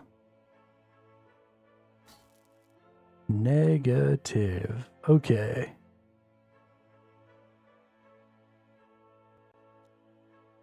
So let's take a look here. Let's leave that there. Can I move this? Nope. So this is 63.4% 200 life. And this is 63.4% 200 life.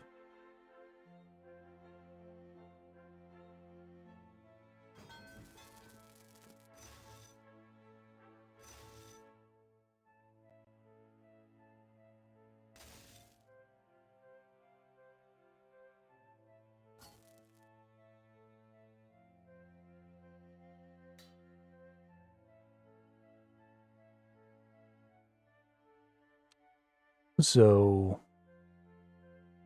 this cloth armor has the exact same armor value as an equivalent piece of metal gear.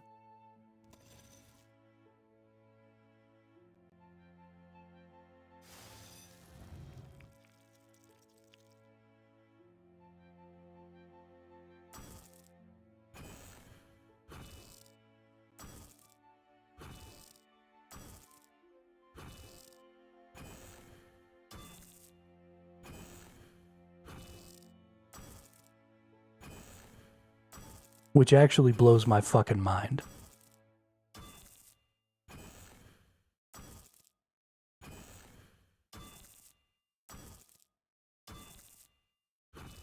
Because you know what I can't do is I can't +1 this spider silk, can I?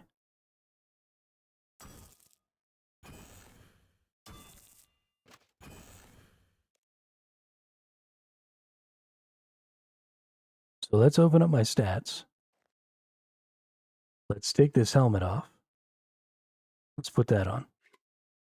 Okay, so putting on the gear reduces your accuracy.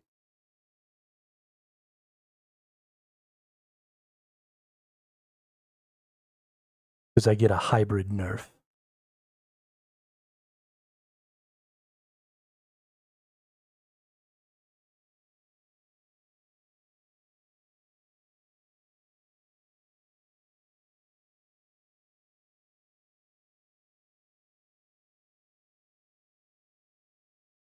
Well, so here's my question.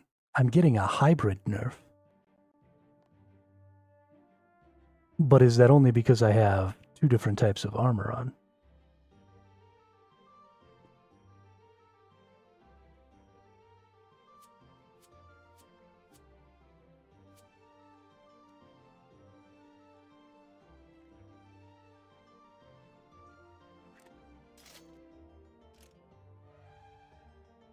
No. Okay, so you get a hybrid nerf per piece.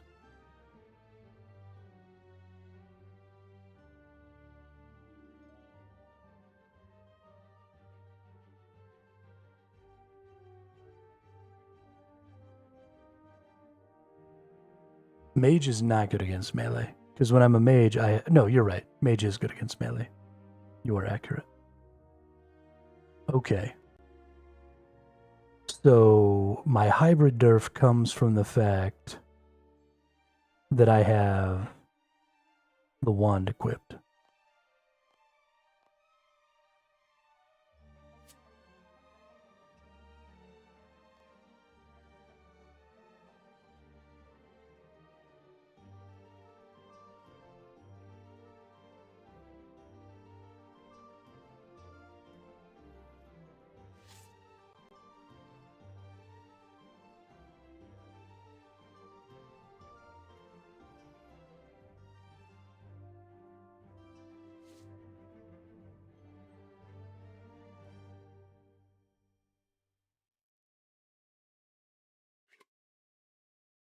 But it doesn't matter for the secondary piece.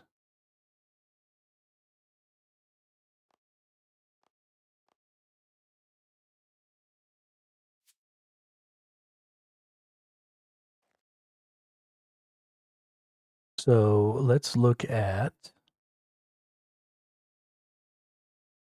So these shields are kind of the same.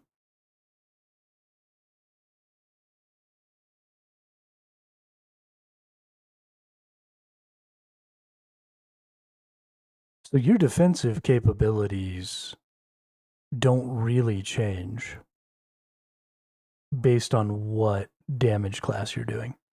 If you're ranged, if you're magic, if you're melee, if you're necro.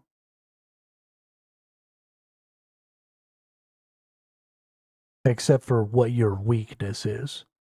You get the same defensive numbers, you get the same health numbers, you get the same damage reduction numbers at each tier.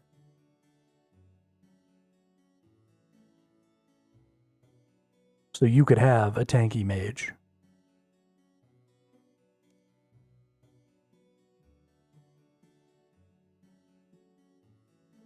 Okay. Okay, so anything that I was doing that required this offhand weapon would get a hybrid accuracy debuff because I'm not using... Got it. So your hybrid buff is based entirely on the weapon class of the item you're using. And it is entirely about the accuracy of its skills.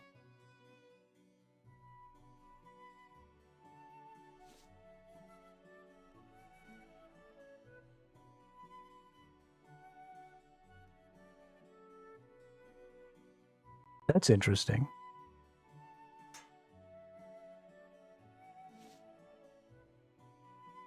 So this automatically significantly improves in my magic defense. Because this counts as an armor type.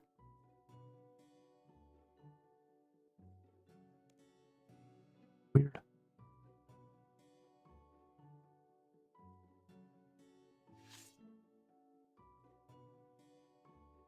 Oh, okay, because I'm taking this off. I get it. If I was putting another sword on, it wouldn't add the defensive bonuses. I don't think.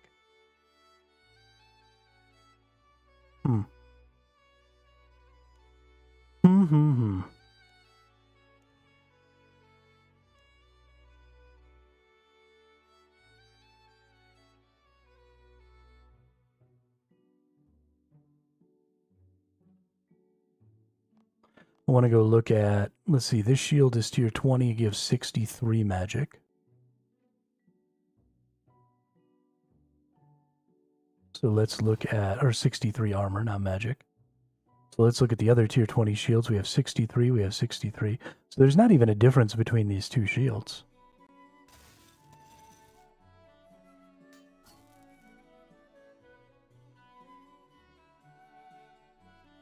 There doesn't appear to be difference between these two types of armor. Like it all seems to be aesthetics at this point.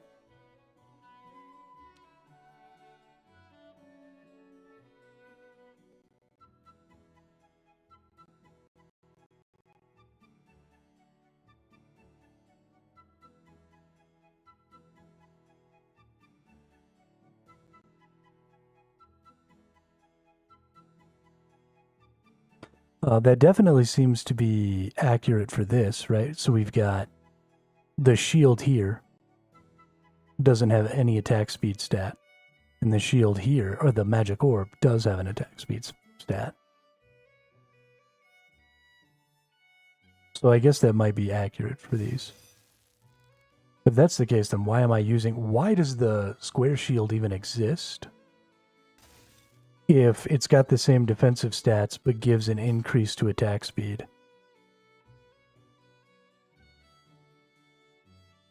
Like, don't even have the square shield. There's no value there.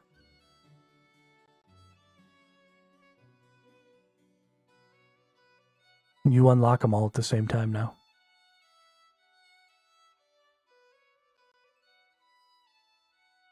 So maybe in OSRS, they matter, and in RS3 they don't?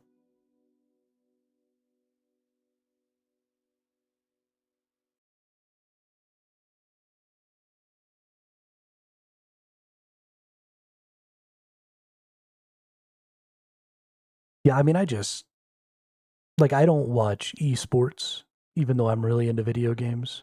I just don't. I prefer to play or do the thing than watch somebody else do it personally.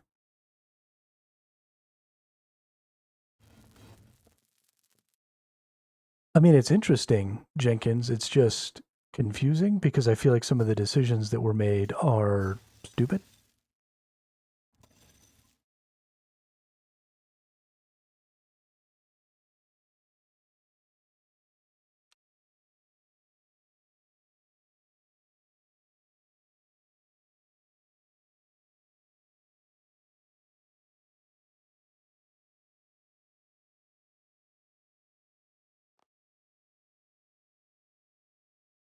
Hmm.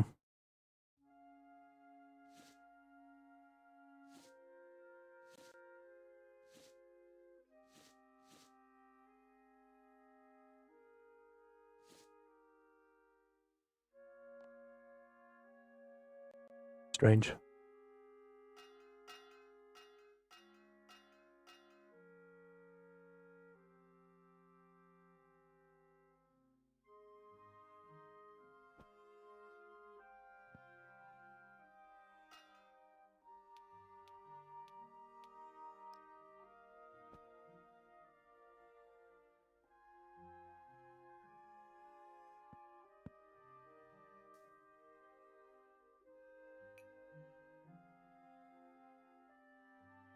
You have to understand the lineage of RuneScape, old school RS3 for it to make sense. It doesn't make sense as a standalone. Well, so what doesn't make sense to me is the fact that they didn't change it. Like, I understand that it's years and years and years of stuff on top of other things, but when you did the evolution of combat, I feel like this was one of the things that maybe you look at, right? You now have these three roles with very distinct differences and abilities and stuff like that that don't intermingle necessarily. And so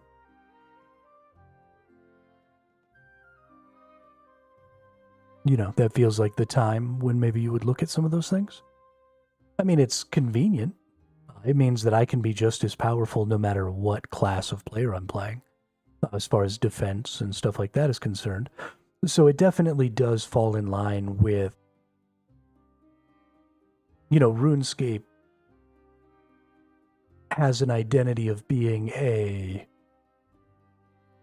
a game where you're supposed to be everything, right? You're supposed to level up mining and smithing and fishing and cooking and crafting and fletching and magic and melee and all of those things. And the primary focus of that seems to be so that you're able to interact with any weakness. And those weaknesses are just very generic. You've got magic weakness, you've got range weakness, you've got melee weakness, you've got a couple of different categories inside of there. And so they've just made everything really broad, right? If you're going to be magic, you're all magic. If you're going to be melee, you're all melee. Here are the weaknesses you can interact with. And so it does kind of make sense. It just isn't.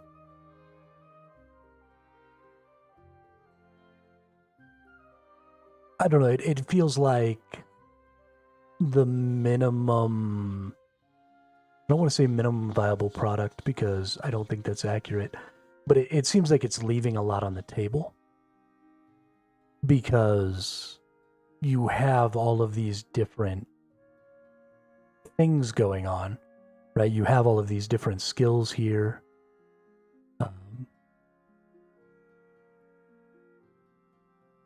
You have a lot of opportunity here for what could be like the best multi-classing game in MMOs,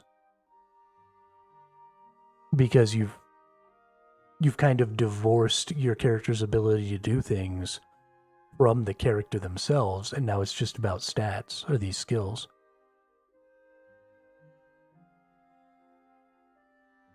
Yeah, see, I wouldn't think that was very much fun. Well, that's not true. It could be fun. But I mean, could you imagine if instead of having to be all magic or taking these weird penalties, if I could, I've got a main hand weapon, and instead of using a shield, maybe I bring something that I can throw so I have ranged attacks. I don't know. I think Albion is the best multi-classing game in MMOs, personally. I think Albion has one of the coolest skill systems in MMOs, for sure.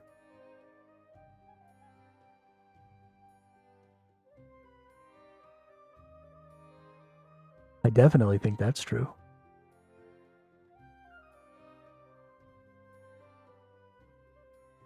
I honestly, if it wasn't for the fact that all of Albion Online's endgame PvP was centered around guilds instead of the program run factions, I would be playing Albion Online right now.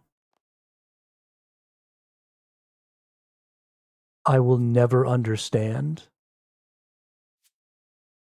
and I will never again participate in an open world PvP system that doesn't include factions. Because that shit's dumb.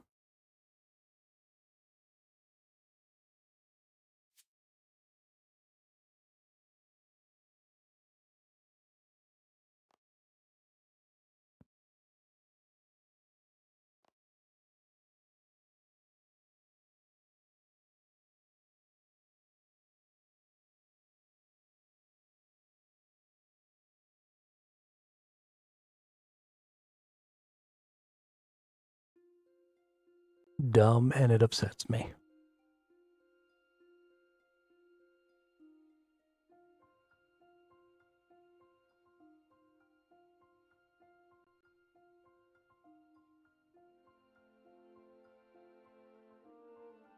Albion is similar to Runescape in several ways, by far the superior PvP game, but not as good PvE solo. I mean, Albion Online, the only... I don't think Albion Online and RuneScape really have very much in common at all. Their gathering systems are a little similar. But that's kind of it. I guess the tier systems of their gear is a little similar too. And then your perspective is a little similar, but not really. Albion is its very own unique beast. And I think the game is really good.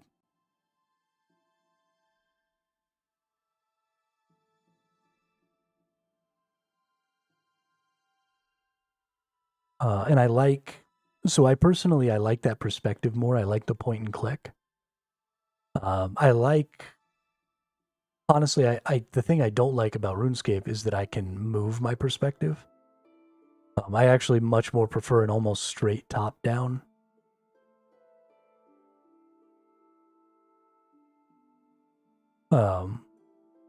With a fixed perspective, which is what I get from Albion.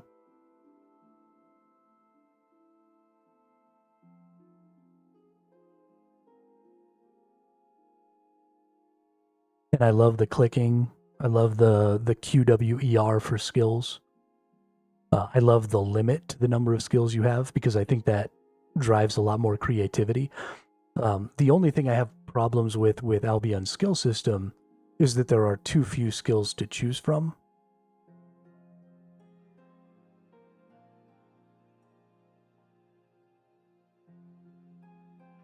And I don't really like, I like to have really constricted skill bars with lots of possibilities, which is the thing that I like the most about the original Guild Wars. Because you had like hundreds of skills and a great multi-classing system. But you could only take 8 skills with you out into the world. And that was really, really crazy because you had to condense all that down to like this one thing you were trying to do. And then really focus in on that. I got 5 abilities bars open in RS3. Yeah, that's too much. And so it doesn't have to be too much though, Jenkins. So RS3 is kind of in a unique position and they've done a good job. This right here can do a lot of heavy lifting. Especially because there isn't a lot of conditional stuff. Well, Albion has to be balanced. Because Albion's a PvP game. You don't have to balance PvE games. Because it doesn't fucking matter. Right? Like, if we can all kill the boss, then who gives a shit? I mean, there's got to be at least some parity between the classes, but it doesn't have to be like down to the wire. Something that I think a lot of people, especially game developers, fail to realize about PvP balance is the more options your PvP players have, the less you actually have to balance your PvP. Because the more, something we're seeing nowadays is that,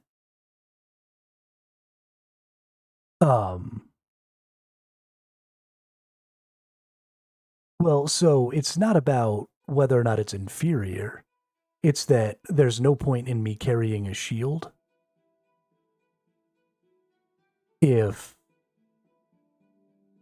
I can get a shield for free with the Necro, right? So that's not really a balance thing. That's taking away the shield's value completely, right? And so the same thing is true of what, in my opinion, the Necro and the Mage class and the Ranged class, because the Melee class can access Necro and Mage abilities, but the Mage and the Necro class can't access any of the Warrior abilities, then you're just taking away a lot of value. So that's not so much about balancing the classes themselves. That's about limiting the toolkits of some classes by a massive amount and just taking away a ton of their versatility and ability. So that's not a balance question. That's a really bad design problem.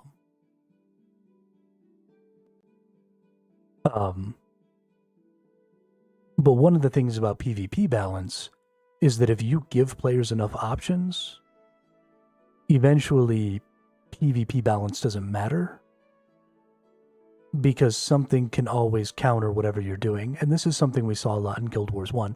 There were tons of different skills and you could only bring so many skills. So you could only do so many things. So if you created a build that was really, really good at this one specific thing, then there was inevitably a counter to that. And so if your build became too prolific, then people would just start bringing the counter build into PvP engagements. And then you would do nothing because you were just hard countered. And so then you had to come up with, yeah, absolutely. Absolutely. It is a form of balance, but it's a form of balance we've been getting away from.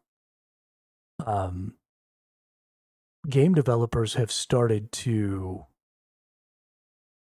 get into where they're trying to minimize how many options there are and then try and make those options as equivalent as possible. And so it's killing a lot of the creativity that created a lot of the balance in early MMOs.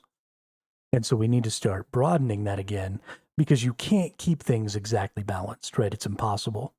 And so if there aren't a lot of options, then eventually something becomes unbalanced and doesn't have a counter. But your player base can't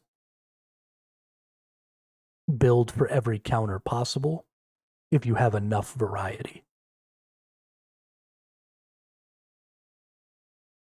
And that's just not really the direction games are going today. And it's sad.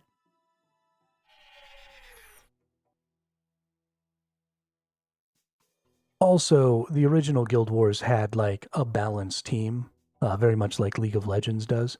And they came out with balance patches every week or two. So that also had a pretty significant impact on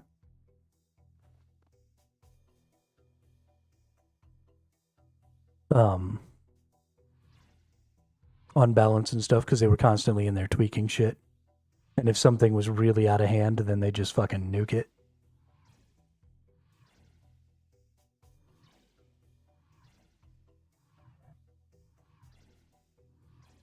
Which was dope.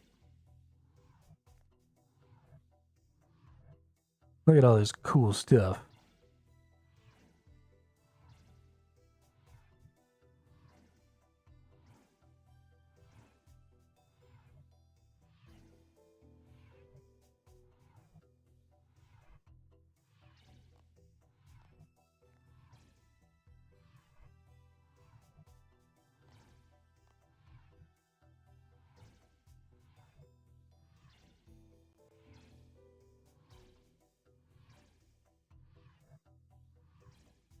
Lever tool, jewelry, and you know, I don't even like have jewelry.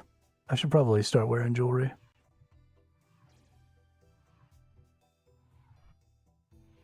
I'm just running around with like nothing. I didn't put my good ring on. I took it off of my melee, even though it's good for both melee and magic. Because I'm a fucking clown.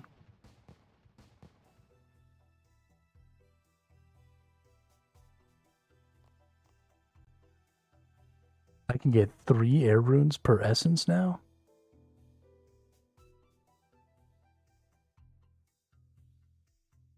Wait, what?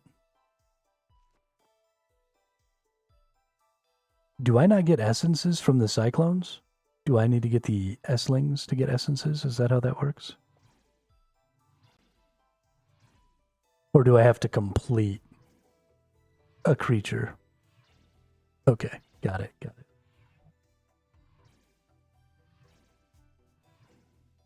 Only the beasties.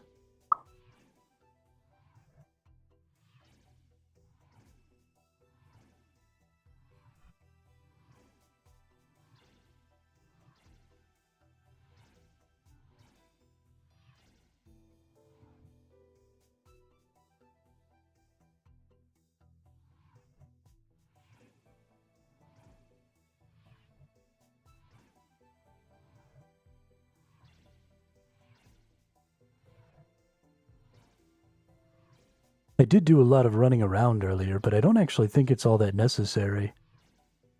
I feel like I can kind of just stay in this first spot and get all these cyclones and stuff, and they give a pretty big chunk of the XP.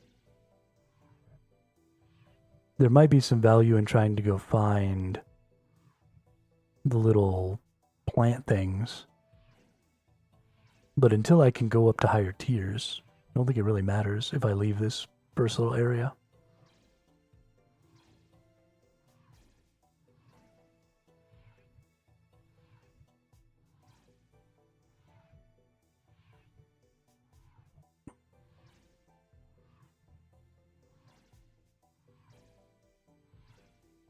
I'm excited to get all of my combat stuff leveled up so that I can really start doing some mixing and matching.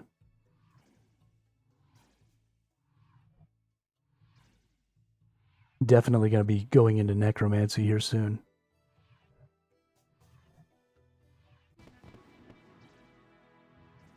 Get magic up, get necromancy up.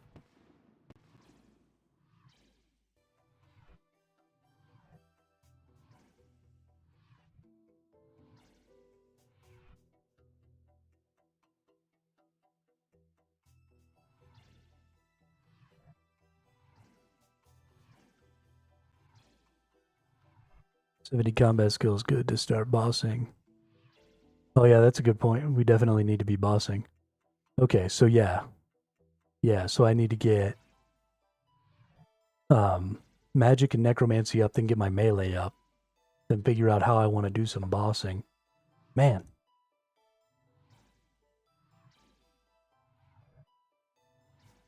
Life was so much easier when I was just fucking whacking rocks.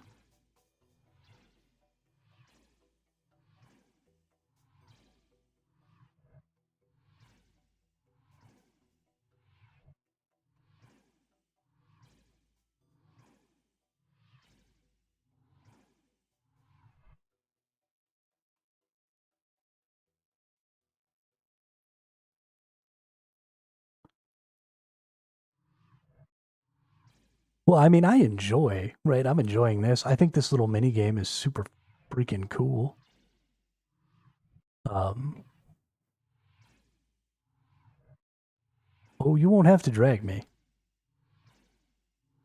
I'm telling you right now, I'm gonna find a way to auto battle all the bosses.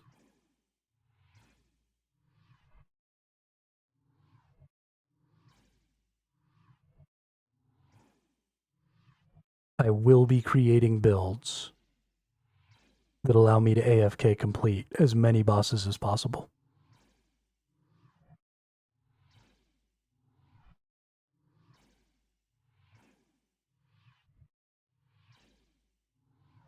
I will. The number of bosses possible may very well be 0, but we're at least gonna try.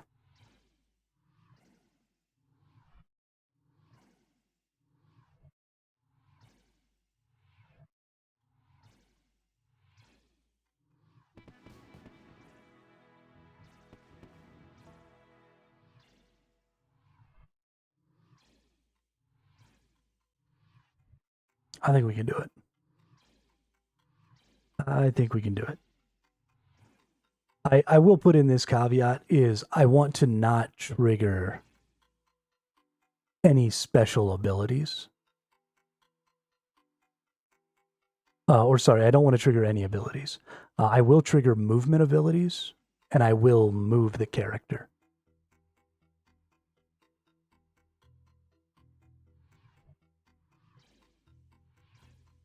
If I have to. I would prefer to be able to just face tank them and kill them without touching any inputs at all. But I will at least be satisfied if I can, move out of the way of mechanics and stuff like that. Yeah, manual defenses, automated offenses. 100%. Although, not even just defenses. Automated manual movement. Automated everything else. So, I won't be throwing up shield skills. I won't be throwing up this stuff down here. Freedom, anticipation, these things. I won't be doing those. If it's not on the auto bar and it's not a movement skill, I don't want to touch it. And then I'll change these hotkeys for my movement skills down to my QWER.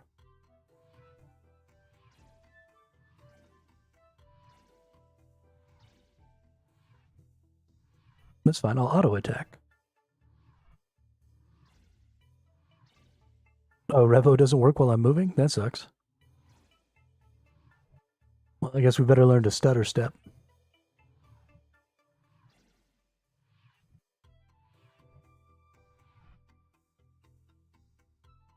Yes, we better learn to stutter step. Move, attack, move, attack.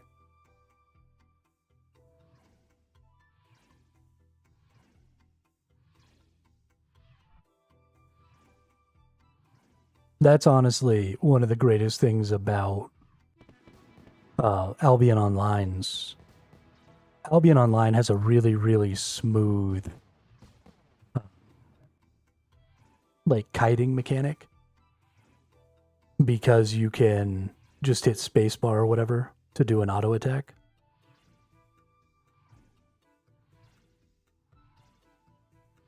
Sweaty. That's funny. But just being able to like click somewhere and then click space to attack and then click somewhere, click space to attack is super good. If they could find a way in RuneScape to reduce their tick time on their combat and their movement so that everything felt a little more fluid, that'd be pretty cool.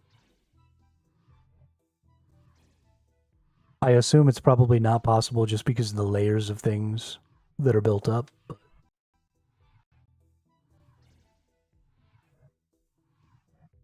maybe. Maybe it's possible.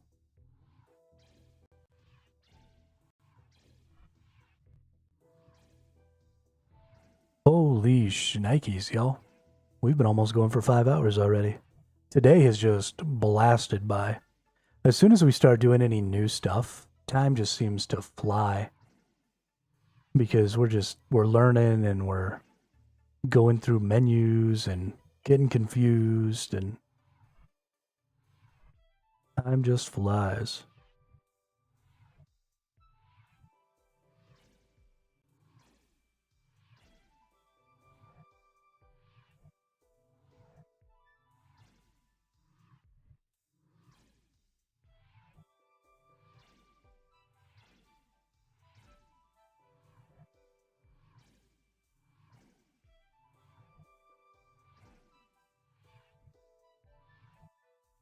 I think something I'm probably going to want to do is look into... Here's a question. Can you hotkey adding this stuff to your autocast? So swapping out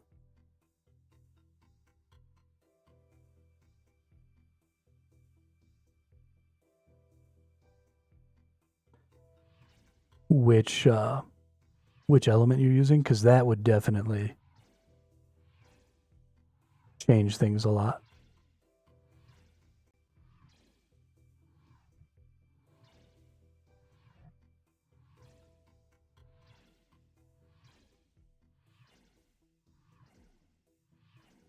But once it's autocast, you'll never use it. Right, so I don't want to necessarily... I want to change which one is active on my weapons.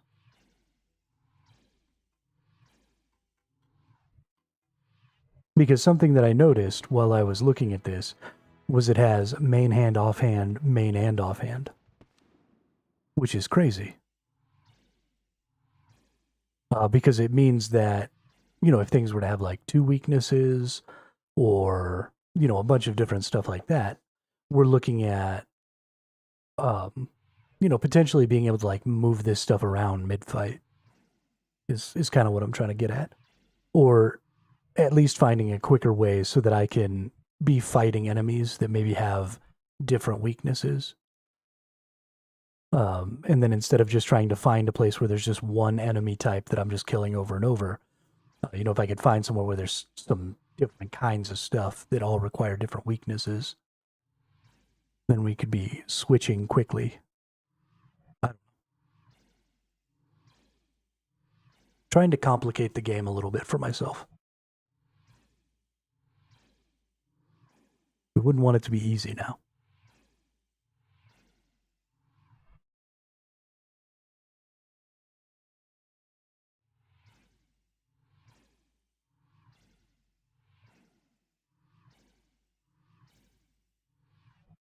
You're curious about a different way to set up HUD. You can save yours and try other people's. Just revert if you don't like it. Yeah, I don't... I mean, I'm pretty much dead set on the HUD that I've got right now. And it's mostly because my HUD is more about y'all's information than it is about mine.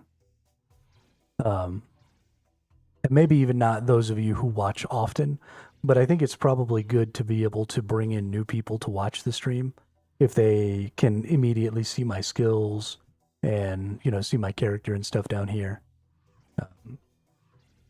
And so while it's a little busy, I think ultimately it's better that way. So I very much like it. I actually like my HUD a lot.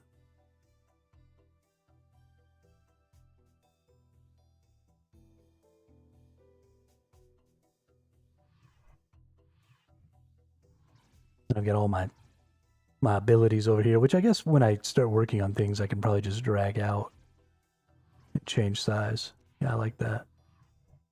And then I could work and then just close it back up. Move it over here.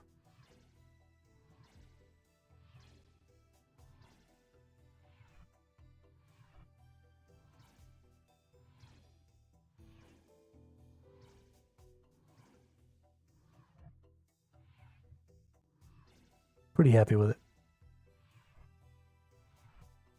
I am going to have to find somewhere, so I don't like my summon thing was up there in this corner.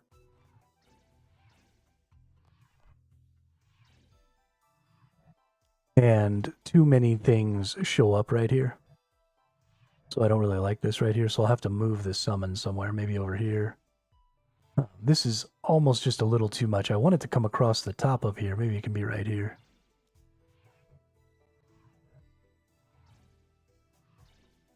Because I don't want to encroach any further from any of these directions that already have stuff on them. Maybe it can be down here. That's kind of nice, actually. I can be okay with that.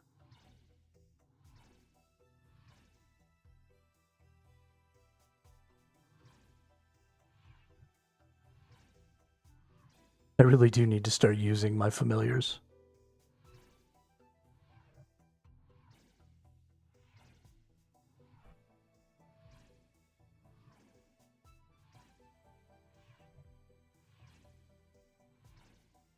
You can change all this stuff in layout, even widen buff bars so you can see all the buffs.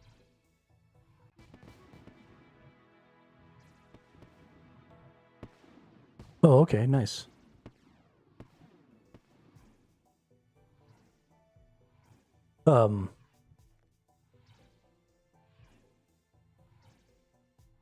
Fuck you. That's cool, because I actually kind of want to put my buffs in the middle of my fucking screen.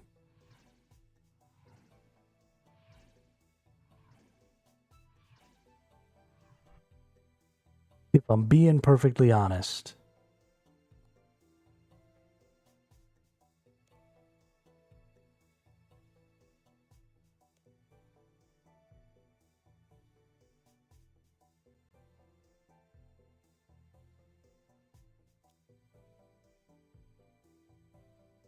Let's put this shit like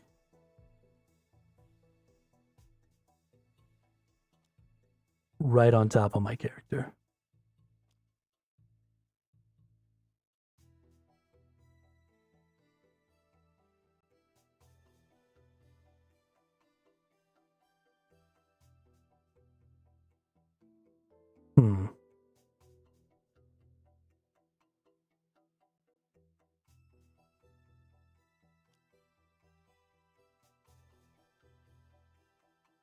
What if we put buff bar above it, debuff bar below it?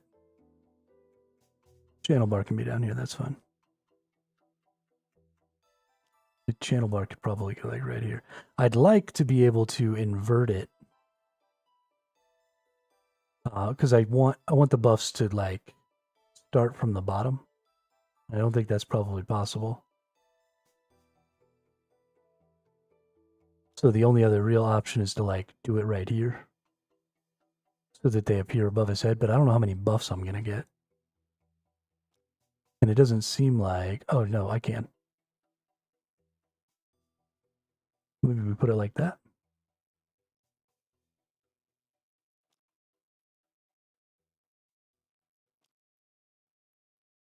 I don't know how many buffs I get. I don't know how many I need to be able to see. Then I guess we could put the channel bar above that.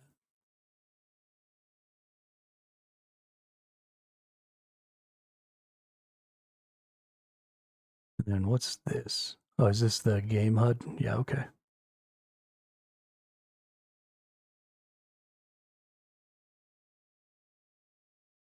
Needs 3 rows for me, but you probably don't need that much. Well, not right now. Eventually I probably will, but we'll save and exit for now. And we'll work on getting them in the right place. Let's see. Yeah, that's not terrible.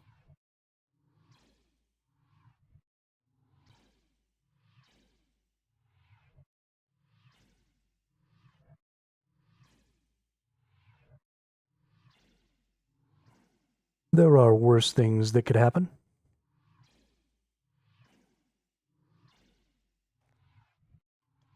Yo, I feel like runecrafting is going to be like the easiest one to level up. You get so much XP down here. You can right-click ability slot, set hotkey to. Nice. Nice.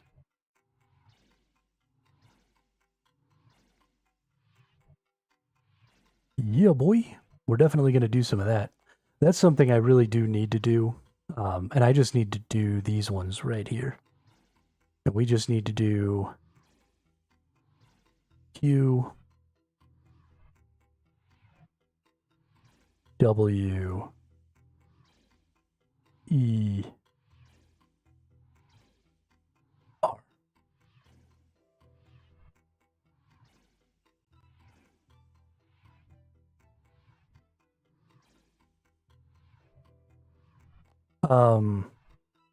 Yeah, I don't like shift. Shift is in the wrong spot for me. If I could hold space, if it was like space 1, space 2, because my thumb rests on the space key. But I like to rest my hands on QWER, and I can't hit shift and hit like 1, 2, 3. Like that's really, that claws up my hand, and I got arthritis. If it allows me to use shift as a modifier, then I'll probably do QWER, or sorry, not shift, space. If it allows me to use space as a modifier, then I'll probably do QWER and space QWER. And use those for movement skills and ultimates.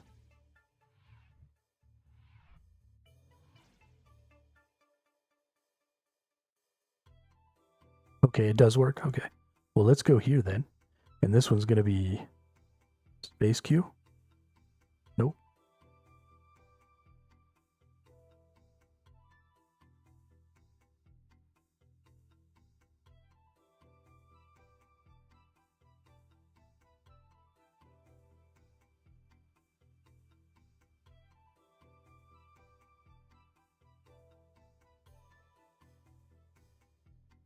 You know, I do have an extra mouse button because I've got a 5-button mouse. So I guess I do have an extra mouse button that I could map to shift for that. I'll have to look into that after the stream. That's not a terrible idea. But we're going to go ahead and remove these. And we're going to put some permanent abilities in here. So one permanent ability we definitely want is Surge. And then one permanent ability we definitely want is Escape. And then I believe we have a roll.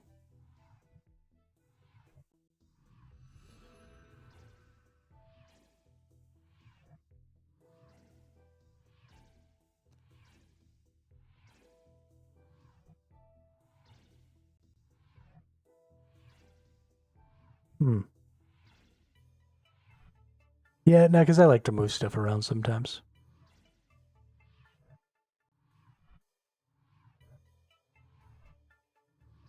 That's a good tip, though.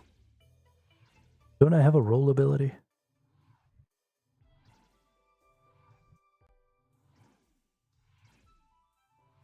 Dive, here we go. Okay, well, we don't have it yet, but we're going to put it down here anyway. Oh, you can't even place it on the bar. Cool, fuck you. So we need to finish that quest so we can have dive. And I think that's all of my movement abilities, yeah?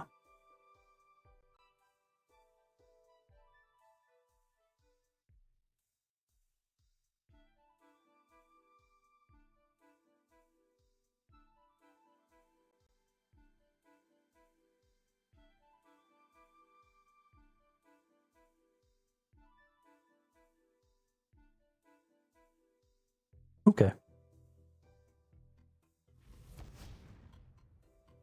Nice. Oh, they share cooldowns. I didn't know that.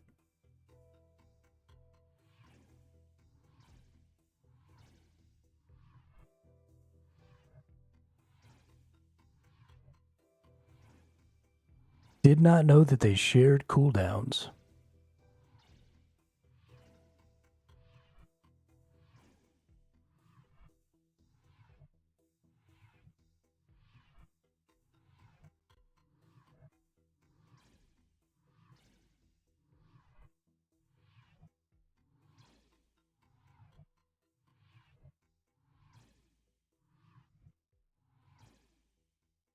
Whee!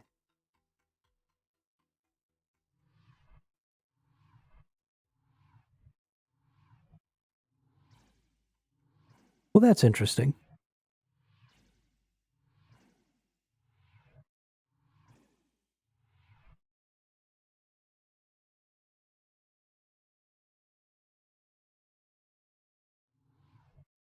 Damn, we're already level 28. Holy crap. We're cruising. Freaking cruising, dude.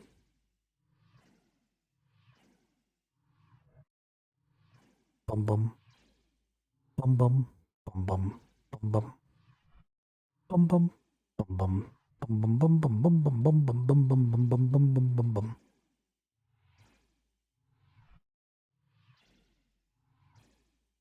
Killing the game. So we'll get this up to 30. That should allow us to craft whatever the next tier of weapons are. And then we'll go gather up the resources we need. So let's take a look. What are we looking for? In level 30. Hey, one more level to go. So level 30 we can make Batwing. I actually have some Batwing.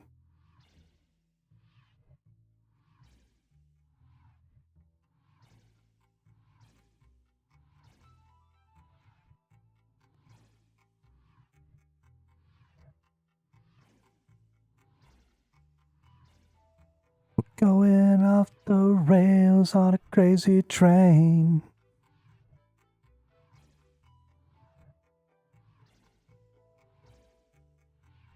I just might be.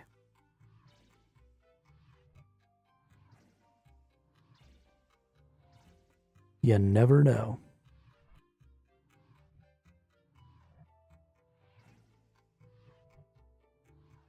Okay, so it looks like we'll be good to make all of our Batwing stuff.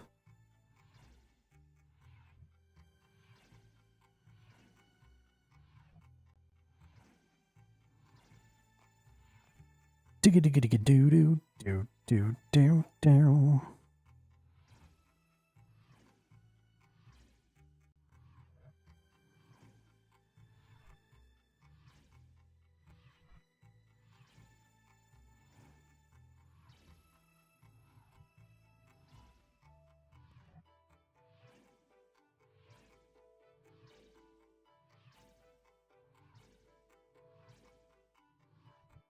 Yeah, Jenkins, have a good night. And thanks for all the help today. I really appreciate all the info and helping me narrow down some things I needed to look at so that I can understand the game a little better. Because I got so much more to think about now.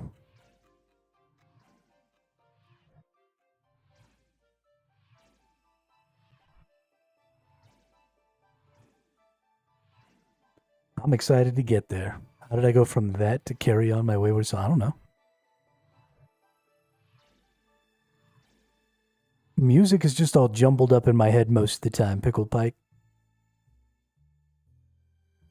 Little bits of songs. I mean, because all of the really great songs, at least in modern history, are mostly the same. Right? They have a lot of the same rhythms, they have a lot of the same chords. And my brain doesn't really separate them.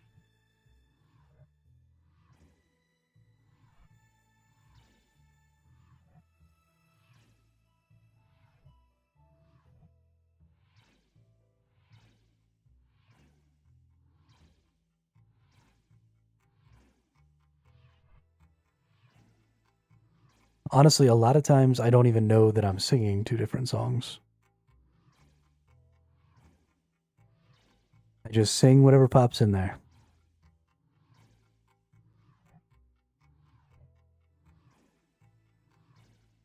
You should hear all the songs that go on in my head that I don't sing to you all. Because it's pretty much just a non-stop concert. I don't know any of the names of the bands. I don't know any of the names of the songs. I don't even know the entirety of most of the songs.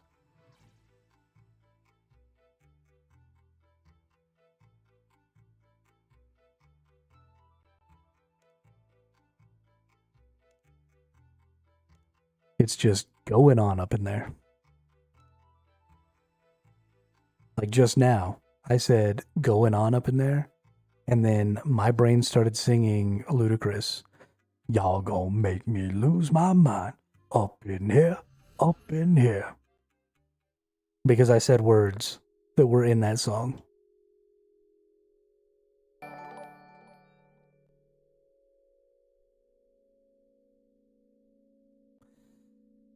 Hey. Andrade. Welcome to the chat. Welcome to the channel. Thanks for the follow. Really appreciate it. How are you enjoying your time in RuneScape? I asked you a while ago that you'd like to sing on stream Magic Bob. Told you about my religion. I got the COVID-19. Right. I remember that now.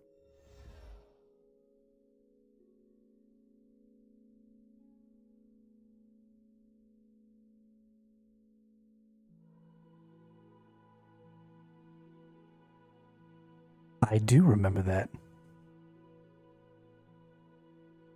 How long you been playing for? Because I just started. Today's only my 13th day ever playing this game. So I don't know shit. I'm just running around like a dummy.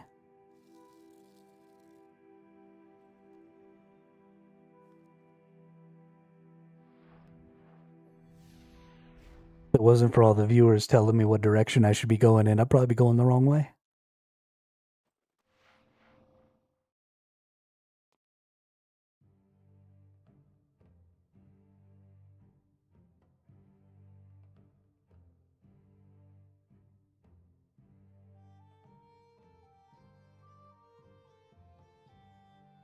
I've got the COVID-19. My whole body hurts. I feel just like I'm 90.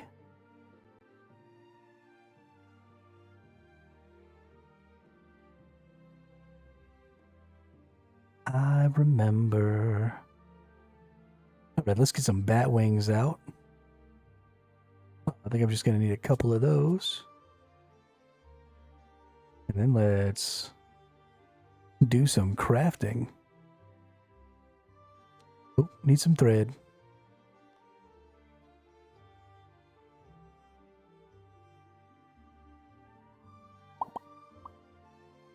Where's my thread at? Oh, there it is.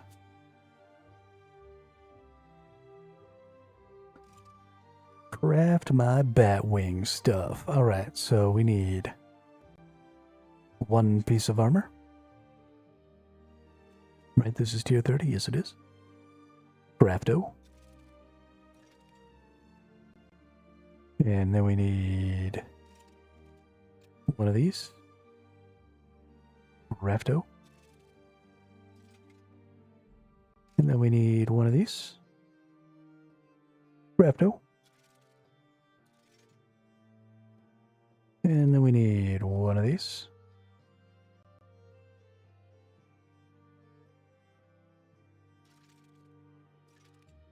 And then we need one of these.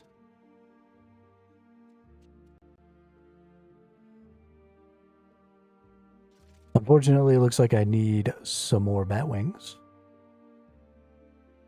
Make my weapons. So let's see, I'm going to need one more bat wing for that one and two more bat wings for that one. So 3 more bat wings. In the meantime, let's throw on all of our bat wing gear so we look dope. Yeah. Like I could legit freestyle. I cannot freestyle rap, in fact. I'm a terrible rapper. I am... Look, chat game. Yeah, so unfortunately the chat game is currently not running. It is in development. And by that I mean I haven't worked on it in a while. Sorry about that.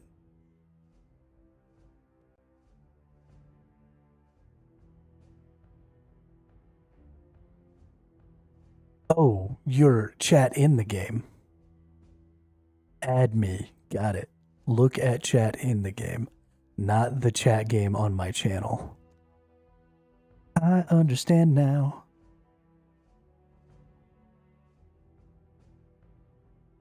Sidoka 0.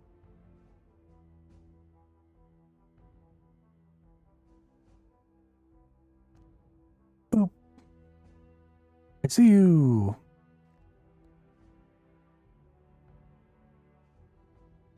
Brazil.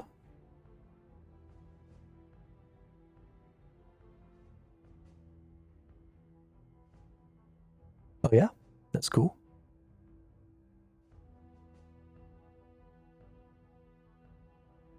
Oh, okay. So this...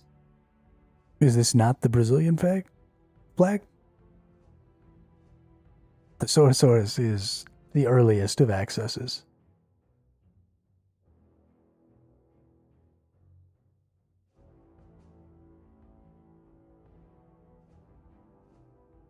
The Thesourusaurus is a super cool boss, though.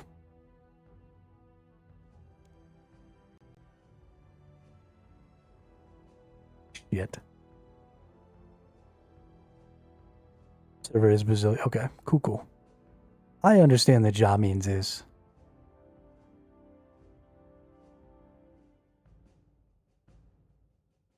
I've lived on the internet long enough that I've picked up a few little things from most languages that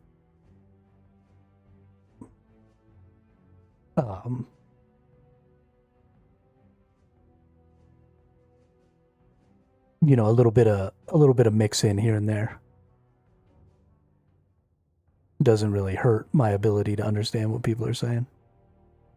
I think that's probably one of the greatest things about living through this era of human history is watching language change. Like, English specifically has a much different structure to its sentences and a much different form of conjugation for a more explicit conjugation for a lot of words. And there are a lot of languages out there that have very implicit conjugations. So for example, the meme Icon has cheeseburger exists because there are a lot of languages that wouldn't conjugate the word has to have, and they don't have like past and present tenses of their words. They just have the word, and then through context you understand if it's supposed to mean past or present tense. And so a lot of the younger generation, like Generation Z, Generation Alpha, because they're spending so much time on the internet with people who are speaking English as a second language, who come from languages that don't conjugate things in that same way, they've started to develop a similar conversational style in English through communicating with those people who don't understand or don't actively use those conjugations. And so it's been super, super interesting to see some of the homogenization of language that has occurred because of the mass communication across cultures and languages. Gen Alpha is teenagers now, aren't they? At least the oldest Gen Alphas.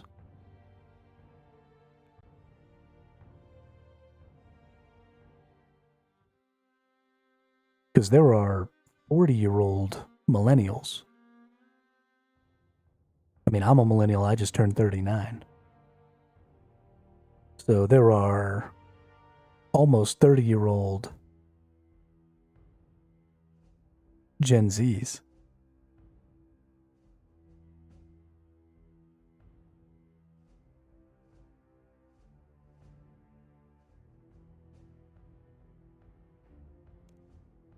Which is hilarious to me.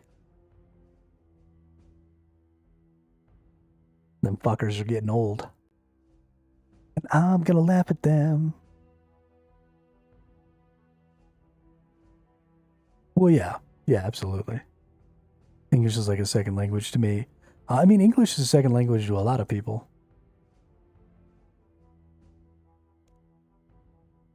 Oh, gotta make this...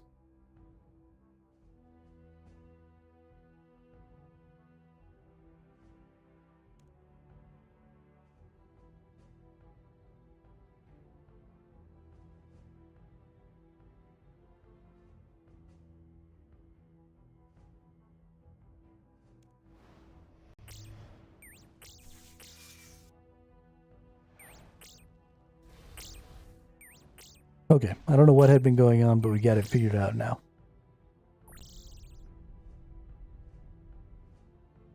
I don't think that English is still the most common language, but I think English might be the most common second language.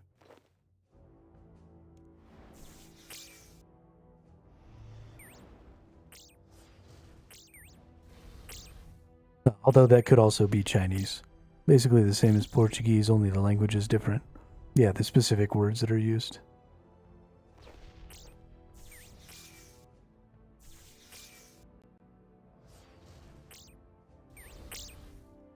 I don't think I've ever actually heard Portuguese spoken out loud. I don't know that I've ever met a person who spoke Portuguese, like, in real life.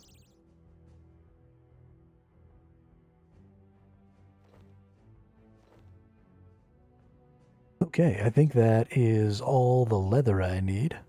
So let's go back and make my weapons here. And then we'll get back to murdering stuff. We actually probably need to go somewhere new to murder stuff. I think I murdered all the things down here. Maybe we'll do some Slayer stuff.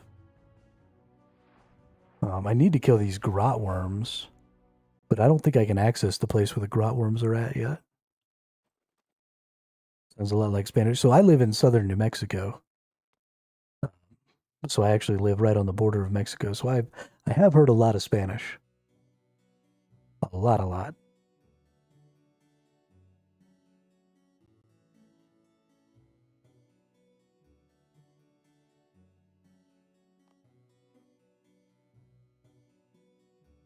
Let's see. I need a log. Give me log. Give me thread.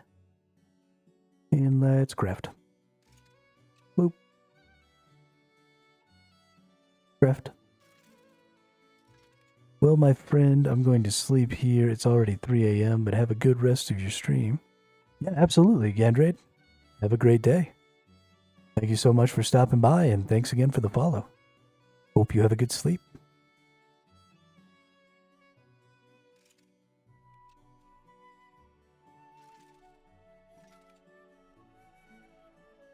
Purple State Bros, New Mexico to the north.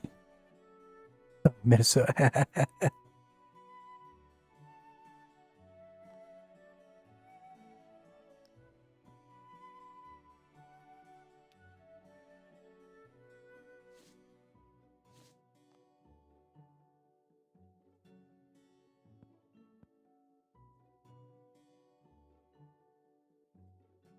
Canadian expat. Whoops.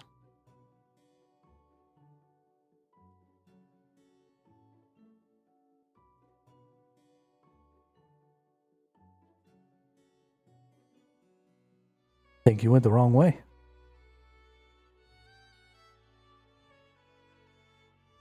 Must have taken a wrong turn in Albuquerque. Let's see. Where do we go? Up here.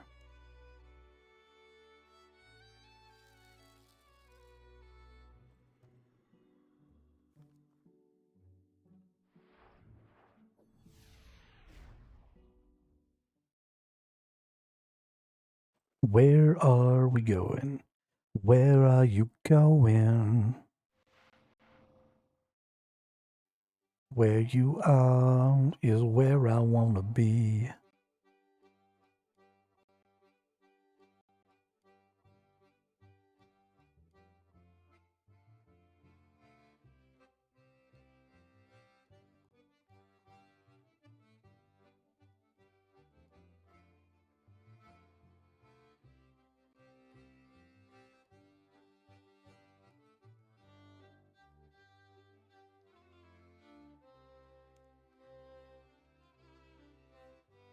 That's fair, I suppose.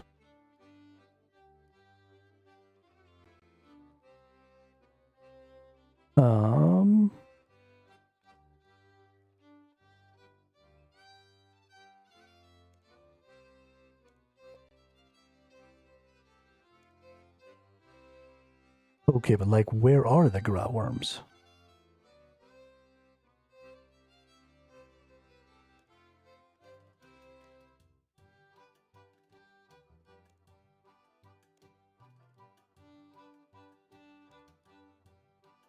Oh, grot worms.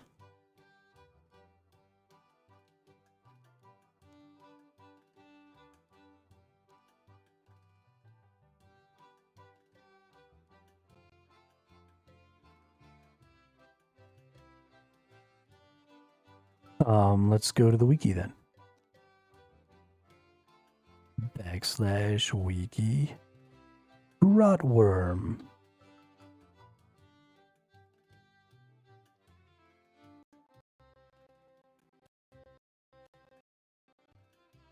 Alright, what do you got for me, game? Grotworms are monsters found in the middle level of the grotworm layer, which is located northwest of Port Sarum Lodestone. Within the White Knight camp, they attack with melee when within melee range, and magic when out of melee range. They have an average attack speed. Combat level 63. I can't fight combat level 63 shit in level 30 gear.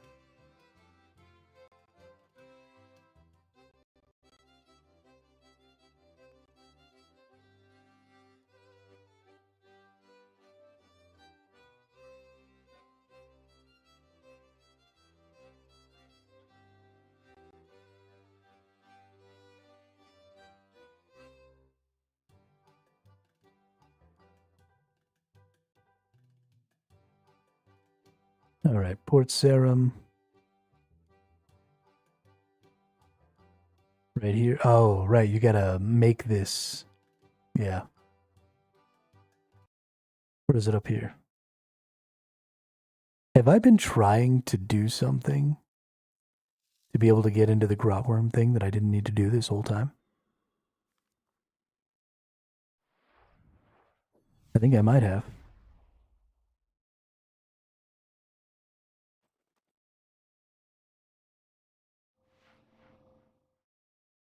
I might be a dum-dum. Yep, I'm a dum-dum. I thought I needed to convert into a hidey hole to come down here. I could have done this weeks ago. I thought I had to get level 27 construction to come in here. Oh, okay, so there are young grotworms. I assume the young grotworms probably count. We're going to find out right now. Yep.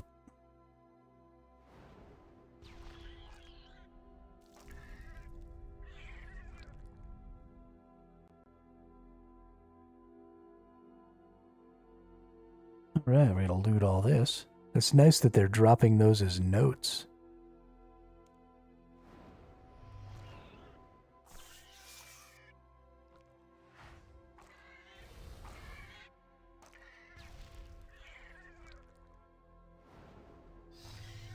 So I can stack them up.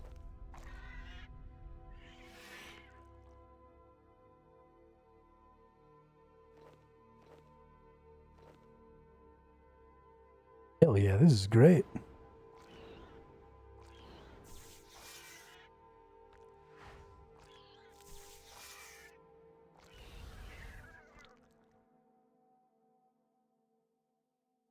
Leveling up that Slayer while I level up this magic. Ooh, an attack potion. Ooh, a corpse to investigate.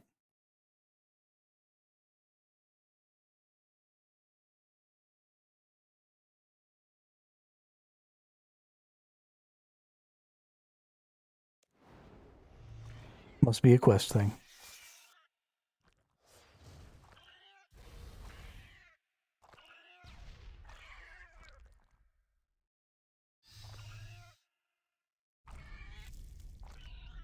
Yeah, this asphyxiate skill is stupid good. Holy crap.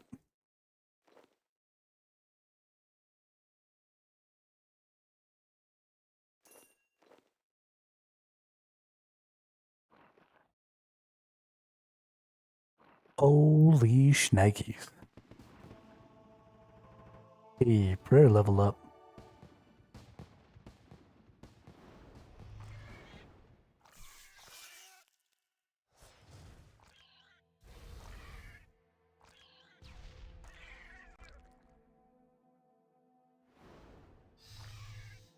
Ooh.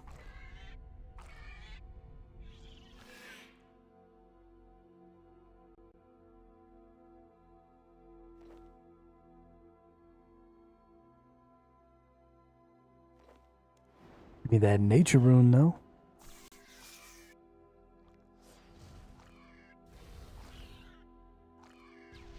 So there used to be no rune crafting, right? You used to have to find all your runes.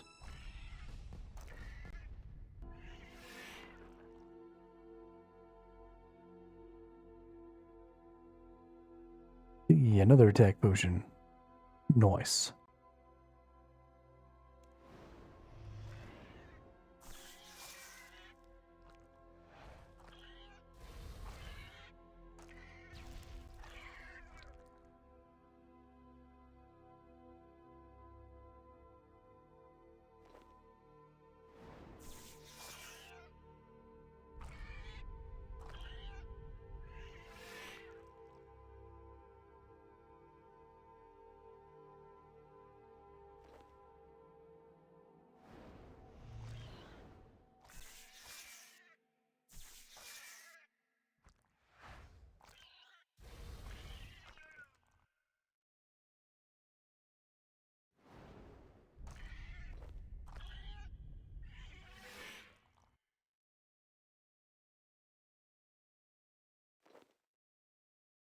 Getting lots of wood spirits, that's kind of nice. Since I'll be leveling up my wood cutting here fairly soon. I need to get to level 55, I think, in order to do that quest that I want to do, to be able to get my rare gems.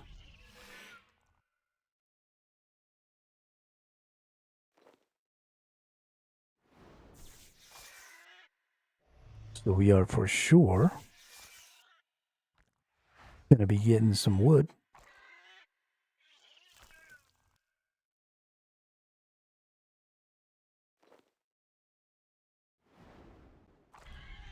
I do like that these enemies don't seem to be aggressive. It's definitely useful. Hey, another 4 flax. That's also going to be useful. Bowstrings, baby.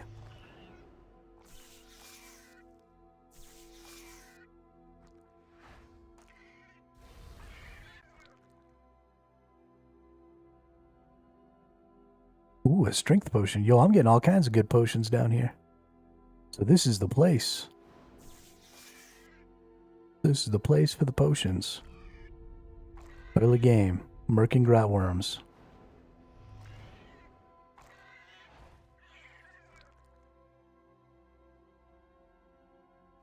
Hey, another strength potion.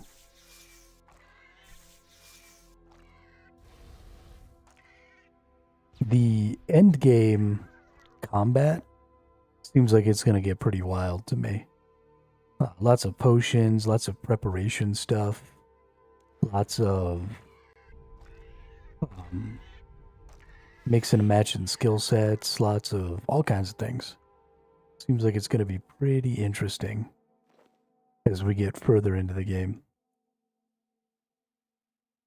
I think I'm probably going a little wrong here, trying to get all the way to 70 with everything. I think 50 probably would have been a better target. And I'd probably be much closer. And I think that getting everything to about 50... That dude's got a pack mammoth.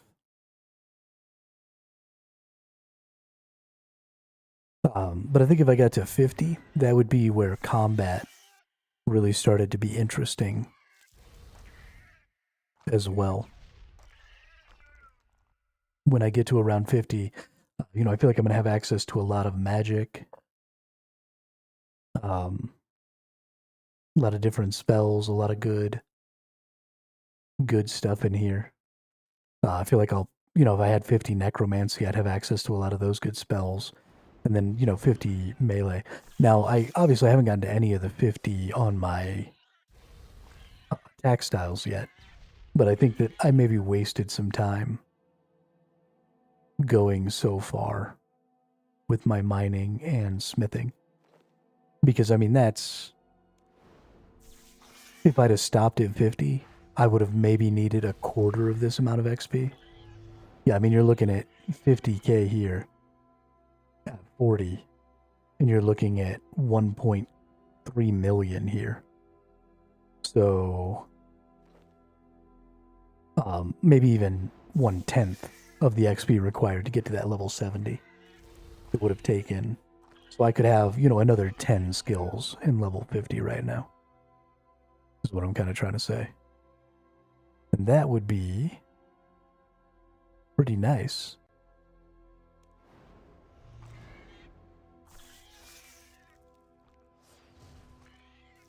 Because I'd have a lot more variety open to me.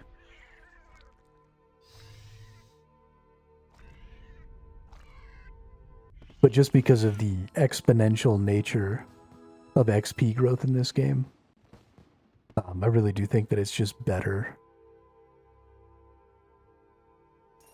to do a little bit of everything.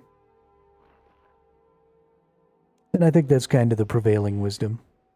I think that's what everybody thinks. I think that's just kind of how the game is built and how people play the game. Do a little bit of everything as you go.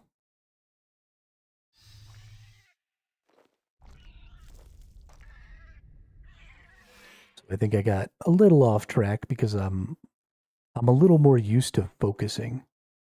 For example, like when you play New World, if you get yourself all the way up to combat power 60, or to base level 60, and then you start doing your gatherings, the tier of tool that you can use for your gatherings is based on your character level. And that's fairly common in more modern MMOs. And so you get your character all the way leveled up before you start worrying about gathering and crafting and stuff like that, because you just have access to better gear for those things at that point. It helps speed up the process. In this game, that's not true. Everything is kind of an island and isolated, but also has a lot of things that it relies on for access to content. So, like, leveling up my mining doesn't really require any other skills, except that if I want to get to the places where the mining is the best, I need these other skills. And, having my attack, my melee attack stuff leveled up doesn't help me equip better mining gear, for example. Um, having my attack up doesn't help me equip better armor. Right, that's all defense. And so just everything is sort of isolated, but then you require a lot of other skills to be able to do certain things and get certain places.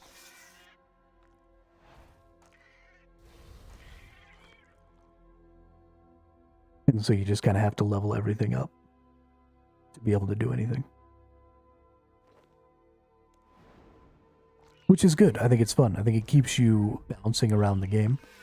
It would have been days before I started even considering like leveling up magic. Oh, it might have been weeks before I started even considering leveling up magic, because I would have focused on a single combat style, right? I would have just focused on melee. And then I wouldn't have learned all this stuff that I learned today about magic because I wouldn't have been using it.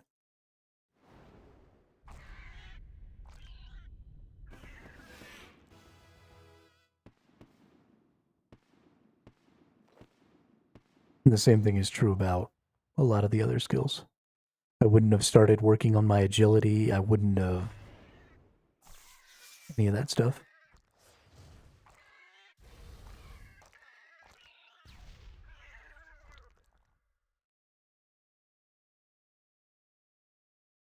Because I just wouldn't have been there yet.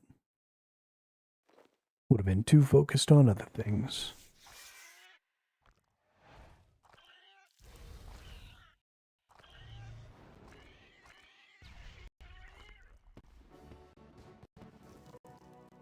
Hey, Slayer level 29, what's up?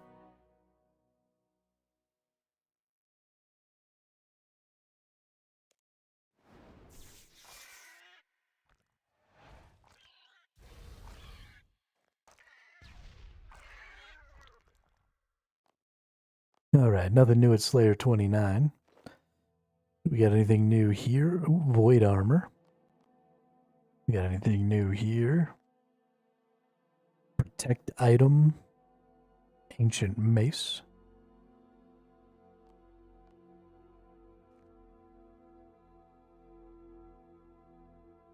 Create Gatestone in Demonheim.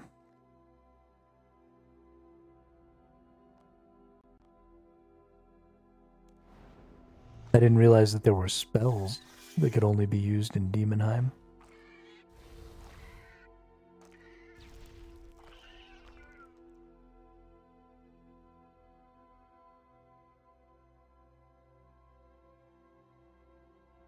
Man.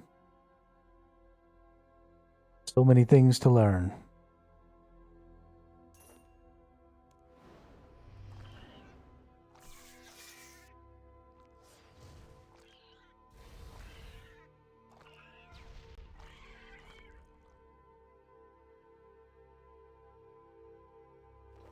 Getting a lot of these Silverstone spirits. Pretty happy about that.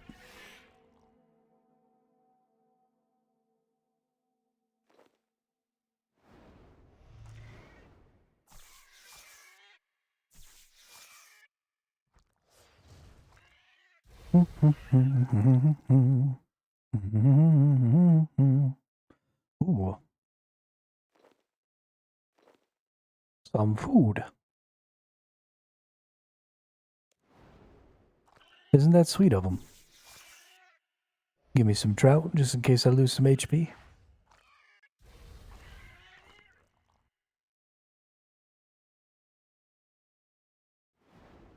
Another attack potion. that I apparently didn't pick up. Not that it really matters.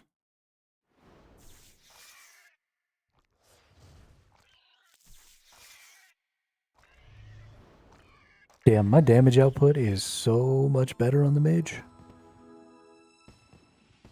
Of course, I guess I am sort of dual wielding instead of wielding my shield like I do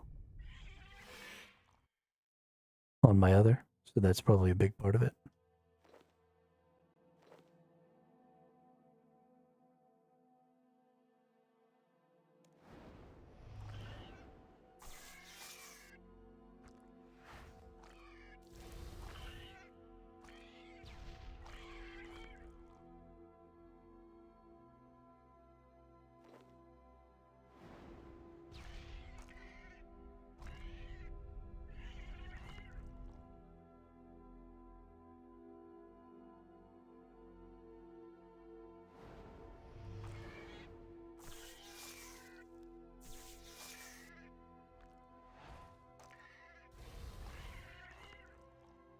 Just a couple more grotworms. These Slayer tasks are pretty good. I know they're just kill quests, but I do like to do some kill quests from time to time.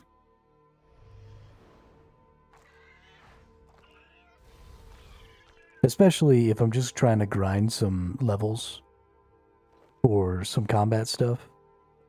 I would prefer to be doing a kill quest instead of just going out there and killing the enemies.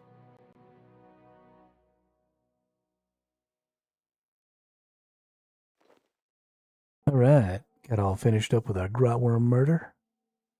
I guess we don't actually need to leave the cave.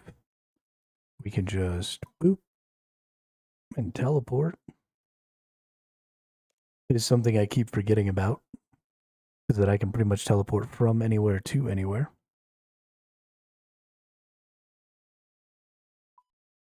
Most of the time, I don't really like that. In MMOs, I'm not really a big fan of teleporting.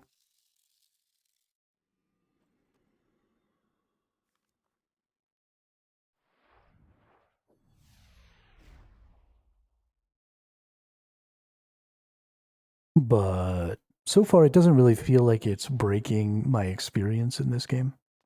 In fact, I think I would probably be annoyed if I had to run around, because we've got this weird stamina system and stuff.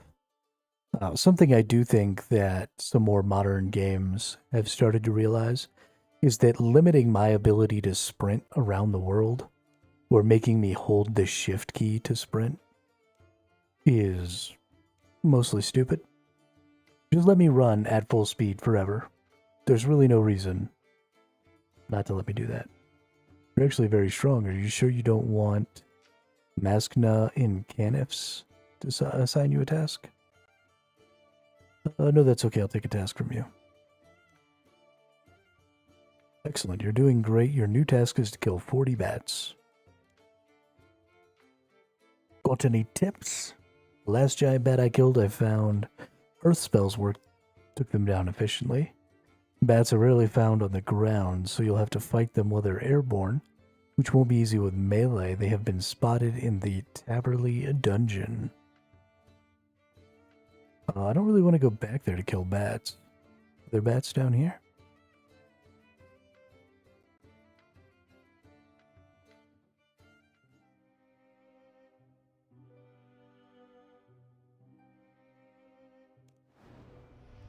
Oops.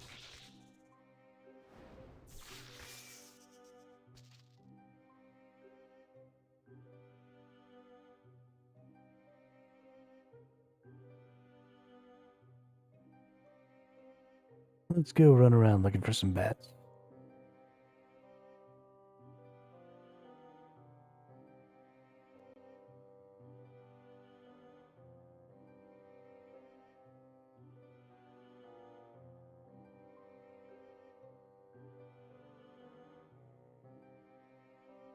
Ooh, big spiders. I wonder if I can kill this level 53 spider. Nuke 'em.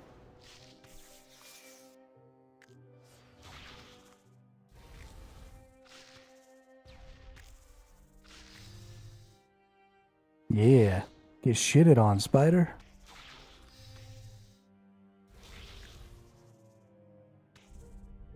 You thought you were bad, and you're getting asphyxiated.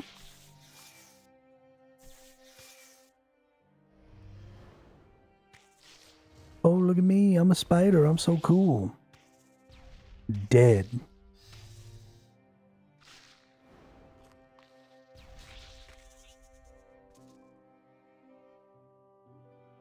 Really? You didn't drop me nothing? That's fucked up.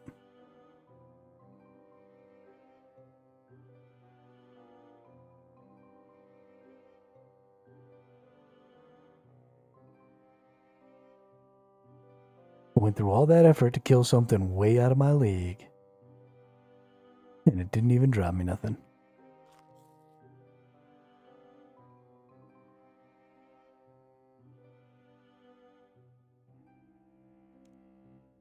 Starting to think there might not be any bats down here.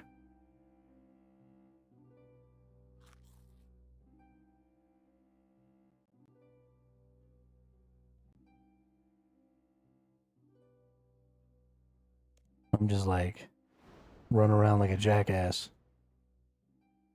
Why did I start attacking that dude? I don't know. Guess I better finish him off.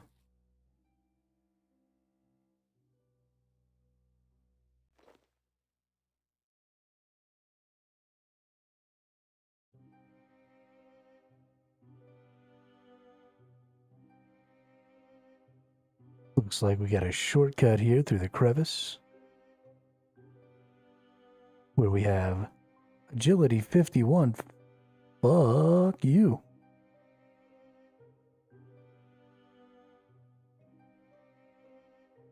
I don't really see any bats down here anyway, so let's go ahead. Let's go back up to the Runescape surface. We'll just go down to Lumbridge. We'll murder some bats down in Lumbridge Cave. It's not ideal, but it'll be fine.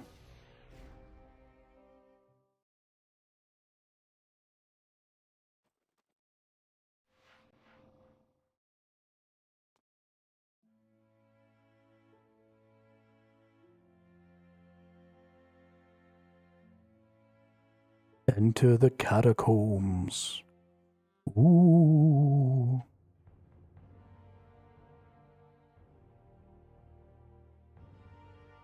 Spooky, scary skeletons.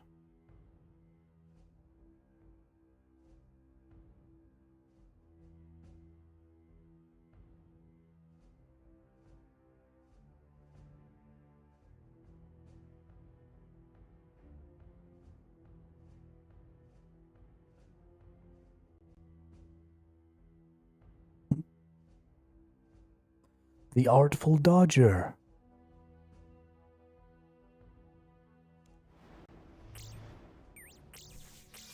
I'd do anything for you, dear. Anything for you mean everything to me. I know that I'd risk life and limb to keep you in the swim. Yes, I'd do anything, anything for you.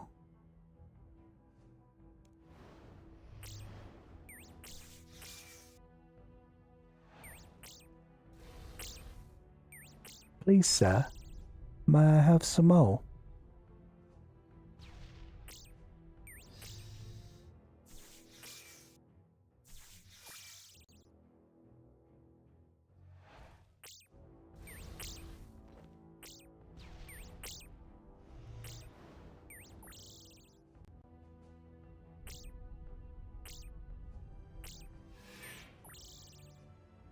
There's actually this really weird TV show. I don't know if it's a US TV show or British, but the guy who plays Dodger is an English actor. Or a British actor. But it's about the Artful Dodger when he becomes an adult and he becomes a doctor, of all things.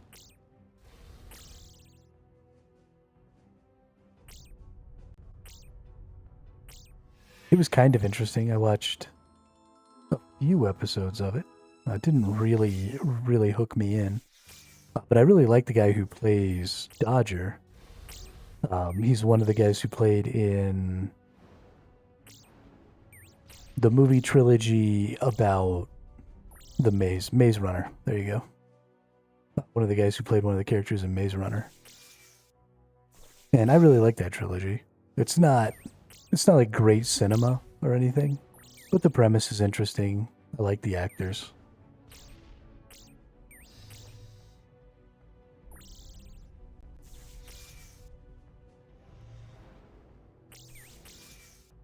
It's a good movie. I've seen them all a couple of times.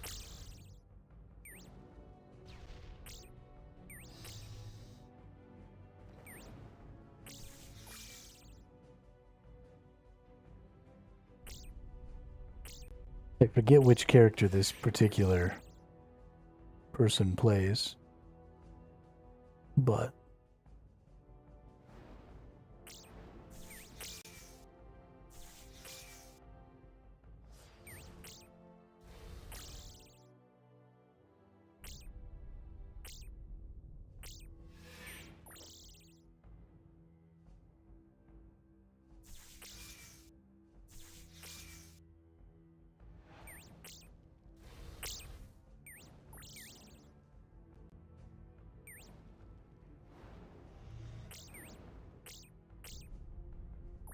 I probably should just go ahead and well, we're fine. I was gonna say I'll let my adrenaline heal me a little bit, but I don't think I actually have any problems with that right now. We'll just keep murdering bats here. We got 18 to go before we finish this particular Slayer mission. Then we'll get another Slayer mission done, and then I think we'll probably call it quits. That'll give us a 6-hour stream today.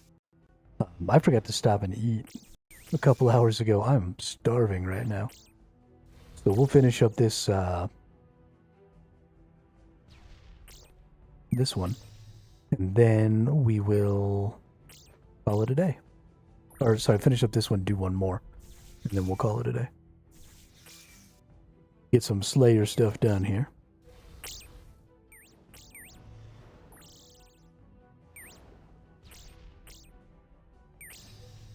Second stream with no chat next.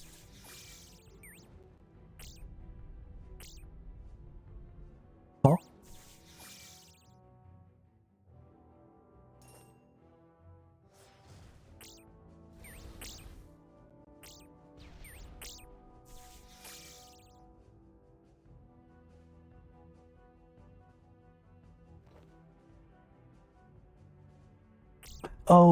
Oh, another stream with no chat where I'm just playing.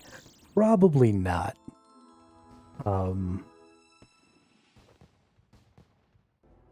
Probably not.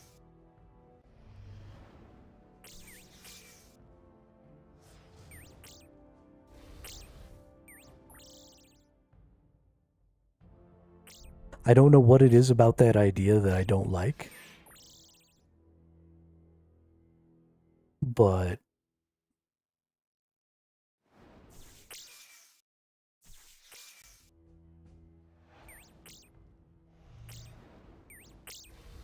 it just doesn't, I don't know. Yeah, the idea of being on stream and then not talking to chat, like, gives me the jeebies.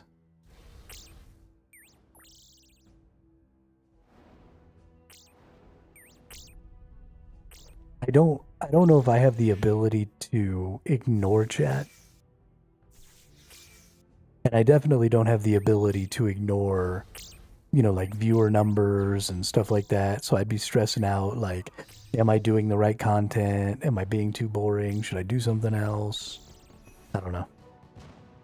It fucked my whole world up. I have to protect myself from my own psychotic neuroses.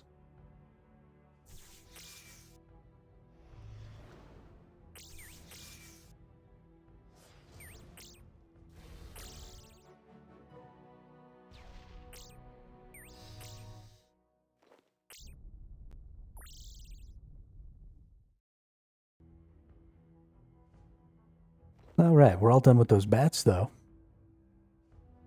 Killed those motherfuckers.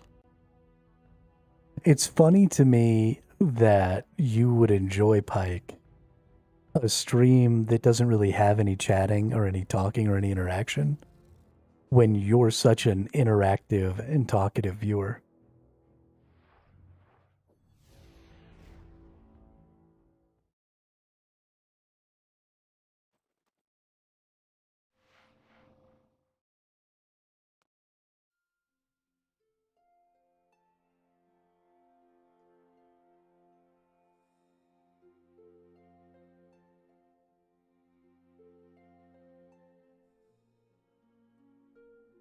Well, I appreciate that. I appreciate that a lot. Thank you.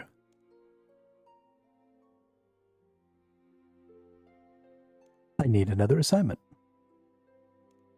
Away we go.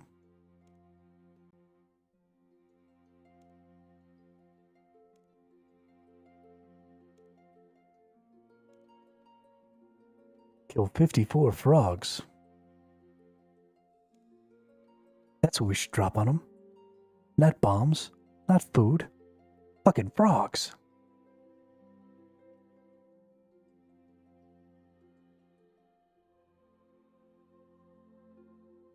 Oh, I need to go in here. You know, I was here a long, long time ago. There was like a big ass demon right outside the bank. Everybody was fighting it.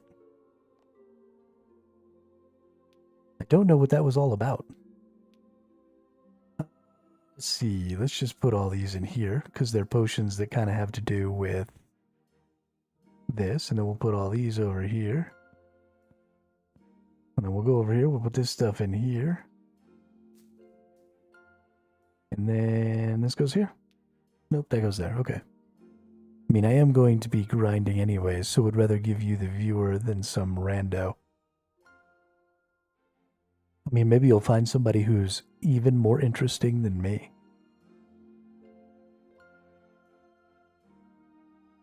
I find that hard to believe because I drink Dos Equis, so I'm probably the most interesting man in the world. But it's possible. Maybe. What was I going to bring with me? A candle. Would you light my candle?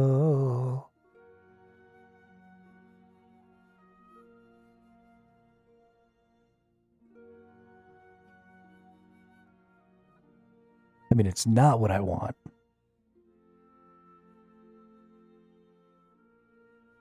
But it might be something that happens. What I want is for you to have the most enjoyment. If that means that you find somebody more interesting than me to watch, but you enjoy watching them more, that will still make me happy.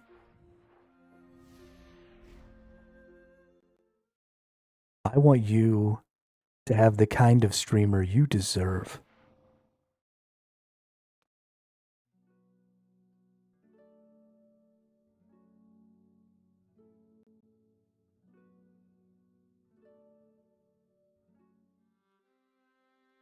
I wonder if when they redid this, if my rope vanished. Because I put a rope in here so that I could go down.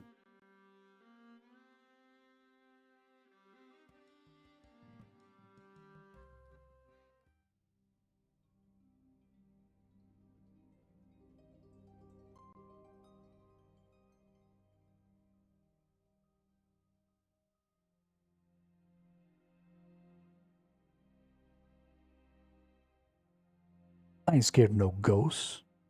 All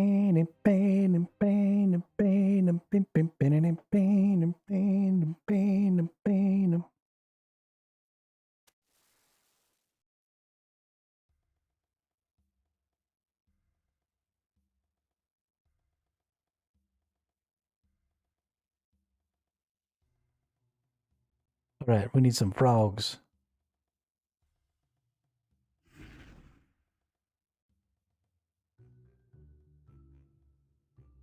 I think something just fell on my head.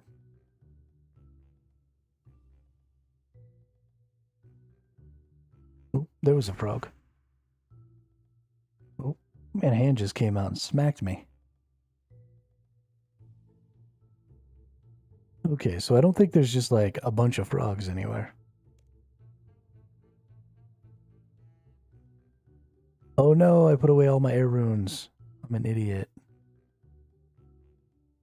No.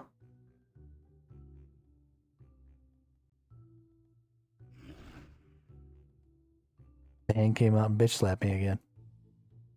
Yo, I'm almost dead. What?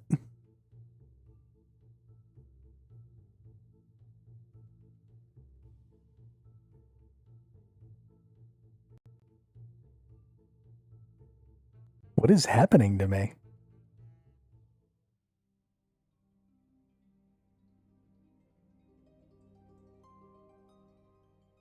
Hello, darkness, my old friend.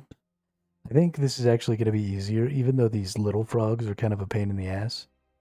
I'm just going to kill these little frogs out here, because there's more of them. And it'll be faster than going back down in the cave. But I do have to go and get my stupid air runes, because I keep forgetting that I need runes to be a magi.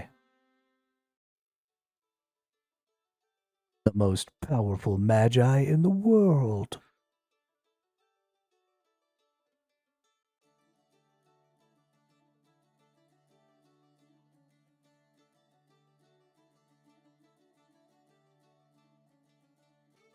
I actually do like the way this Batwing wand looks. It's pretty cool. I'm pretty happy about it. Let's go to magic. Take out the air runes. Wow, I've really used up a lot of air runes. Holy cow. Didn't I have like 500 before?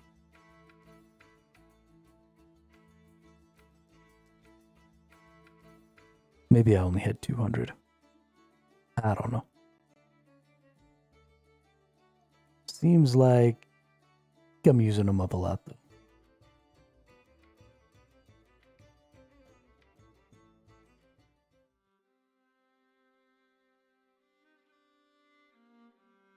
Alright, froggies.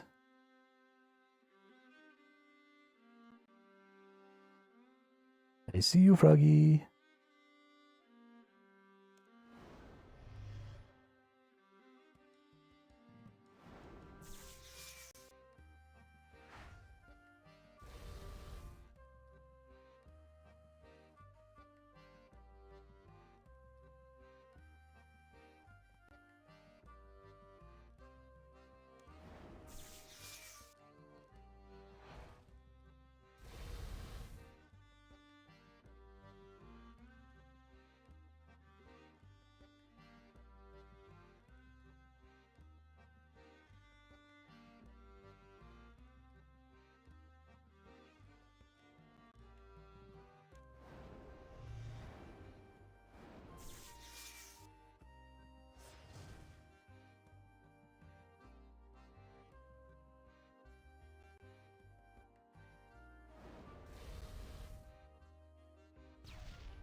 Since they're gonna drop me some runes, let's go ahead and get those. Definitely need some more water runes. Seems like you might be afraid to put yourself out there, which is uncommon for a streamer, but I can relate. I mean, I'm pretty introverted in real life, but I've been doing theater my whole life. What I said earlier about just wanting you to get the kind of streamer you deserve was a joke about, it's a pretty common trope in movies where, you know, somebody gets broken up with and then they see whoever they were dating with another person and they say, you know, I don't care as long as they're happy.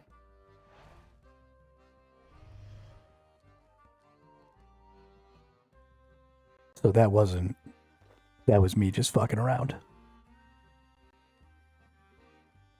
But it is true that I don't really like make friends and meet people and do stuff like that in real life.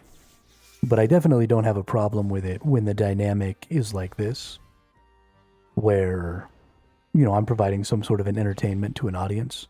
I'm pretty good at that because I've been doing it since I was a little kid. But yeah, I mean, in my real life, I'm pretty introverted.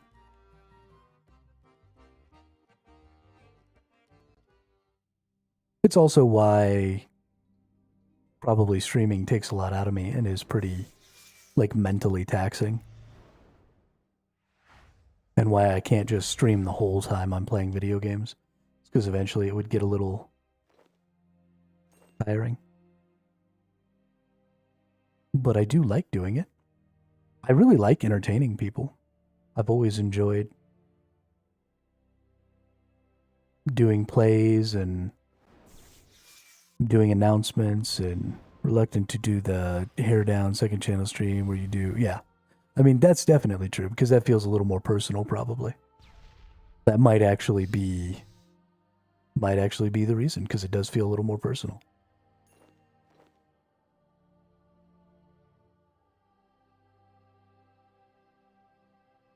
And because I wouldn't be able to turn it off, you know, I wouldn't.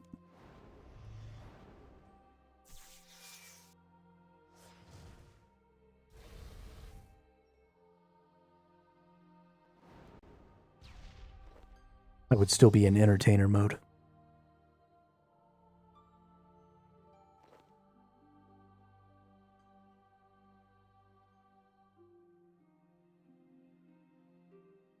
I don't know.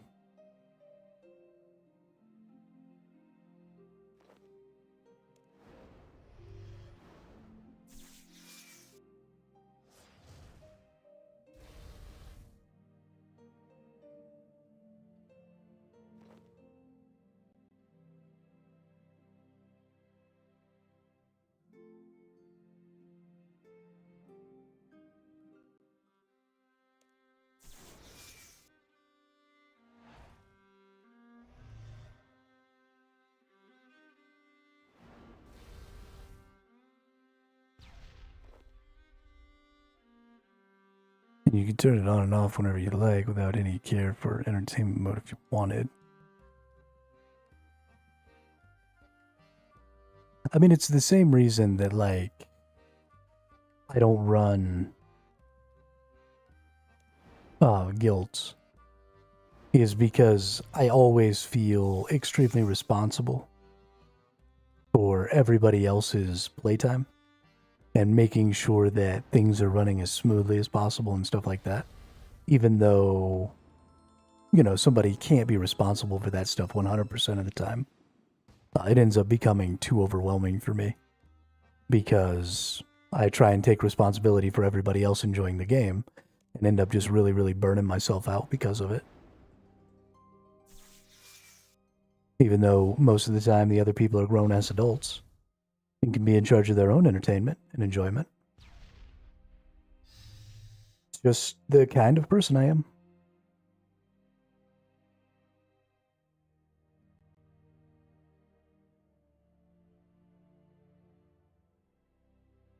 I have tried on a few occasions to run guilds, both since I've streamed and before I streamed. They've pretty much all ended up the same way,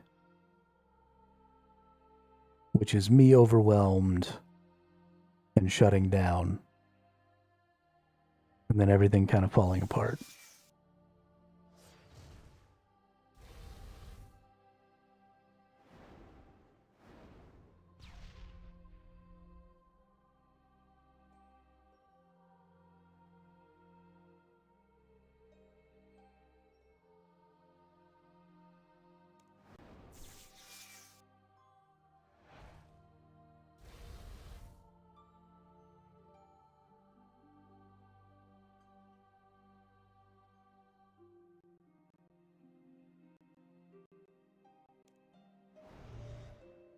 Which I don't necessarily think is a deficiency.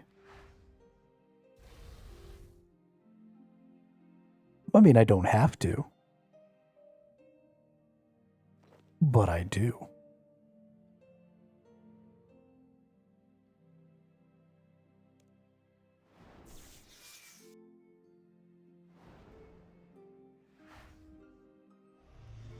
And it's, I mean, it's not something that I can not do either.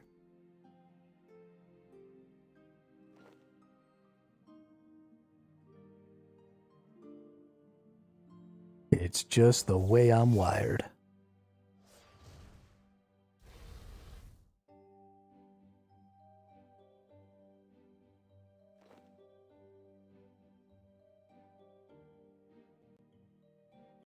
And I'm not really going to be trying to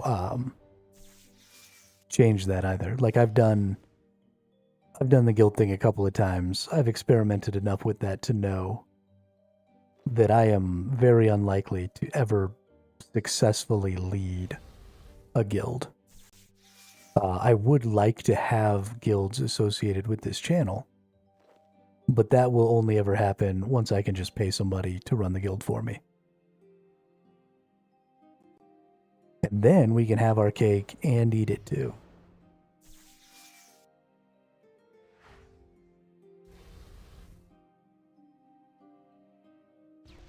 Because then somebody else can be responsible for everybody else's enjoyment. And I can just be Joe Schmo member number 5.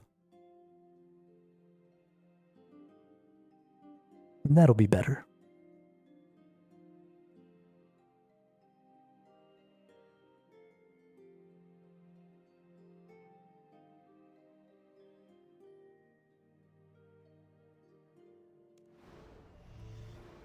We'll get there for sure one of these days. For sure.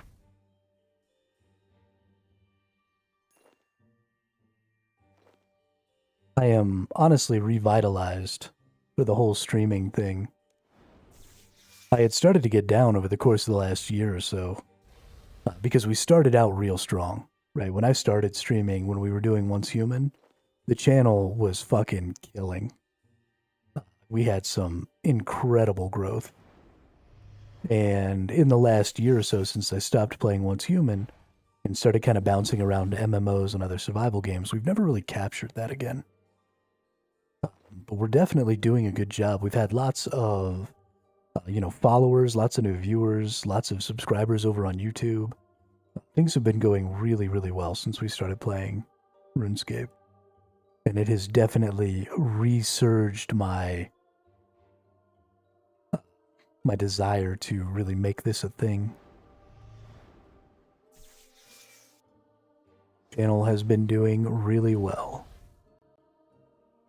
And I'm very happy about it.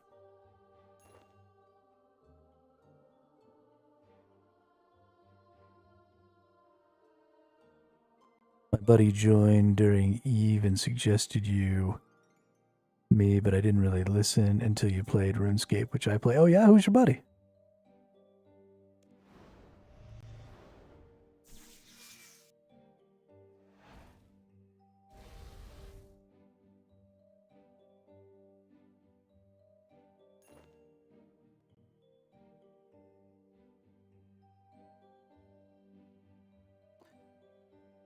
Was it Nemanja?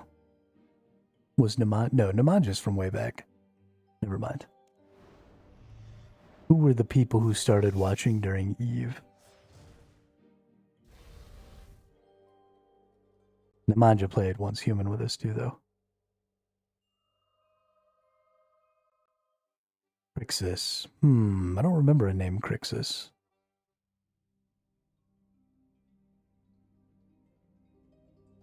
Their Twitch or YouTube or whatever must be different than their in-game name.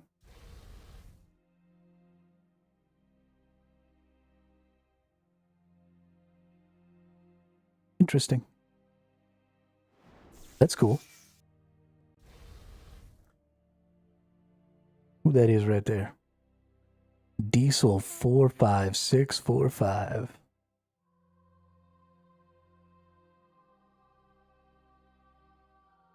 1 1 2 1 1 2 3 2 1 1 2 3 4 3 2 1.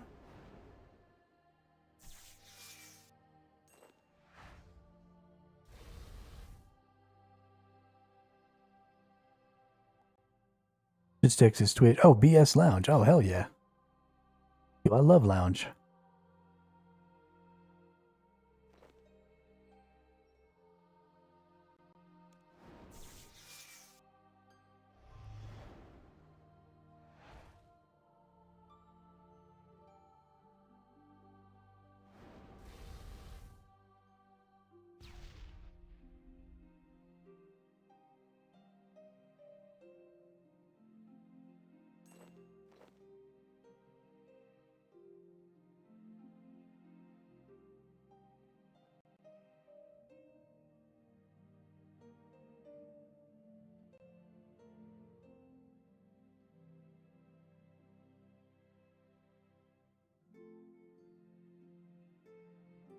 Warframe. Y'all gonna be playing that Soulframe when it comes out? That's gonna be exciting. I almost, honestly, it was a toss-up. I was either going to play Warframe or RuneScape this time around when I switched games from Throne and Liberty.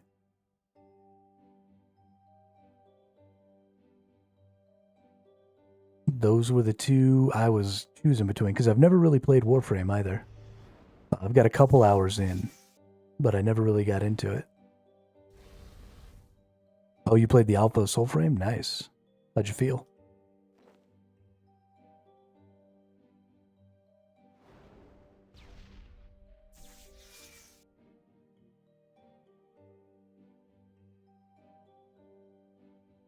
Did it give you the warm fuzzies? It's very underbaked. Okay.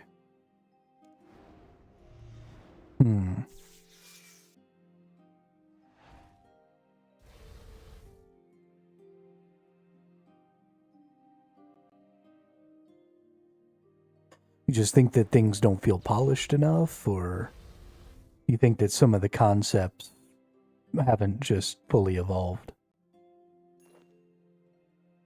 to what they should be?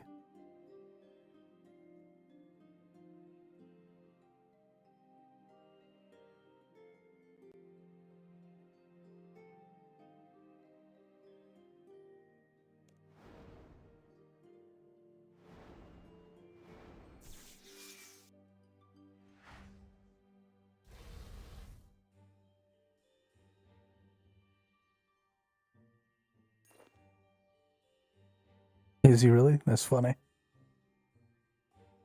That's funny.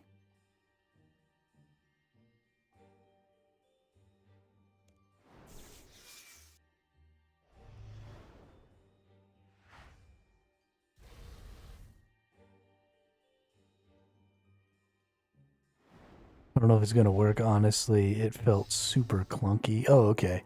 You mean like combat and stuff?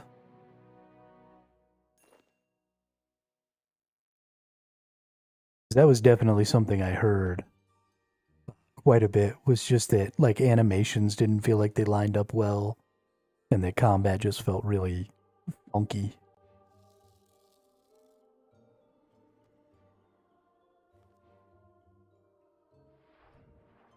That's too bad. I would like to see that studio have another success. Of course, it may just be a question of time. They may eventually get it kind of figured out. Holy crap, I'm almost out of air runes. What in the hell? What do we got here?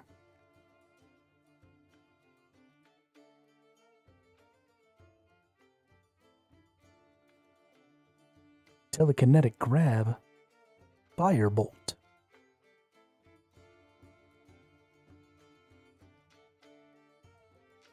Yeah, like there are menus, systems, animations that are all pretty janky. I get his early days, but as a Warframe player, I was really underwhelmed. Well, let's hope. Because it's all the same team and stuff, right? So if the menus, if the systems, if the animations and all that stuff are good in Warframe, with as fast-paced and as dynamic as that game is, I would be really, really surprised that they didn't eventually figure it out with Soulframe. It would really suck if it launched and they hadn't kind of gotten it under control and gotten it into a good place. But it would be pretty shocking for that team, you know, because that's the stuff that they're good at, right? Their animations and stuff. Their combat in Warframe specifically is kind of one of the reasons that game is so good. And so it would be really shocking to me if that stuff didn't end up coalescing.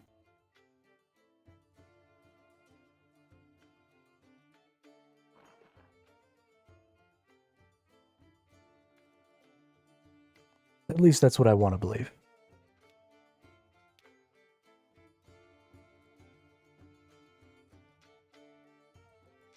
How am I almost out of air runes? That's crazy. That's knuckin' futz.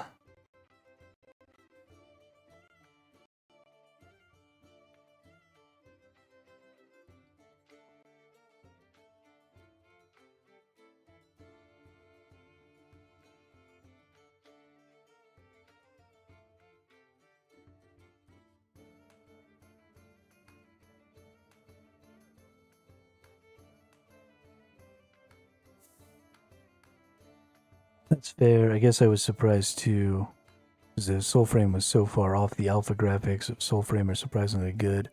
The world felt cool, but then the mechanics. Oh, okay. Yeah, that's definitely kind of a double-edged sword. Because if you've got a lot of polish for like your graphics and stuff, and then everything else feels really, really underdeveloped, that could definitely some dissonance, right? Some mental dissonance could really occur with that. Like, wow, this game looks like it's totally finished. Why does everything feel like it's broken?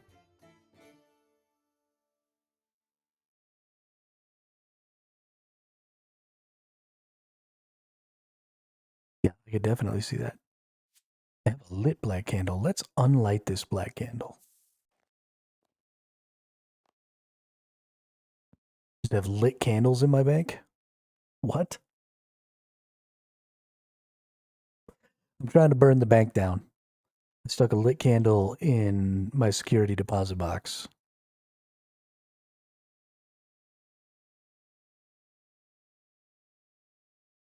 Well, maybe they'll get that under control then. Or maybe they'll scale back the graphics so everything else doesn't feel so janky in comparison. I honestly, I hope that MMO games and cooperative online games that aren't necessarily competitive, like, you know, League of Legends, Counter-Strike, those games are super competitive. And they figured out a long time ago that the best way to make those games work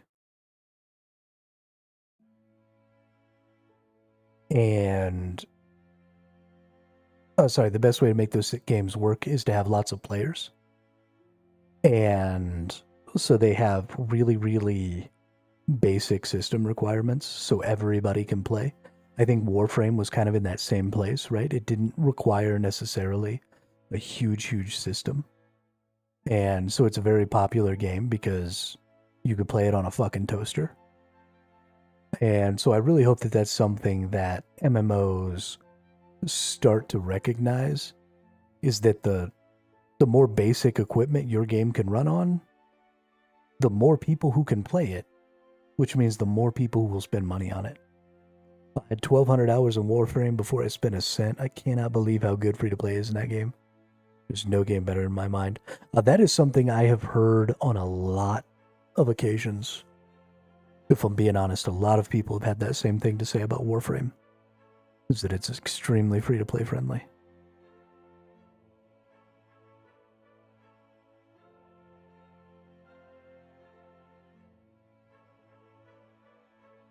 Which again is great, because it doesn't matter when you get your money from a player.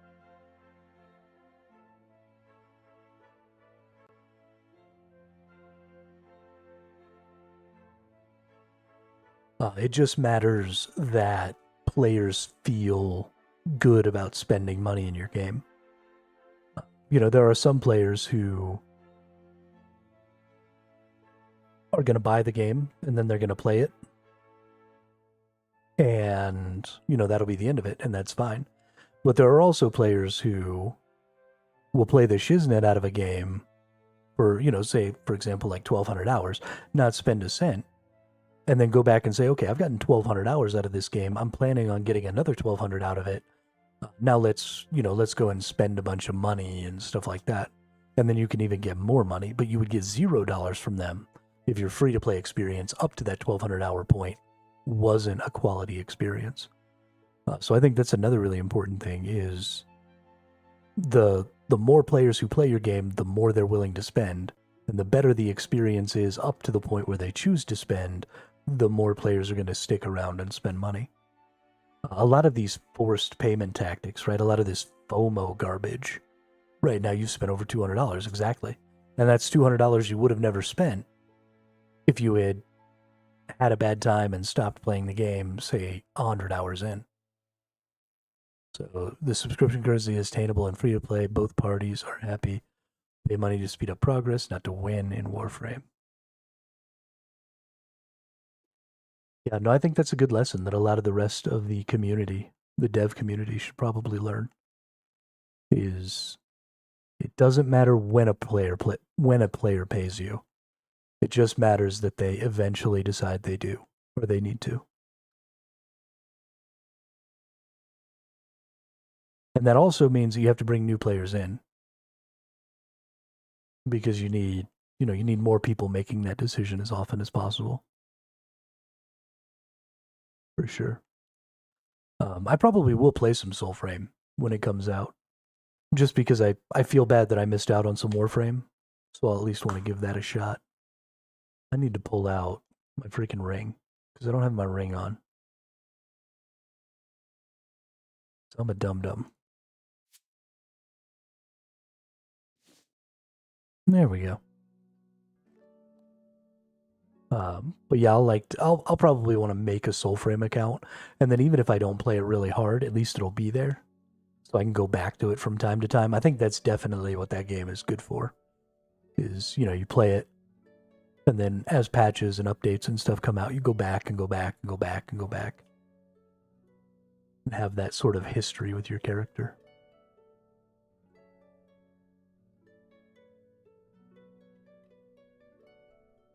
But, yeah. I think that's probably going to be the end of the stream today. Thank you, everybody, for coming and hanging out. Pickled Pike, I really appreciate you keeping me talking, keeping me active in the chat. I really appreciate that. It makes the time go by faster for me. Just generally makes things more enjoyable. It's one of the reasons I like streaming while I play, is getting to talk to people. So, thank you. Yeah, I hope everybody enjoys the rest of their night. I'll be back somewhere around the regular time tomorrow. I was a little late getting started today because I woke up late. But somewhere around that 4 or 5 o'clock Eastern, we'll be getting started again tomorrow. So, yeah, have a good night, and I will see you all on the next one.